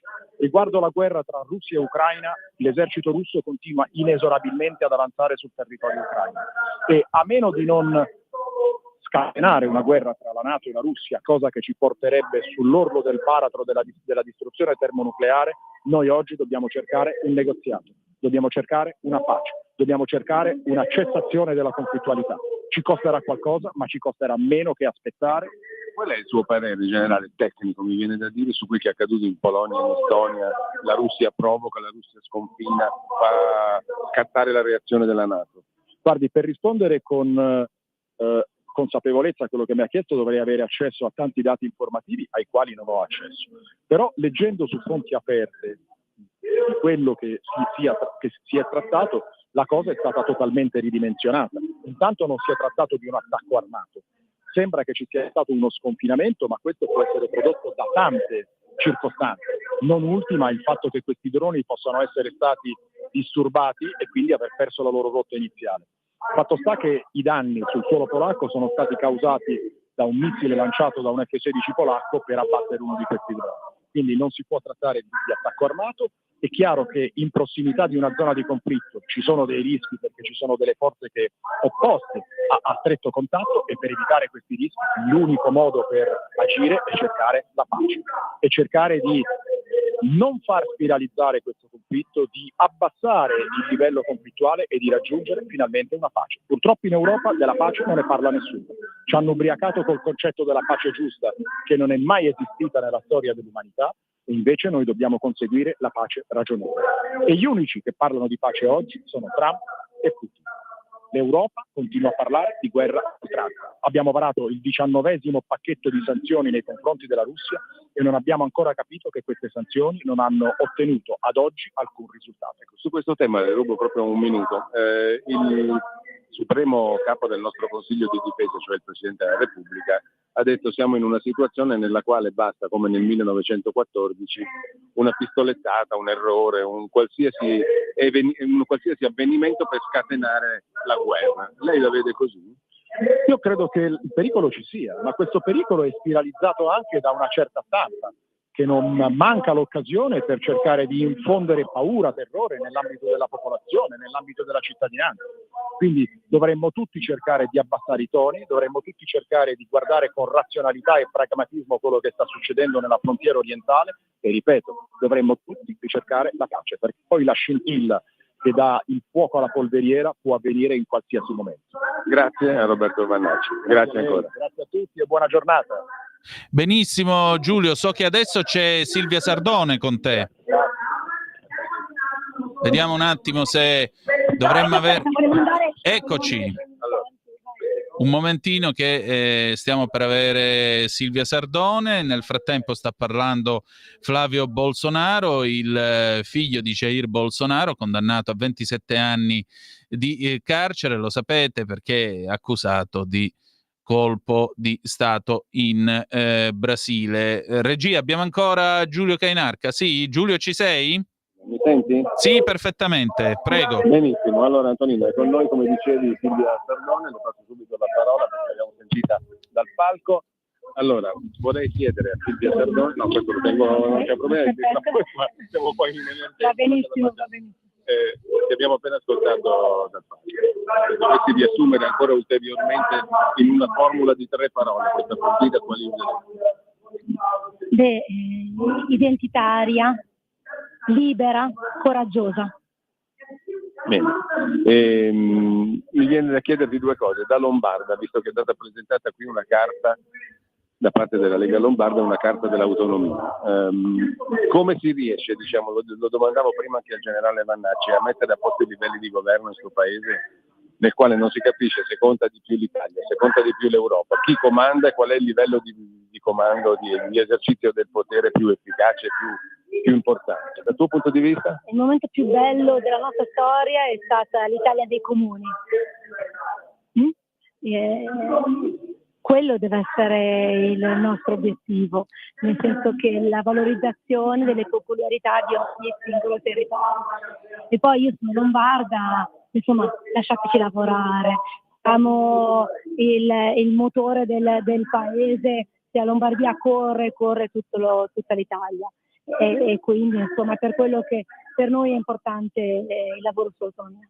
Non dovrebbero esserci ostacoli, però visto che a livello centrale, insomma, si può godere ancora di un paio d'anni almeno di un governo di colore consimile. Ma infatti questo è il tema, ne parlavo anche quando citavo la questione dell'immigrazione irregolare. Governiamo nei comuni, in molte regioni, siamo a governo del paese, dobbiamo intervenire noi per le nostre storiche battaglie. Sicuramente l'autonomia è una di queste. Se non ora, quando? I cittadini se lo aspettano. Ultima cosa, su Milano questa volta. Quanto dura ancora Beppe Sala? Dura fino alla fine? Ma io, se dovessi scommettere, direi purtroppo sì. E detto questo, noi sicuramente non gli renderemo vita facile. Ecco, il nostro Vincent qua, che è milanista, dice lo stadio di San Siro. Tu come lo vedi l'affare dello stadio di San Siro? Innanzitutto forza Inter, così, giusto per riequilibrare, anche perché sul caso che milanista vorrei salutare anche, insomma, gli amici interisti. In questi casi io normalmente dico sempre che il papà è milanista e il figlio juventino, così diciamo li prendo un po' tutti, no?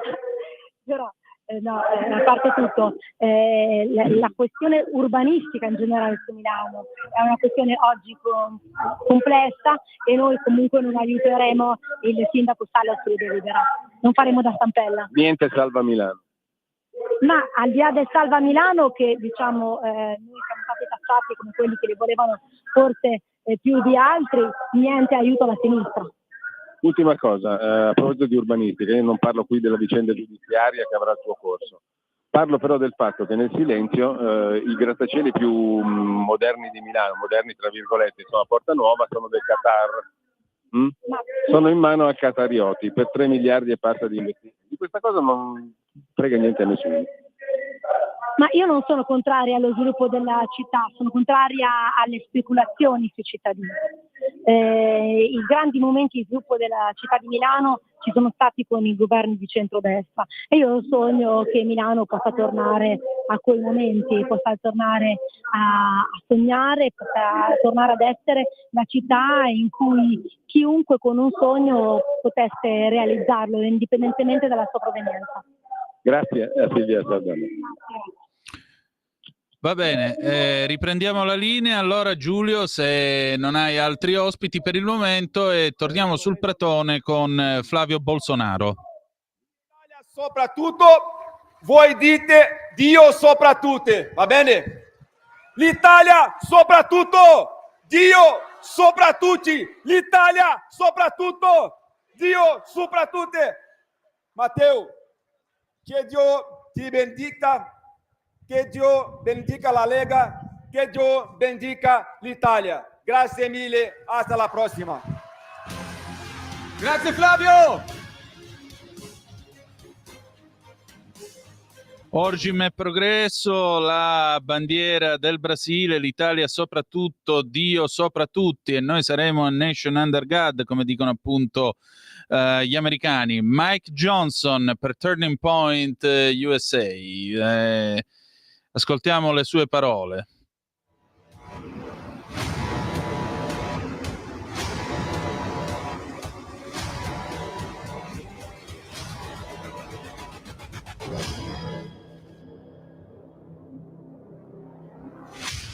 Mike Johnson è speaker della Camera dei rappresentanti USA. Il messaggio dello speaker della Camera dei rappresentanti USA, Mike Johnson. Buongiorno, this is Mike Johnson, the Speaker of the United States House of Representatives here in Washington, D.C. Allora, per chi ci segue alla radio, vorrei poter essere con voi di persona nel bellissimo Pratone di Pontida per celebrare questo anniversario speciale. Come uomo dalle profonde radici italiane, mio bisnonno è partito dalla Sicilia per raggiungere l'America. Considero un onore straordinario che il mio amico vice premier Salvini mi abbia invitato a rivolgermi a questa grande folla di patriottici sostenitori della Lega. Voi conoscete bene questa storia perché le elezioni apprese allora sono importanti oggi quanto lo erano nel 1167. Fu infatti quasi 1000 anni fa, proprio su quel terreno che avete sotto i piedi a Pontida, che si formò un'alleanza medievale in risposta agli invasori esterni. Persone comuni, gente normale che temevano l'avanzata d'un potere imperiale e decisero che avrebbero preferito morire in piedi piuttosto che vivere sotto il tallone di un'autorità lontana decisa a sottrarre loro il controllo dei governi locali. È in questo stesso spirito che voi, fedeli e patriottici sostenitori della Lega, traete le vostre fondamenta. È un sentimento che noi americani conosciamo bene. Quasi 250 anni fa, l'anno prossimo sarà l'anniversario, un gruppo di coloni americani, temendo anch'essi l'avanzata di una potenza straniera, intrapresero la grande guerra di indipendenza contro gli inglesi. Ne seguì una straordinaria affermazione della libertà che si diffuse in tutto il mondo. Eppure, mentre oggi celebriamo il 35esimo anniversario dello storico raduno di Pontida, e al tempo stesso ci avviciniamo ai 250 dalla fondazione dell'America, è evidente che alcune di quelle libertà di cui godiamo sono sempre più sotto attacco. Proprio la scorsa settimana il mondo intero ha assistito con orrore all'uccisione del mio amico Charlie Kirk, uno dei grandi promotori del conservatorismo politico, assassinato a sangue freddo. Charlie era un campione della libertà di parola, dell'espressione, aveva fiducia nel credo dell'America, la convinzione che siamo tutti creati a immagine di Dio e che la verità evidente è che i nostri diritti vengono da Dio, non dallo Stato. Charlie credeva che questi principi valessero la pena di essere difesi, per questo è stato assassinato. Mi ha commosso profondamente apprendere che il raduno di Pontida di quest'anno onorerà la missione di Charlie Kirk, e ancora di più nel sapere che il suo lavoro ha trovato così forte risonanza presso di voi, i nostri amici, a più di 4.000 miglia di distanza dall'altro lato dell'Atlantico. Questo per noi ha un significato enorme. Dunque lasciatemi dire in chiusura, Charlie non avrebbe voluto che chi lo amava fosse sopraffatto dalla disperazione. Avrebbe voluto fosse diffuso il suo messaggio per onorare la sua memoria e ampliare l'eredità che ha lasciato. Avrebbe voluto che parlassimo ancora più forte, non avrebbe voluto ci ritirassimo dal confronto, ci avrebbe incoraggiati a dibattere ancora di più, non avrebbe voluto vivessimo nella paura, ma continuassimo ad affermare quella verità meravigliosa e senza tempo che proclamava ogni giorno in qualsiasi luogo a chiunque. Ancora una volta ringrazio il vice premier Salvini per questa opportunità e vi auguro una splendida celebrazione oggi. Grazie mille, che Dio vi benedica.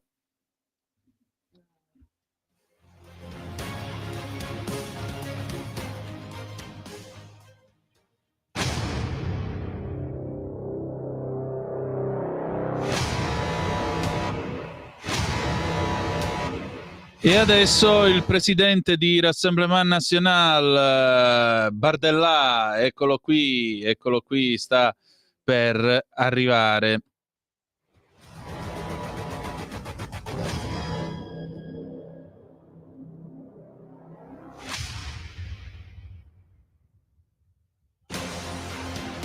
È il suo esordio a Pontida. È un amico della Lega. È l'incubo di Macron. Con Marine Le Pen rappresenta il futuro della Francia. Sono il primo partito. Un forte applauso. Siamo onorati di accogliere tra di noi, prima di Salvini, il presidente del gruppo dei Patrioti, Jordan Bardella.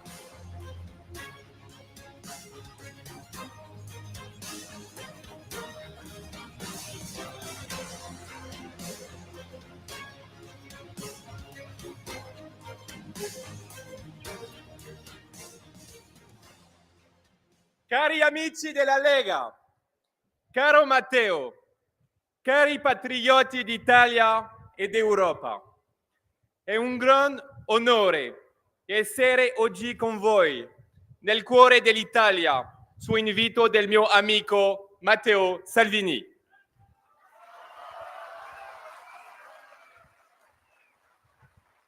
Grazie Matteo per il tuo coraggio.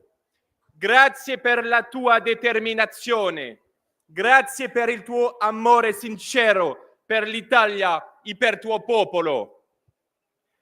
Sei un esempio per tutti noi, per tutta l'Europa delle nazioni. Cercherò di parlare in italiano per rendervi onore.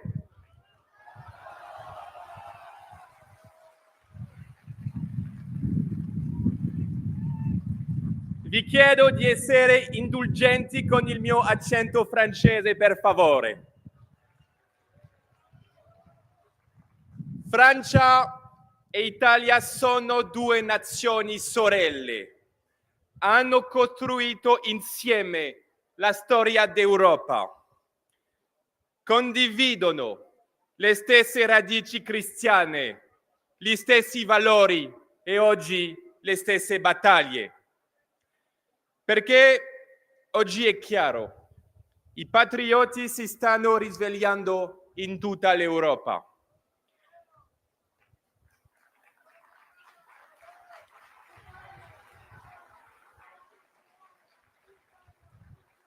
Alle elezioni europee, una nuova ondata popolare è attraversato il continente. Abbiamo formato il terzo gruppo più grande al Parlamento europeo, il gruppo dei Patrioti.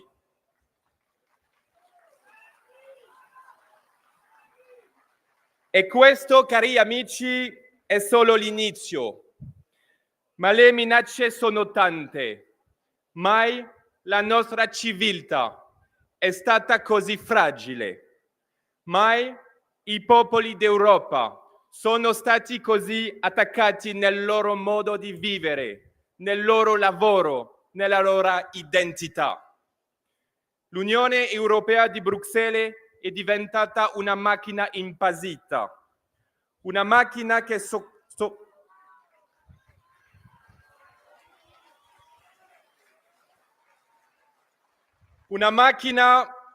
soffoca i nostri agricoltori, le nostre industrie, le nostre imprese. Una macchina che uccide l'innovazione con le norme, la crescita con le tasse, la competitività con l'ideologia.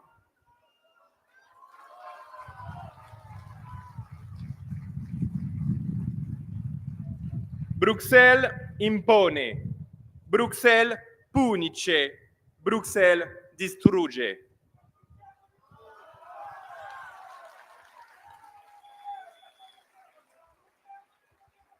Intanto nelle nostre città, nei nostri territori, intere famiglie soffrono. Fabbriche storiche chiudono, regioni intere si sentono abbandonate. L'Europa abbandona i suoi figli, ma noi, patrioti, li difendiamo.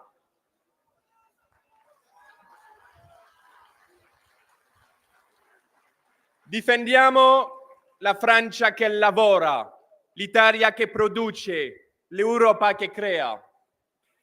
Difendiamo i contadini, gli artigiani, gli imprenditori, gli operai, i commercianti, tutti quelli che chiedono solo una cosa: vivere con dignità del proprio lavoro.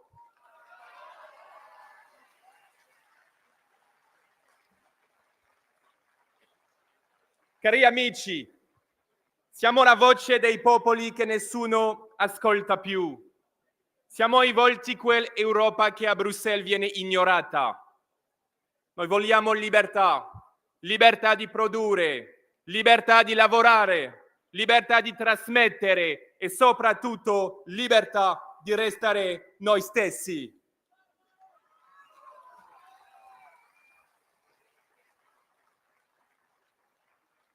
Per questo motivo, con il gruppo dei Patrioti, abbiamo presentato una mozione di sfiducia contro la Ursula.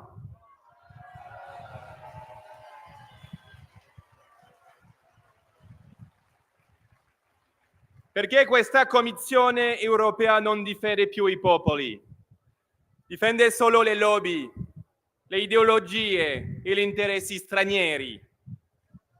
Voglio un'altra Europa, quella delle nazioni libere, non una superstruttura burocratica, non un impero post-nazionale, ma una alleanza dei popoli, un'Europa che rispetta la storia, la cultura e la sovranità di tutti.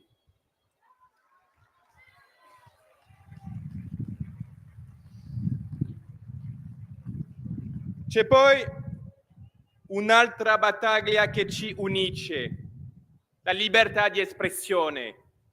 È il cuore della nostra civiltà occidentale. È ciò che permette il confronto, la verità e la democrazia. Ma oggi questa libertà è minacciata. In Europa si può rischiare la vita per aver disegnato una vignetta o per criticato l'islamismo radicale.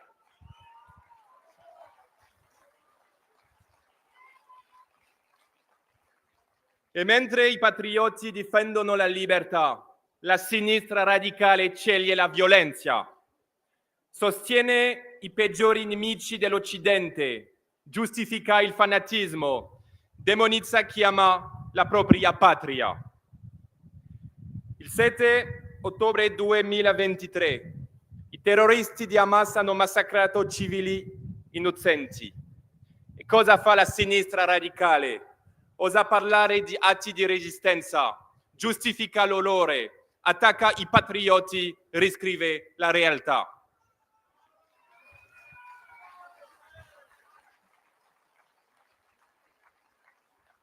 In questo clima è stato ucciso Charlie Kirk, patriota americano. È stato ucciso perché parlava, perché dibatteva, perché non voleva tacere. Ha lasciato una moglie, 2 figli e un dolore immenso. A loro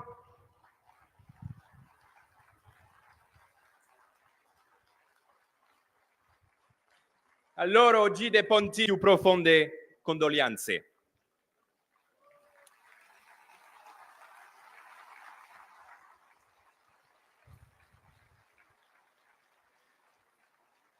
Ma Charlie Kirk lancia anche un messaggio, quello del coraggio, il coraggio di difendere le proprie idee, il coraggio di dire la verità, il coraggio di amare la propria patria anche quando dà fastidio. E questo coraggio che ci guida oggi a Pontida in tutta Europa.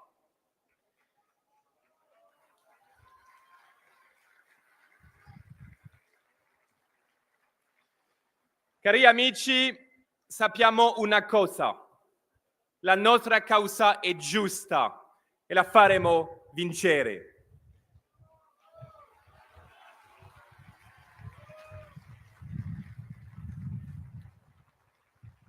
In Francia la situazione è grave.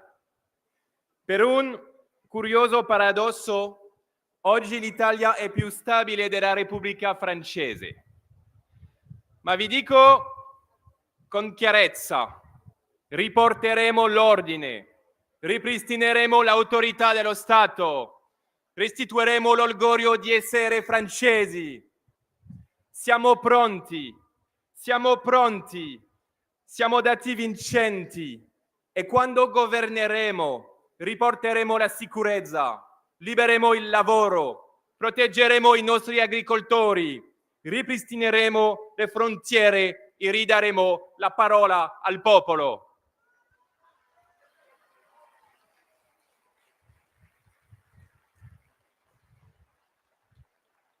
Il popolo francese deciderà per sé e nessuno potrà più imporgli quello che non vuole.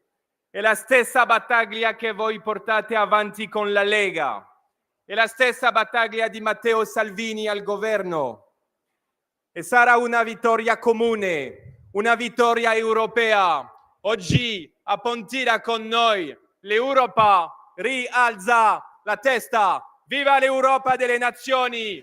Viva la libertà! Viva l'Italia! Viva Matteo Salvini! Viva la Francia!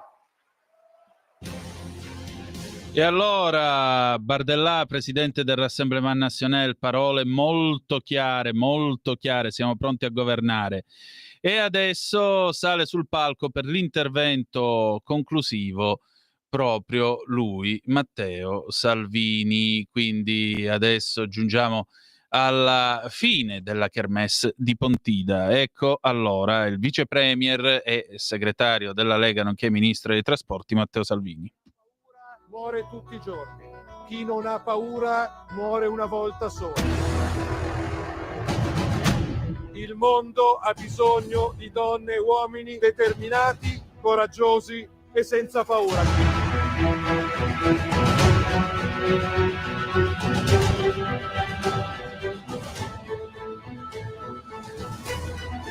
Non fermerete, non arresterete mai le nostre idee e la nostra voglia di libertà.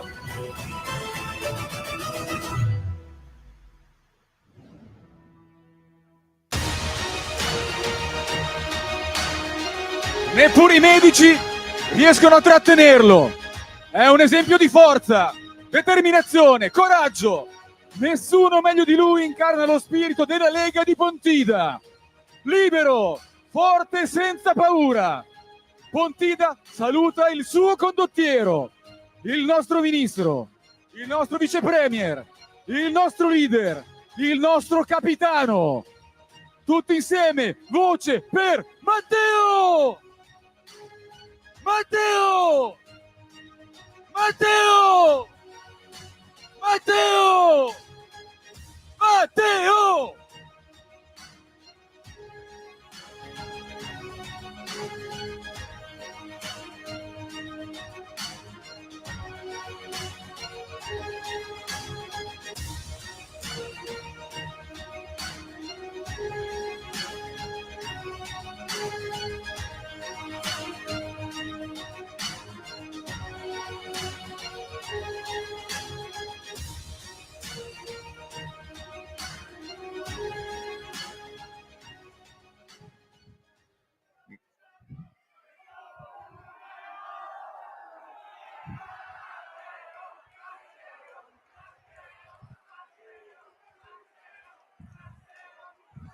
Grazie.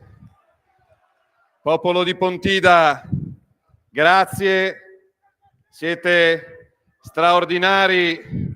Permettetemi però di chiedere a questa immensa, sorridente, determinata, pacifica folla di dedicare non un minuto di silenzio, ma di dedicare un pensiero, l'hanno ricordato in tanti prima di me, a colui che è stato dipinto come un bersaglio, che è stato ammazzato a fucilate, lascia una moglie e 2 bambini.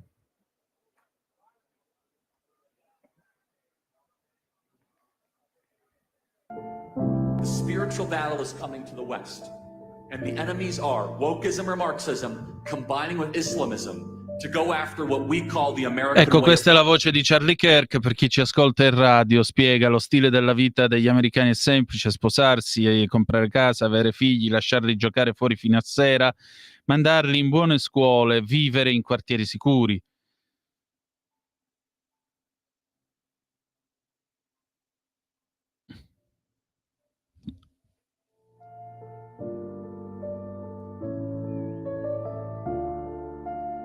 Ecco, nel frattempo scorrono delle immagini, sempre per chi ci segue attraverso la radio, di Charlie Kirk nei vari eventi a cui ha partecipato. Questa dovrebbe essere la convention repubblicana dell'anno scorso, ora lo vediamo nel giorno del suo matrimonio con sua moglie Erika.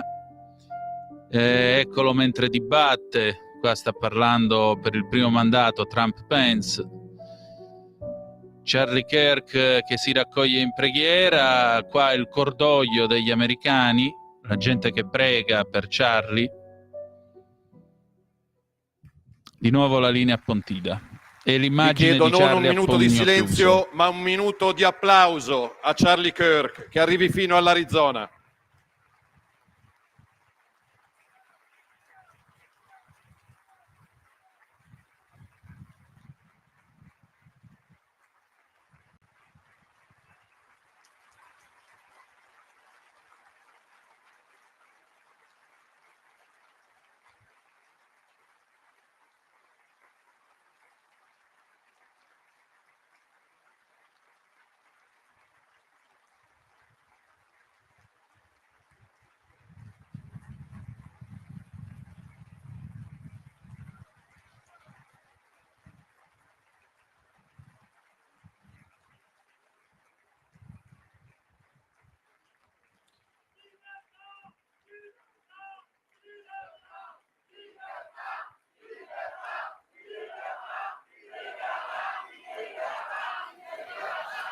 Dico grazie innanzitutto a voi, anima, cuore, testa della Lega.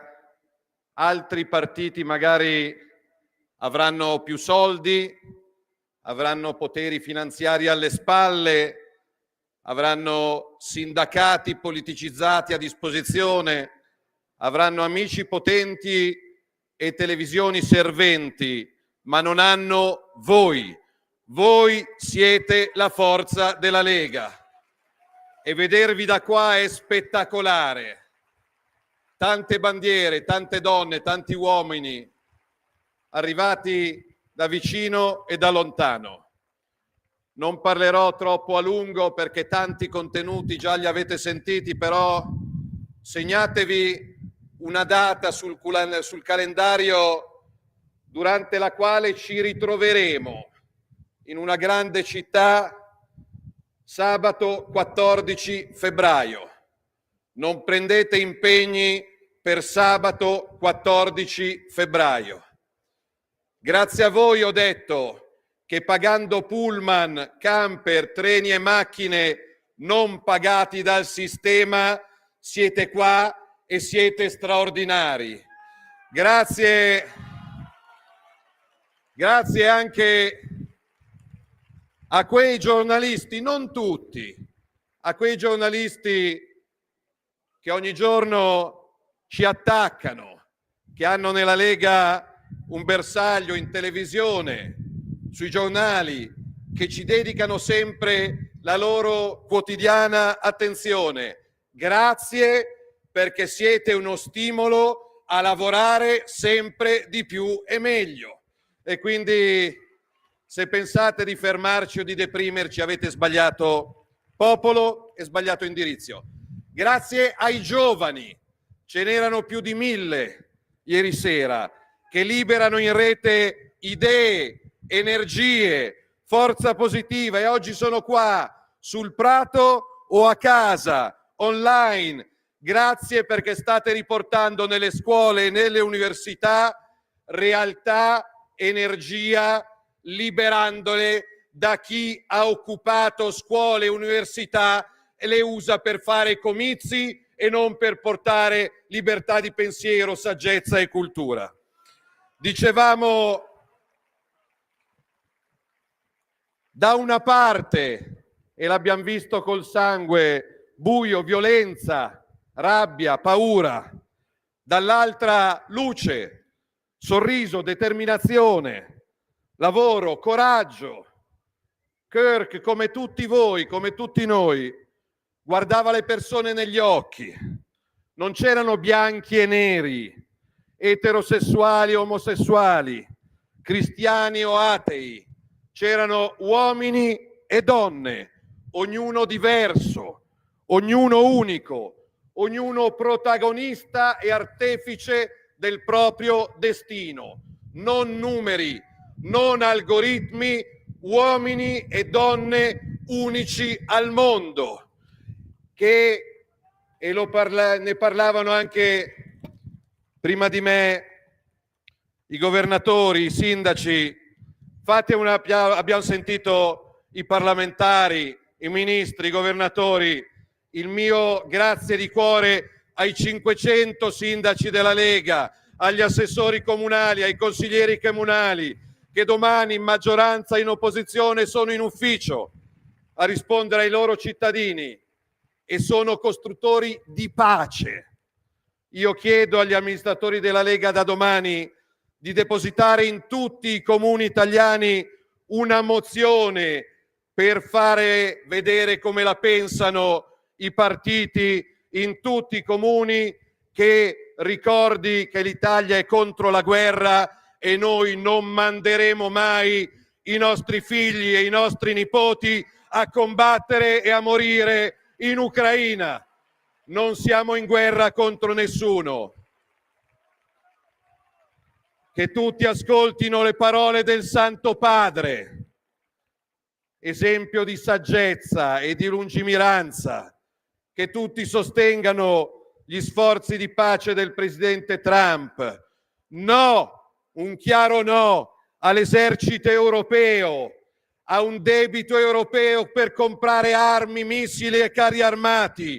Non asseconderemo le parole e la voglia di guerra di capetti e mezzi leader europei che parlano di guerra per nascondere i fallimenti a casa loro. E lo ricordiamo nella giornata internazionale della pace. Abbiamo il dovere di provare a fermare ogni guerra, compresa anche quella fra Israele e i terroristi di Hamas, salvando le vite di ogni bambino, il sangue di ogni bimbo in qualunque paese al mondo vittima di guerra è la sconfitta per ciascuno di noi.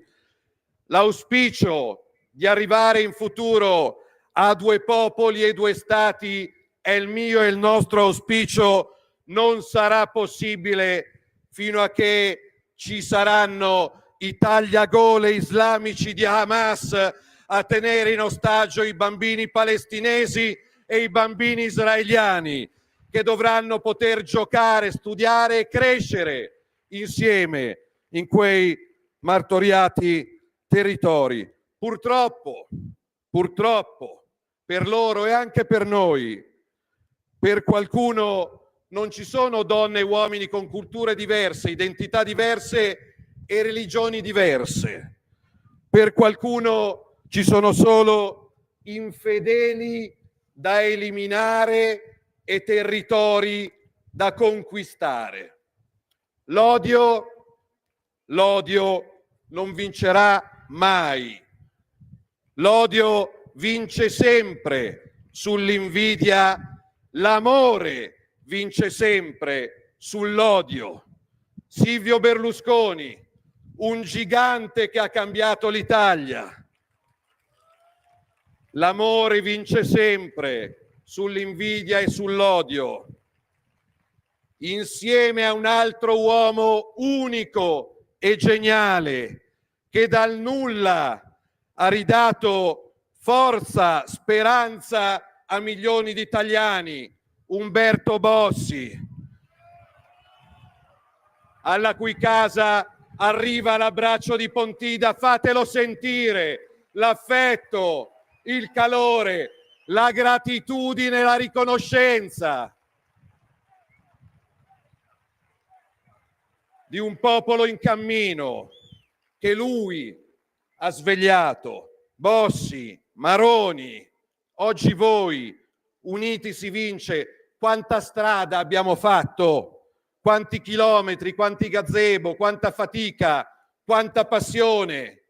Ieri ho incontrato persone che vengono a Pontida da 30 anni, ma ieri ho incontrato persone che sono oggi a Pontida per la prima volta. Pontida, eccezionale storia di coerenza, di forza, di coraggio. Grazie fratelli, sorelle, grazie amici, grazie di essere qua. Siete la medicina migliore per guarire. Dal 90 ad oggi, e li stiamo piano piano con coraggio e determinazione portando a casa i risultati. L'autonomia che finalmente unirà l'Italia nel nome del merito, dell'energia e della liberazione, del meglio che le nostre terre e i nostri popoli possono dare da nord a sud. E il mio pensiero, il mio saluto a un grande leone, a un grande sceriffo, a un grande autonomista, Giancarlo Gentilini, che oggi sarebbe commosso dal vedere quanti leoni stanno sventolando sul prato di Pontida.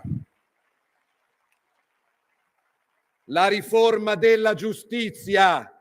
Per quanti decenni i governi hanno promesso la separazione delle carriere? Oggi ci siamo.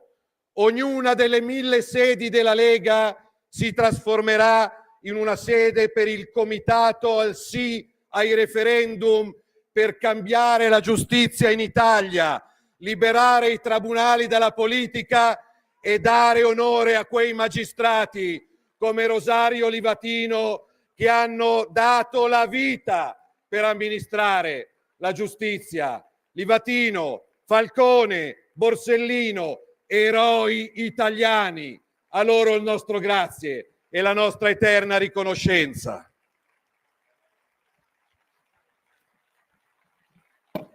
Hanno parlato del mio processo, non parlo di me. Io ho vissuto 4 anni e mezzo di processo. Non sono bastate 268 pagine di assoluzione, più di 30 udienze.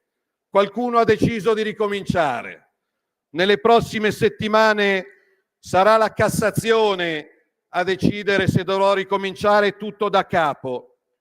Io non ho paura. Io ho fatto il mio dovere. Io ho rispettato l'articolo 52 della Costituzione italiana. La difesa della patria è sacro dovere di ogni cittadino.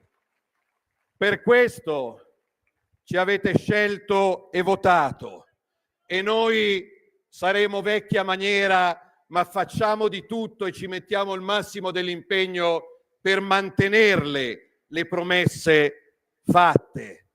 È un orgoglio che la Lega e che voi oggi abbiate sentito su questo palco colui che è stato premiato come il miglior ministro dell'economia al mondo. È un onore che Giancarlo Giorgetti, un socio ordinario militante della provincia di Varese, adesso nei contesti internazionali, venga salutato e rispettato. È frutto del lavoro della Lega, del sacrificio della Lega, della vostra fatica, del vostro impegno. E l'ha detto quando lui va a Palazzo Chigi o va in giro per il mondo: siete voi il nostro riferimento. 2 milioni di partite IVA, i liberi professionisti grazie alla Lega pagano solo il 15% di tasse. Il nostro obiettivo è di estendere la flat tax a tutte le lavoratrici e i lavoratori italiani. Pagare di meno per pagare tutti. Pagare di meno per pagare tutti. E incentivare a lavorare di più. Aumentare nella prossima legge di bilancio fino a 1.000 euro il reddito del ceto medio fra i 28 e i 60.000 euro. Cancellare 170 milioni di cartelle esattoriali dell'Agenzia delle Entrate. Liberare 20 milioni di italiani dal giogo di un fisco non sempre amico. Servono soldi? Ebbene, siccome tutti nei momenti difficili sono chiamati a fare sacrifici, sono sicuro che le banche italiane daranno il loro contributo per aiutare chi non ce la fa. Le banche italiane che l'anno scorso hanno guadagnato più di 46 miliardi e penso che chiederemo un contributo non alle piccole banche dei territori, ma a quelle grandi banche che hanno fatto più di 500 milioni, più di mezzo miliardo di utili su interessi che chiedono a voi e commissioni che chiedono a voi. Io non penso che se invece di guadagnare 46 miliardi per poi distribuirsi i dividendi da centinaia di milioni di euro ne guadagneranno solo 42 o 43, qualcuno in quei palazzi della finanza e del potere avrà difficoltà a fare la spesa. Chi può deve dare una mano, ad esempio aiutandomi da ministro a mettere i soldi necessari per un piano casa per permettere ai figli e ai nipoti degli italiani di comprare una casa e di costruirsi una famiglia. Questa è una delle priorità. Aiutare i deboli. Fare quello che non ha mai fatto nessuno, le Olimpiadi. Le Olimpiadi in Veneto a Cortina vennero nel 1956. Dopo 70 anni dopo, grazie alla Lega, tornano. Le Olimpiadi in Lombardia non ci sono mai state nella storia. Grazie alla Lega, il 6 febbraio 2026 il mondo guarderà le nostre montagne.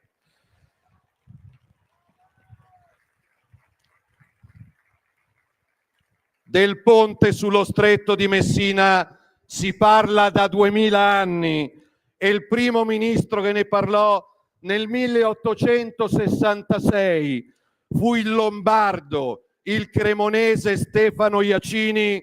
Dopo 150 anni gli altri l'hanno studiato e promesso, noi lo realizzeremo, facendo lavorare imprese di tutta Italia, operai di tutta Italia, giovani e architetti di tutta Italia. Gli sbarchi. Negli anni dei governi di centrosinistra, Renzi e Letta avevano raggiunto quota 180.000 all'anno. Nell'anno in cui ci avete mandato al governo non ne sbarcarono 180.000, ne sbarcarono meno di 9.000. Questo è il nostro obiettivo. Tornare a blindare i confini italiani nel vostro interesse. Sempre che qualche magistrato politicizzato non si fermi. Sicurezza. Noi oggi abbiamo 440.000 donne e uomini in divisa. Non bastano. Dobbiamo assumerne altri, sì, ma non per andare a fare la guerra in Russia, per dare la caccia a mafiosi, spacciatori, stupratori, ladri e delinquenti nelle nostre città, fuori dalle nostre scuole, sui nostri treni, nelle nostre stazioni. Gli immigrati regolarmente presenti in Italia sono meno del 10%. Gli immigrati nelle nostre galere sono più di un terzo e il 35% dei reati sono commessi da stranieri. Questo vuol dire che noi ce l'abbiamo con gli immigrati? No. Su questo prato ci sono donne e uomini arrivati da lontano che portano in Italia rispetto, educazione, fatica e cultura, e io li incontro tutti i giorni. Siete i benvenuti. Il nostro problema sono quelli che non si vogliono integrare. Noi abbiamo il dovere di rimandare a casa quelli che non si vogliono integrare.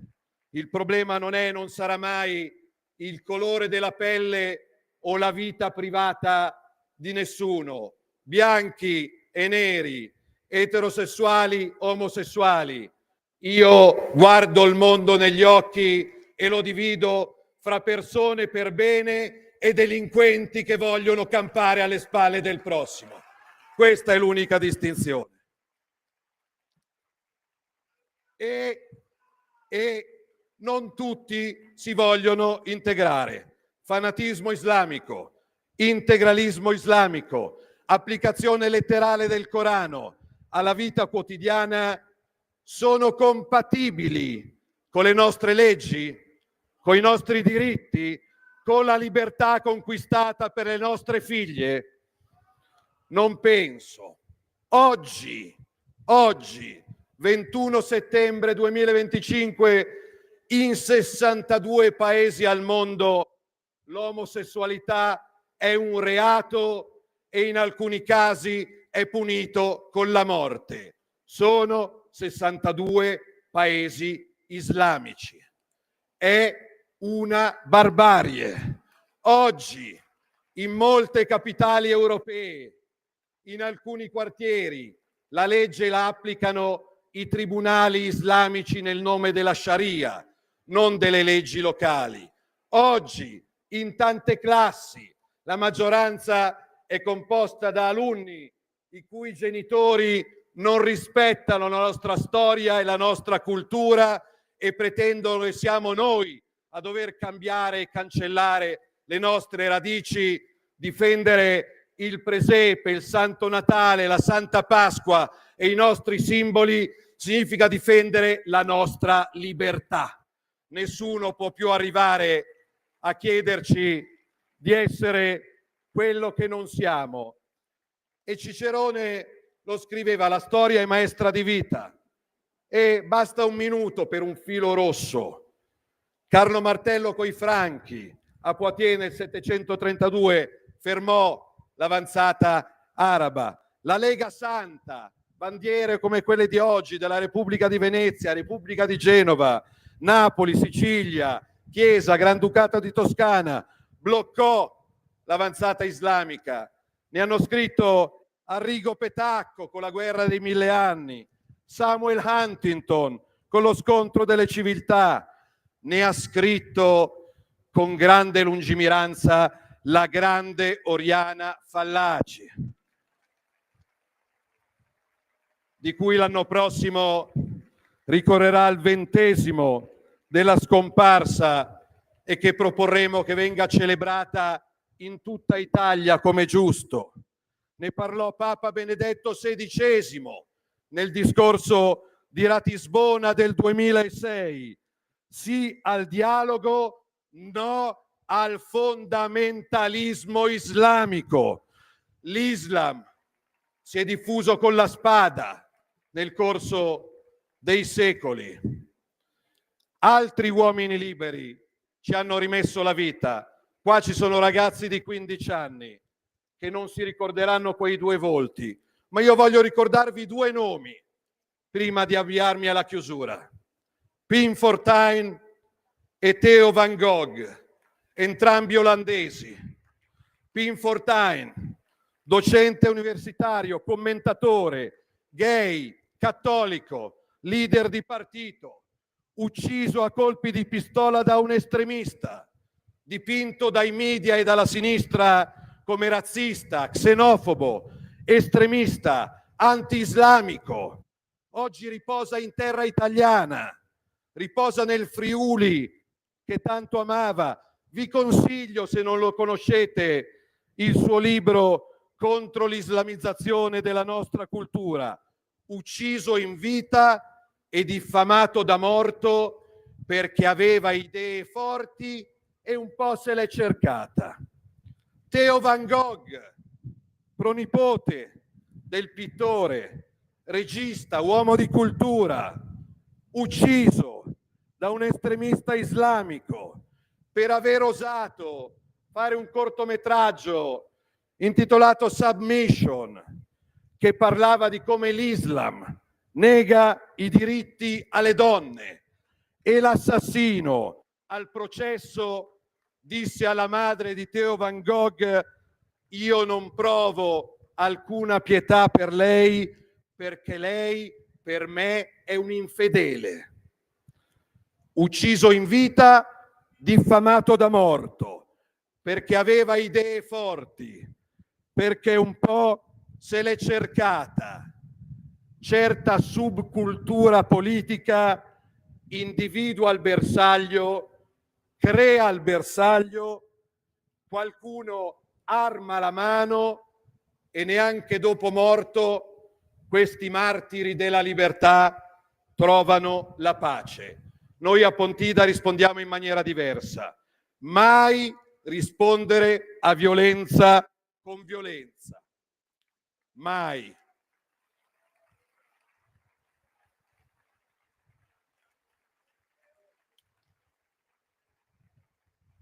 Sabato 14 febbraio sarà la festa degli innamorati.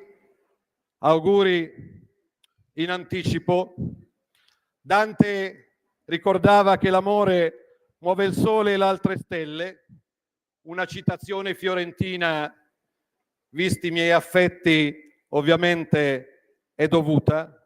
Noi nell'amore crediamo davvero, nell'amore per la nostra famiglia, nell'amore per le nostre radici, nell'amore per le nostre terre, terre che custodiscono i nostri ricordi, i ricordi dei nostri nonni, i ricordi dei nostri genitori, i ricordi dei nostri figli.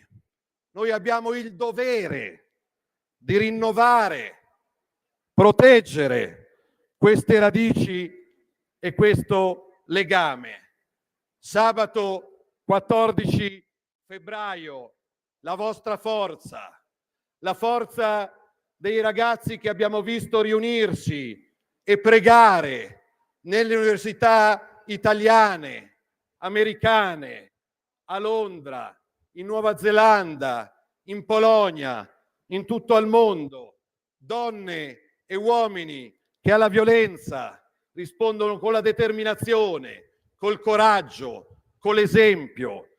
Sabato 14 febbraio, tutti insieme, protagonisti uno per uno della più grande manifestazione che si ricordi in difesa dei valori, dei diritti, dei confini e delle libertà della civiltà occidentale. Sabato 14 febbraio, a testa alta, con le proprie famiglie, con i propri amici, come oggi. Voi siete un esempio per tutto il mondo, quindi so che molti di voi adesso hanno 5, 10, 12 ore di pullman, di treno. Io vi dico grazie per quello che da domani farete tutti i giorni. Grazie per il sogno che avete. Grazie per come siete. Vi chiedo e impegno e in cambio vi offro la mia vita e la mia libertà. Non dovete cambiare mai. Non dovete cambiare mai. Liberi, forti e senza paura. Grazie, viva Pontida, viva la Lega, viva l'Italia e viva le donne e gli uomini liberi. Vi voglio bene.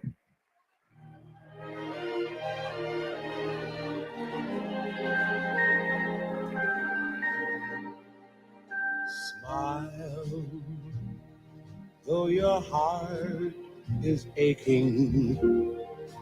Smile, even though it's breaking. When there are clouds in the sky. E riprendiamo la linea, un Matteo Salvini molto determinato, molto chiaro: no alla guerra in Ucraina, no alle armi per andare in guerra, no ai soldati italiani in guerra in Ucraina, e in particolare, potete togliere la condivisione per favore, in particolare abbiamo anche sentito da Matteo Salvini il piano casa, anche rivendicate le possibilità e le azioni del partito all'interno del governo, come ad esempio l'autonomia, la riforma della giustizia e così via. Ma io vedo già collegato Giulio Cainarca dal Gazebo con un ospite di riguardo che è il governatore lombardo Fontana. Buongiorno a entrambi, bentrovati.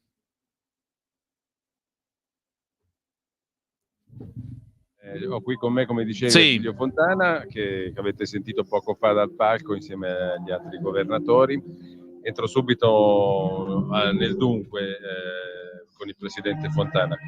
Abbiamo visto la carta che la Lombardia ha presentato, la Lega Lombarda ha presentato qui.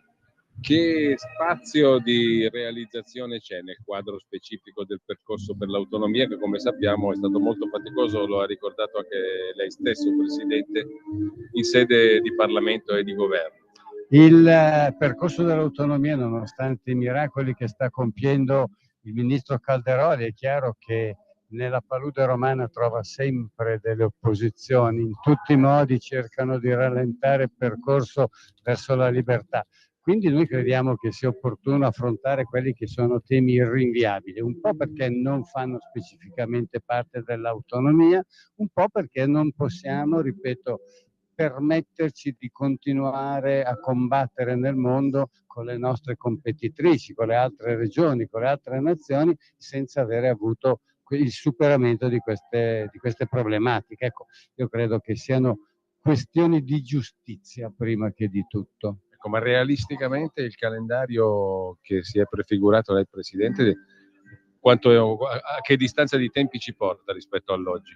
Ma io sono convinto che su questi argomenti non ci sia un tempo, non è necessario modificare delle leggi o portare in Parlamento qualcosa, è sufficiente riconoscere la fondatezza di queste richieste ed integrare i versamenti laddove mancano, modificare certe modalità di trasferimenti, parlo della sanità.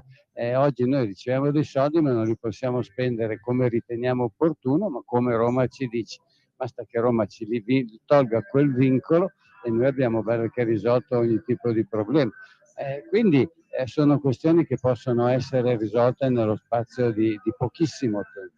Ecco, nella carta, tra i vari punti, diciamo, e le varie richieste che la Lombardia fa nella sua carta, quella presentata dalla Lega Lombarda, quali sono quelle che lei evidenzierebbe, dalle quali partirebbe? I primi punti? Guarda, il primo punto, altro punto assolutamente semplice, non credo che sia giusto che la Lombardia formi il 20% degli studenti a livello universitario, ma riceva risorse per le borse di studio a livello dell'8%.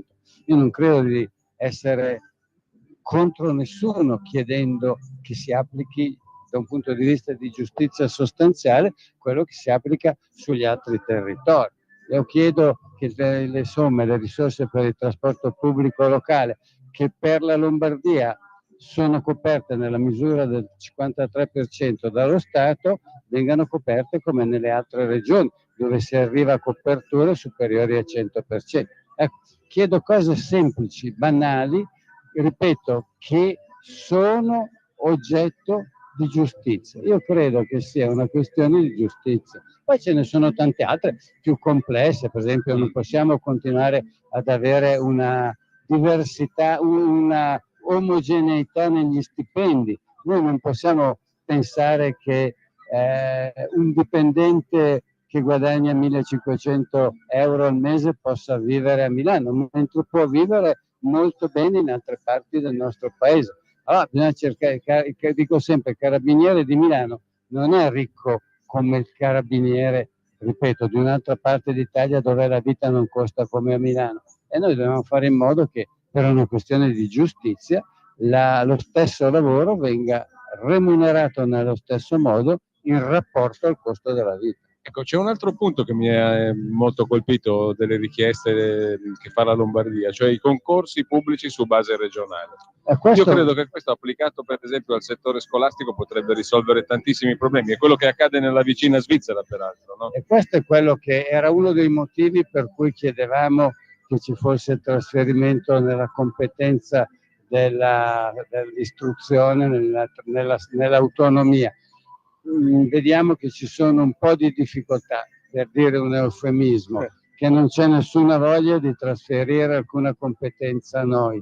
E quindi dico, iniziamo a intervenire in modo tale che i nostri ragazzi possano avere la certezza di avere un insegnante che li accompagna per tutto il ciclo del loro percorso. È assurdo che si inizi l'anno scolastico con il 60% di insegnanti anche che perché sono... così buttiamo via un sacco di soldi, perché si Buttiamo pagano via. supplenti dei Esatto, supplenti. buttiamo via soldi, buttiamo via soprattutto serietà nell'insegnamento nei confronti dei nostri ragazzi, perché è chiaro che un ragazzo che inizia il percorso formativo con una persona e dopo 6 mesi si trova un'altra persona, è chiaro che è completamente sbalestrato.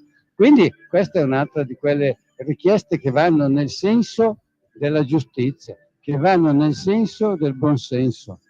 Ecco, una domanda più di politica politicante, diciamo. Le elezioni regionali prossime sono ancora lontane, però si è già cominciato a parlare di richieste da parte di Fratelli d'Italia, di rimpasti, di far valere di più il loro peso, eccetera. Cosa c'è di vero in tutto questo e qual è lo stato di salute da questo punto di vista della solidità interna della sua maggioranza? Cosa ci sia di vero nelle domande non lo so, sono domande che eventualmente si dovrebbero presentare al segretario. Io non ho ricevuto nessuna richiesta, ovviamente perché non ho titolo per dare risposte. Quello che è certo è che leggendo sui giornali ci sono delle richieste che sembrerebbero andare in quella direzione. La maggioranza in Lombardia funziona bene, nonostante ogni tanto ci siano ovviamente, come è normale, dei piccoli contrasti, ma sostanzialmente io vedo che le cose funzionano bene. Mi permetto di dire quello che ho sempre detto, io credo che laddove un partito e una classe dirigente ha amministrato e ha governato bene, è giusto che venga confermato. Io credo che sia giusto che in Lombardia, dopo di me, ci sia uno dei tantissimi amministratori leghisti che hanno dimostrato di essere molto più bravi di me e che quindi potranno proseguire la mia strada migliorandola molto. Faccio un passetto indietro, le rubo ancora un minuto. Il tema dell'autonomia declinato anche sotto il profilo fiscale.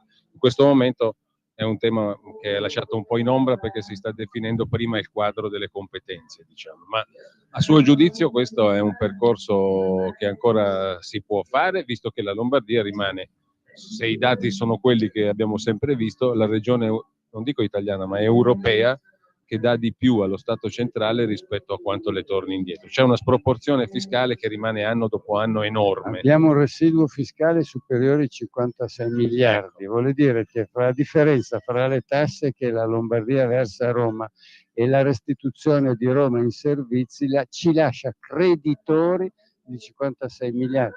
È chiaro che, per carità, mi rendo conto che questi soldi servono per altre funzioni, però io credo che di queste cose si debba tener conto. Non c'è pari in Europa. Non c'è pari in Europa, non c'è pari in Italia, non c'è pari da nessuna parte. Però dicevo, io quello che chiedevo, perché facevo queste richieste? Proprio per anche questo motivo.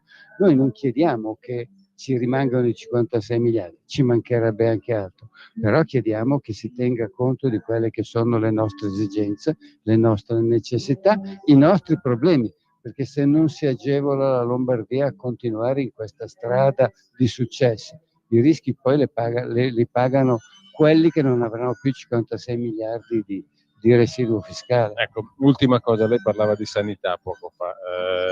L'assessore Bertolaso è saldo al suo posto, perché mi pare che lì gli appetiti sul suo assessorato siano già in questo momento belli vivaci, no? Si pensa che sono già gli appetiti vivaci sul mio di posto, si figuri per un semplice per un assessore che può essere sostituito senza problemi.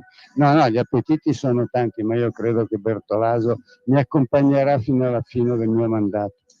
Un flash a colpo d'occhio, lo stato di salute della nostra regione, che rimane pur sempre la regione trainante dell'intera Italia, com'è dal suo punto di vista? Dovesse tirare una sintesi. Allora, è una situazione superiore a quelle che erano le aspettative da parte di tutti gli analisti, però è la situazione di una regione che ha tanti problemi. Il famoso questione settentrionale, il problema del nord è un problema che c'è, e noi non possiamo continuare a consentire che la burocrazia romana, il centralismo romano continui a farci correre con le mani legate dietro alla schiena, perché i nostri imprenditori, i nostri lavoratori sono i migliori del mondo, però a un certo punto c'è il rischio che anche i peggiori ci passino davanti. Grazie ad Attilio Fontana. Grazie a voi, viva la Lega. Grazie ancora Presidente, grazie. Giulio, allora Adesso ti passo il microfono a Giovanni Sallusti, con me mi ha appena raggiunto. Eccoci qua. Ben trovato. Tiriamo le somme. E allora? Non mi sentite? Perché io non vi Sì, sento, ma perfettamente. No, io ti sento. Se mi sentite sono... No, vi sento entrambi, tutto a posto. Vi sento, ecco perfetto. Qua, sento anche il nostro Antonino Danna, che ringrazio perché ha eroicamente tenuto la postazione tutte queste ore. Guarda, anche perché non vogliamo fare dei tediosi bilanci finali. Io volevo solo trasferire un'impressione. L'impressione di oggi è molto interessante, soprattutto per chi fa il nostro lavoro, secondo me, nel senso che oggi è andata in scena un ribaltamento costante del luogo comune, no?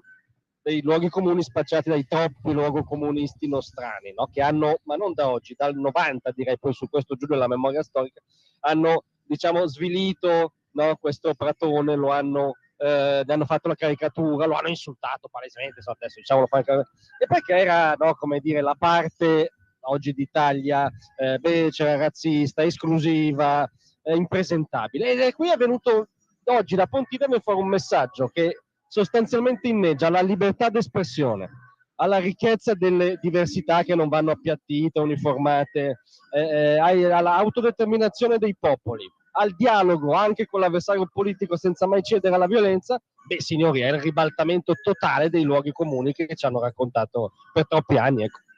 Decisamente.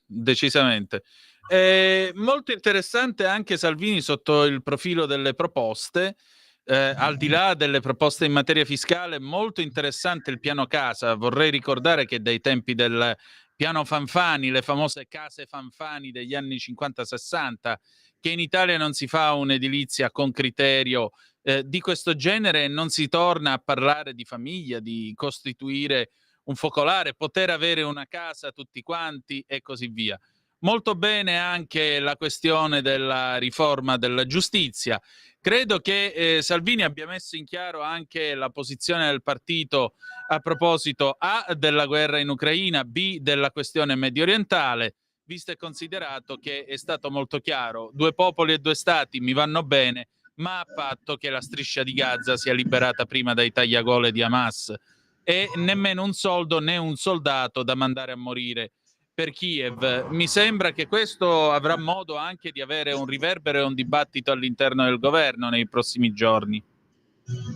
Sì, non c'è dubbio, diciamo che la Lega, questa comunità politica, è l'unica, piaccia o no, che dice con proprio nettezza cristallina 2 cose, che hai ricordato tu, sui 2 grandi scenari di crisi contemporanea. Uno, che non è possibile 2 popoli e 2 stati, non è possibile nessuna soluzione dell'inferno mediorientale finché esiste una cosa che si chiama Hamas, che è un movimento nazi islamico che prevede come missione la distruzione dello Stato degli ebrei. E su questo bisogna tenere il punto. Devo dire che a volte archivio tutto il mainstream di sinistra, che su questo ormai sembrano tante birrerie di Monaco degli anni 30, ma anche il centrodestra su questo tema, nella sua articolazione varia, come dire, è stato un po' timido ultimamente. Qua non si è stati timidi, come non si è stati timidi sull'altra questione che io leggo così, diciamo, cioè da qui viene un appoggio chiaro al tentativo del Presidente degli Stati Uniti di trovare una quadra che porti alla pace in Europa. Mi sfugge perché degli europei in primis dovrebbero, come dire, contrastare questo piano, ecco.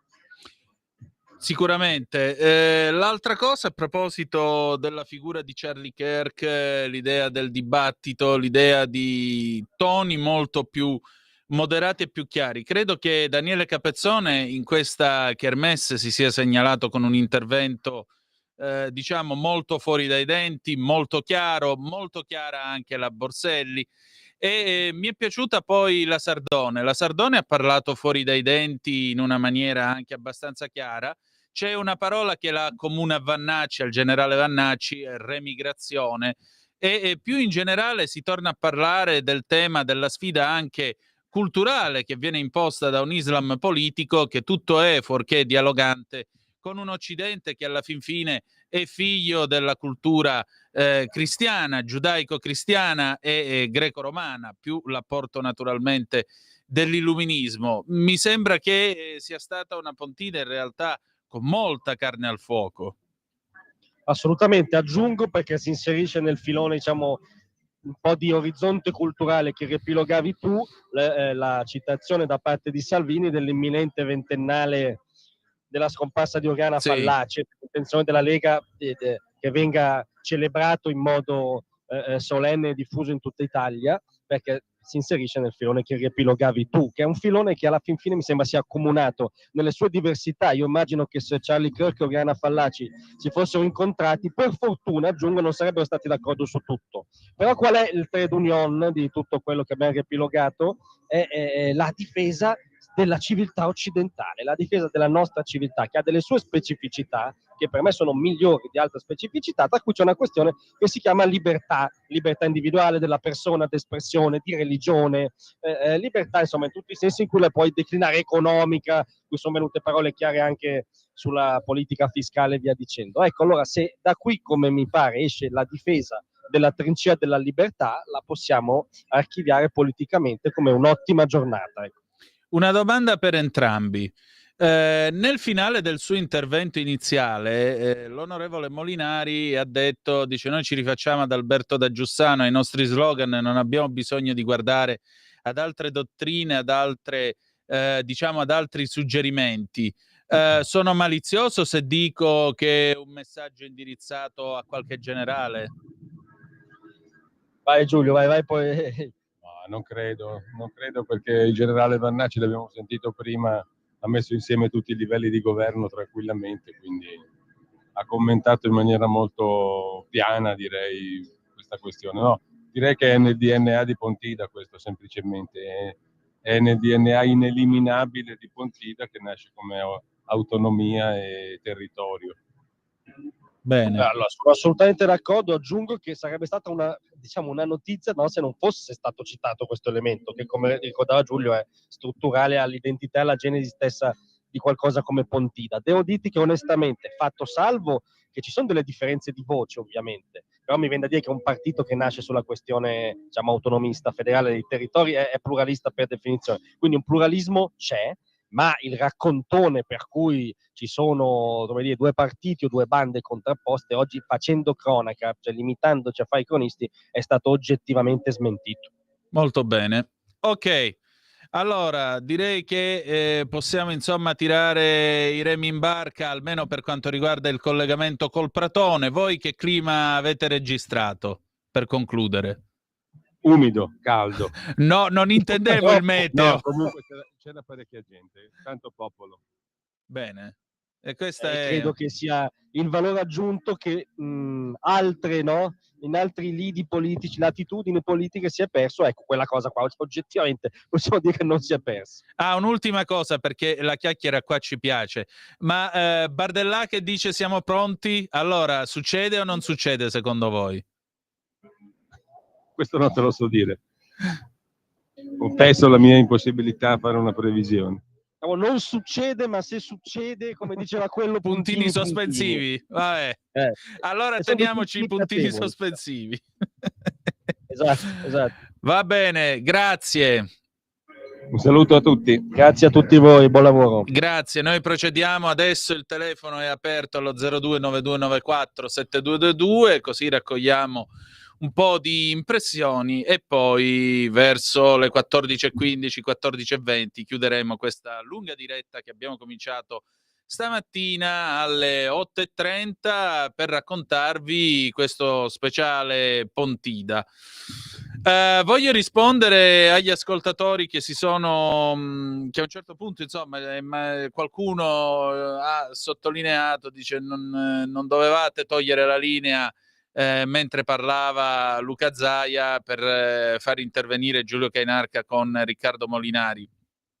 A parte il fatto che comunque si è trattato di pochi minuti, e capisco che questo può aver ferito la sensibilità di qualcuno dei nostri ascoltatori, ma credeteci, non è stata una mancanza o uno sgarbo voluto a Luca Zaia, anzi ci mancherebbe pure, che più volte peraltro è il nostro graditissimo ospite qui in radio. Semplicemente sapete che la radio è immediatezza e specialmente in un momento come Pontida, in cui nel retropalco e al gazebo della radio si affollano ospiti che vanno e vengono tipo Porto di Mare, se ce l'hai in quel momento Molinari devi per forza averlo, non gli puoi dire ne parliamo alle 2 quando tutto è finito. Abbiamo una telefonata, quindi ci scusiamo ovviamente con chi si dovesse essere sentito insomma un po' defraudato, però ripeto, per dirvela manzonianamente, visto che è stato citato Manzoni pure dal generale Vannacci, credete che non si è fatta apposta. Alla telefonata, pronto chi è là? Eccomi, Michele Caruso. Michele! Un saluto noblesse oblige, non potevo mancare. E allora sta Pontida? Questa Pontida mi ha soddisfatto, mi ha sorpreso positivamente, è stato un bel raduno,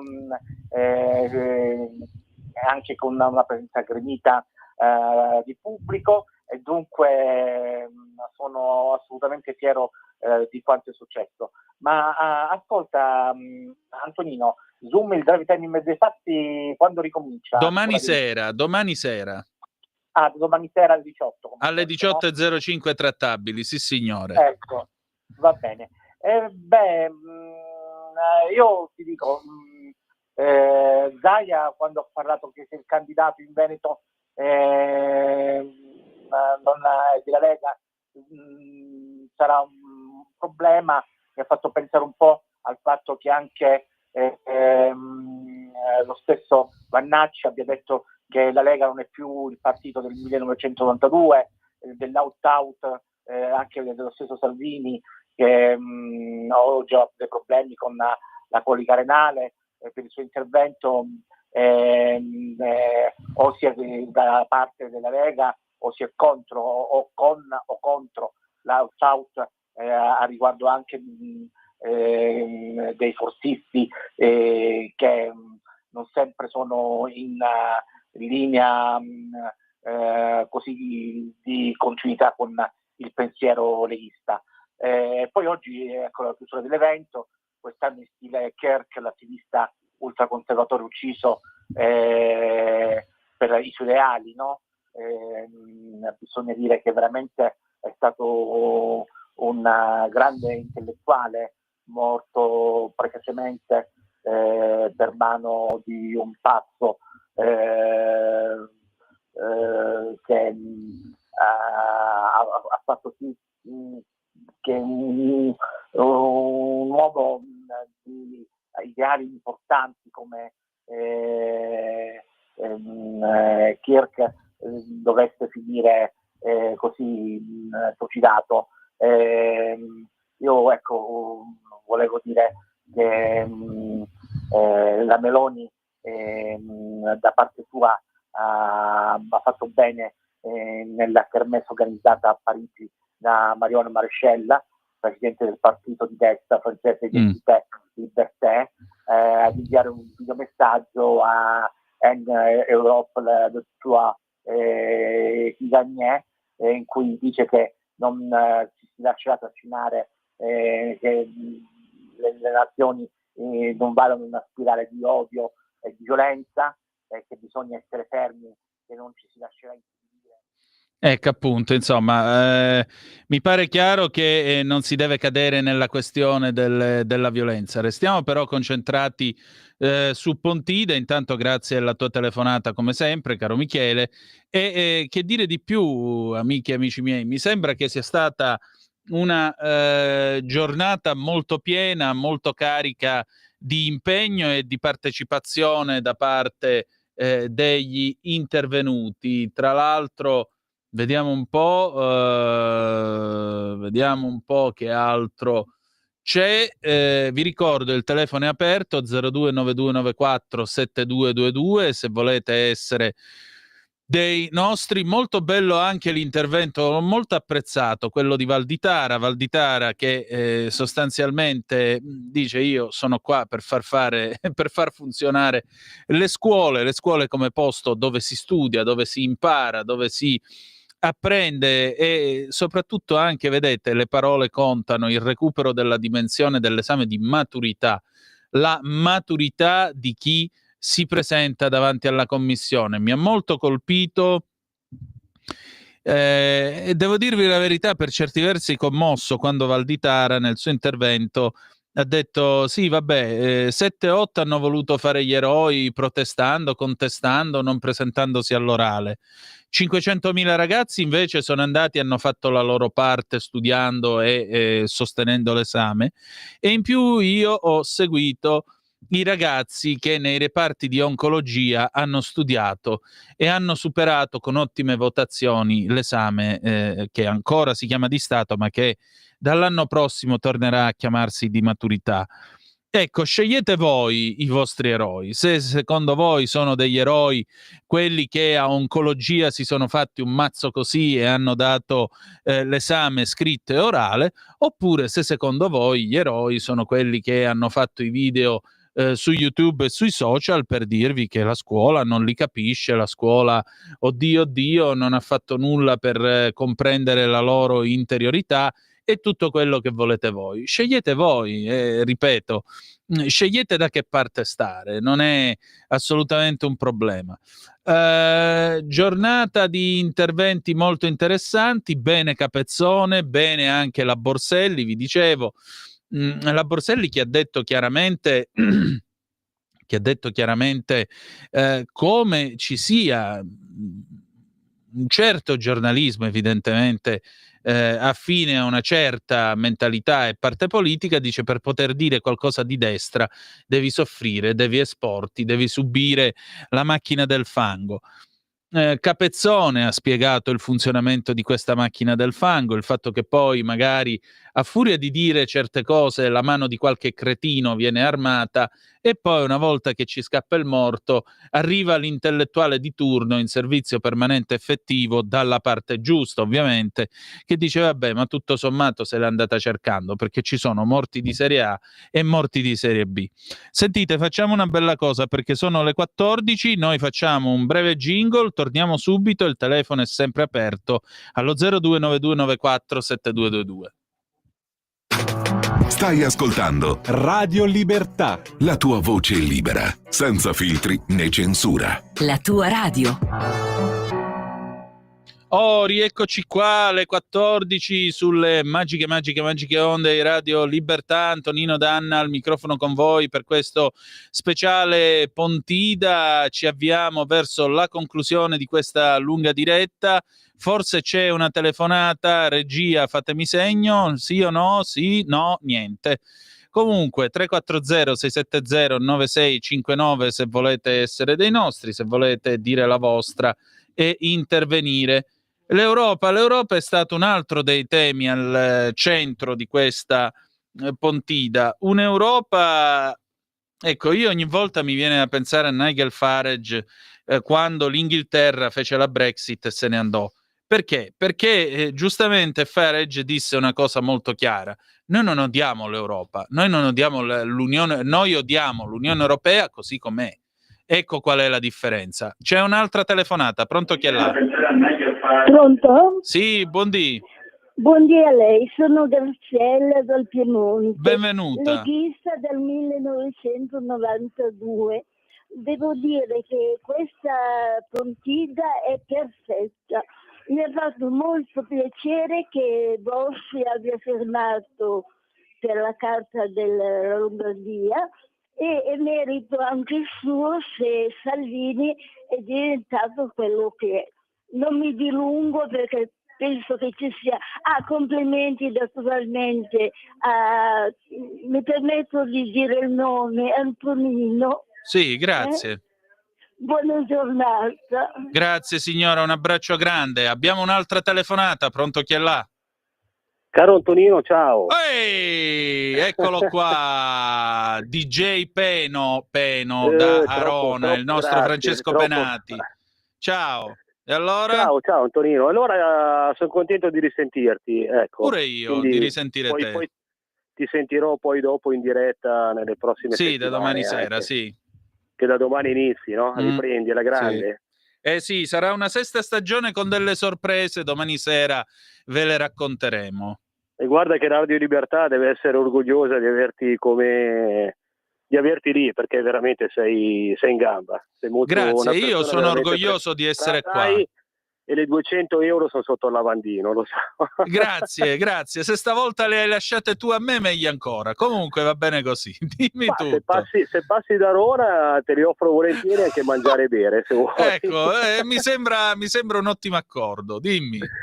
No, niente, io non ho sentito le dirette perché dei vari anche di Salvini, così tanto poi me le sento poi domani con calma, no? Però sono contento. Sì, domani manderemo in replica la puntata di oggi in mattinata. Domani in mattinata, dopo la rassegna stampa, potrete ascoltare in replica la diretta di oggi. Vai avanti. Quindi dalle 10, giusto? Sì, appena finisce Semmivarino. Ottimo. Almeno così mi fa compagnia al lavoro. E comunque sono contento che Pontida ha sempre il suo effetto. Io ne ho fatti di Pontida negli anni addietro. E mi piace vedere anche la partecipazione e poi i messaggi, tanto so già quali sono, che sono stati lanciati dal palco da tutti, specialmente anche da Salvini, che purtroppo ha avuto queste coliche renali che io le ho passate 25 anni fa e non sono una cosa molto simpatica, quindi essere sul palco e stare lì vuol dire tanta roba. E niente, spero che comunque i messaggi che sono stati lanciati sono cose importanti e sono cose che servono sia per l'Italia che per l'Europa e per tutto il casino che purtroppo viviamo tutti i giorni come accendiamo la televisione. Speriamo che insomma si riesca a combinare qualcosa, ecco, perché gli argomenti sono purtroppo brutti, ma sono purtroppo la nostra quotidianità con le quali dobbiamo convivere. Sono d'accordo. E la Lega, diciamo che anche se io ero un po' di una Lega un po' più autonomista, ma anche questa diciamo che ricopia più o meno quegli ideali lì, ma è l'unica voce che c'è, perché se sentiamo gli altri sappiamo, i nostri alleati, sappiamo bene da che parte e come vanno, no? Specialmente Forza Italia, che è un po' ondivaga, e anche con decreti che verranno fatti per la riforma, il decreto fiscale, così insomma sono un po' contro anche tassare le banche dopo tutti quei soldi che hanno preso, almeno visto che hanno fatto utili e tutto, sarebbe anche giusto anche loro che diano qualcosa, non sempre i soliti cittadini, pensionati, operai, partite IVA che contribuiscono sempre al fabbisogno dello Stato. Sarebbe anche ora che anche loro si mettano un po' la mano sul portafoglio e tirano fuori i soldi, visto che li hanno presi da noi e che non poi dopo ricaricano su quelli che devono dare a noi correntisti, chi c'ha un conto corrente che siamo obbligati. Vediamo un po' cosa succede. Comunque la Lega è sempre l'unica voce che riesce un attimino un po' a tenere la barra dritta, e poi visto che c'è stato, cos'era venerdì, era il compleanno anche di Umberto Bossi, sì. Era San Gennaro, quindi se adesso c'è questa Pontida qua bisogna anche sempre ringraziare il grande Umberto che si è inventato la Lega e ha inventato un pochettino, un po' ha svegliato le coscienze di tanta gente che prima erano un po' assopite oppure erano un po' annebbiate, quindi finché c'è Lega c'è speranza, la voglio dire così. Antonino, ti mando un abbraccio e chi è andato a Pontida un buon ritorno a tutti, una bella festa e ci sentiamo. E sempre in alto i cuori e a Lega e tendur, come diceva il Bossi. Sempre, Ciao, mio ciao. caro, sempre, mio caro, grazie a te.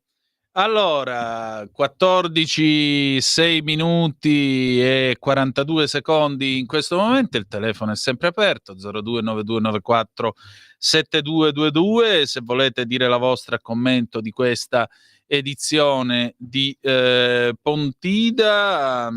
Tra l'altro è stato anche il grande refrain dell'autonomia, il grande refrain, l'idea della Carta della Lombardia, su cui ha parlato diffusamente prima il governatore lombardo Attilio Fontana, e ancora Luca Zaia che dice siamo il movimento della libertà, della tolleranza, della legalità, siamo il movimento della pace, diamo l'autonomia a chi la chiede, dice Zaia rivolto al governo, o la si fa oggi per scelta o domani la dovremo fare per necessità, e anche questo è un tema molto sentito, molto sensibile. Difatti, se avete visto, su molte bandiere del Veneto c'era questo bannerino aggiuntivo blu e c'era scritto autonomia subito, punto esclamativo.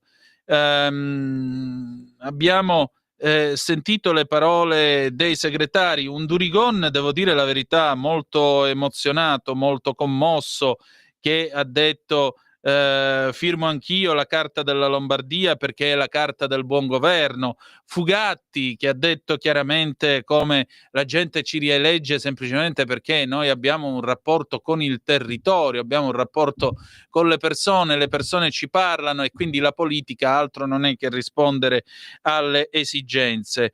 Volevo anche sottolineare Giorgetti che con la sua semplicità ma anche con la sua serietà, lui giustamente cosa dice? Dice noi dobbiamo avere il rispetto di ogni euro che prendiamo con le tasse, e soprattutto questo rispetto significa responsabilità. Responsabilità vuol dire essere rigorosi, vuol dire che i soldi che entrano non si possono sprecare in iniziative inutili o scambi elettorali come il reddito di cittadinanza, che peraltro è offensivo, ha detto bene Stefani nel suo intervento, è offensivo per i territori, ma non è una questione di offensivo solo per i territori del nord o della Lega o quello che volete voi, è offensivo anche per i territori del sud, lasciatevelo dire da uno di Vibo Valencia,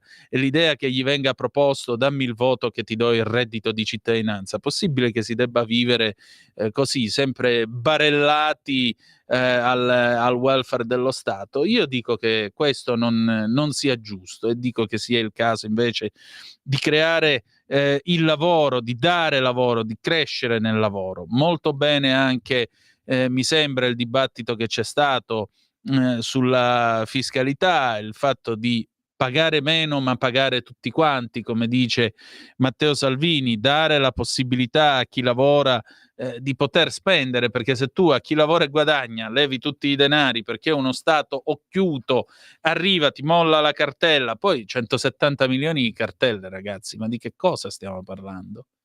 Allora sono tutti evasori? O è tanta gente che lavora, si fa il mazzo e magari non arriva a pari e non riesce a pagare quanto dovuto e allora dice sta settimana io devo fare la spesa, magari quelle 200 euro di cartella non le pago questa volta. Vedete, tante volte io sento discorsi del genere, vabbè, ora tanto gli fanno il condono perché il condono avvantaggia i ladri, ma i ladri cosa? Che le cartelle accertano dei crediti che esistono, i ladri sono quelli che non dichiarano niente e fottono il fisco. Anzi, per citare il professor Enrico De Mita, mio leggendario professore di diritto privato, fratello del grande Giriego, lui il primo giorno a lezione di tributario diceva chi evade le tasse è un minchione, chi le elude è un furbacchione. Questa è la realtà dei fatti. Altro che la pace fiscale favorisce i ladri, non favorisce nessun ladro. Andiamo avanti con gli amici che sono passati ovviamente sul palco, ospiti nazionali, ospiti internazionali.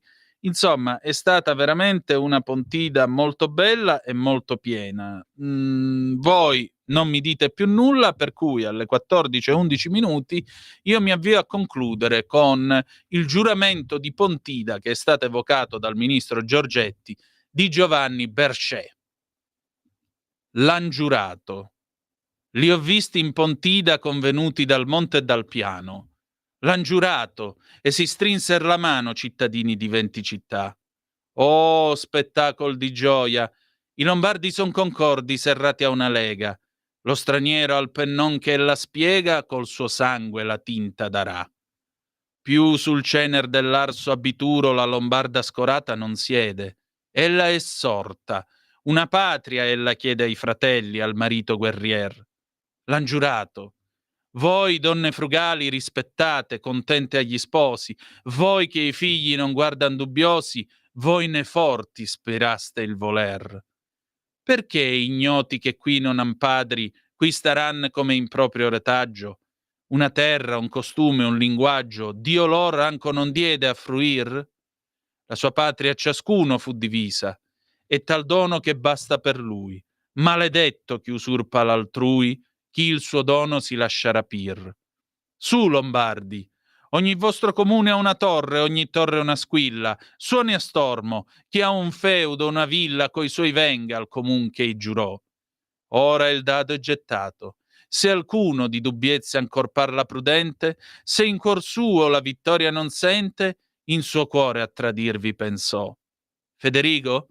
Egli è un uomo come voi. Come vostro è di ferro il suo brando. Questi, scesi con esso predando, come voi veston carne mortal. Ma son 1000 più 1000, che monta? Forse madri qui tante non sono? Forse il braccio onde ai figli fer dono quanto il braccio di questi non val? Su, nell'irto incresciosa le manno, su, Lombardi, puntate la spada. Fate vostra la vostra contrada, questa bella che il ciel vi sortì. Vaghe figlie del fervido amore, chi nell'ora dei rischi è codardo, più da voi non isperi uno sguardo, senza nozze consumi i suoi dì. Presto, all'armi, chi ha un ferro l'affili, chi un sopruso patisel ricordi. Via da noi questo branco d'ingordi, giù l'orgoglio del fulvo lor sir. Libertà non fallisce ai volenti, ma il sentier de perigli è l'addita. Ma promessa a chi ponvi la vita non è premio d'inerte desir. Gusti anch'ei la sventura e sospiri l'allemanno i paterni suoi fuochi, ma sia invan che il ritorno gli invochi, ma qui sconti dolor per dolor. Questa terra che ei calca insolente, questa terra ei morda caduto, a lei volga l'estremo saluto e sia il lagno dell'uomo che muore. Con questo noi direi che concludiamo la nostra trasmissione, sono le 14:14.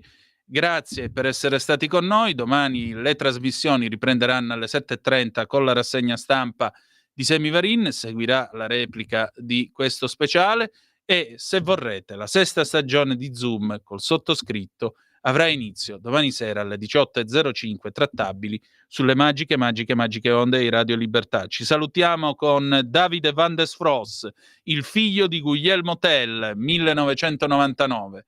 E ricordate che malgrado tutto, the best is yet to come, il meglio deve ancora venire. Vi ha parlato Antonino Danna. Buona domenica.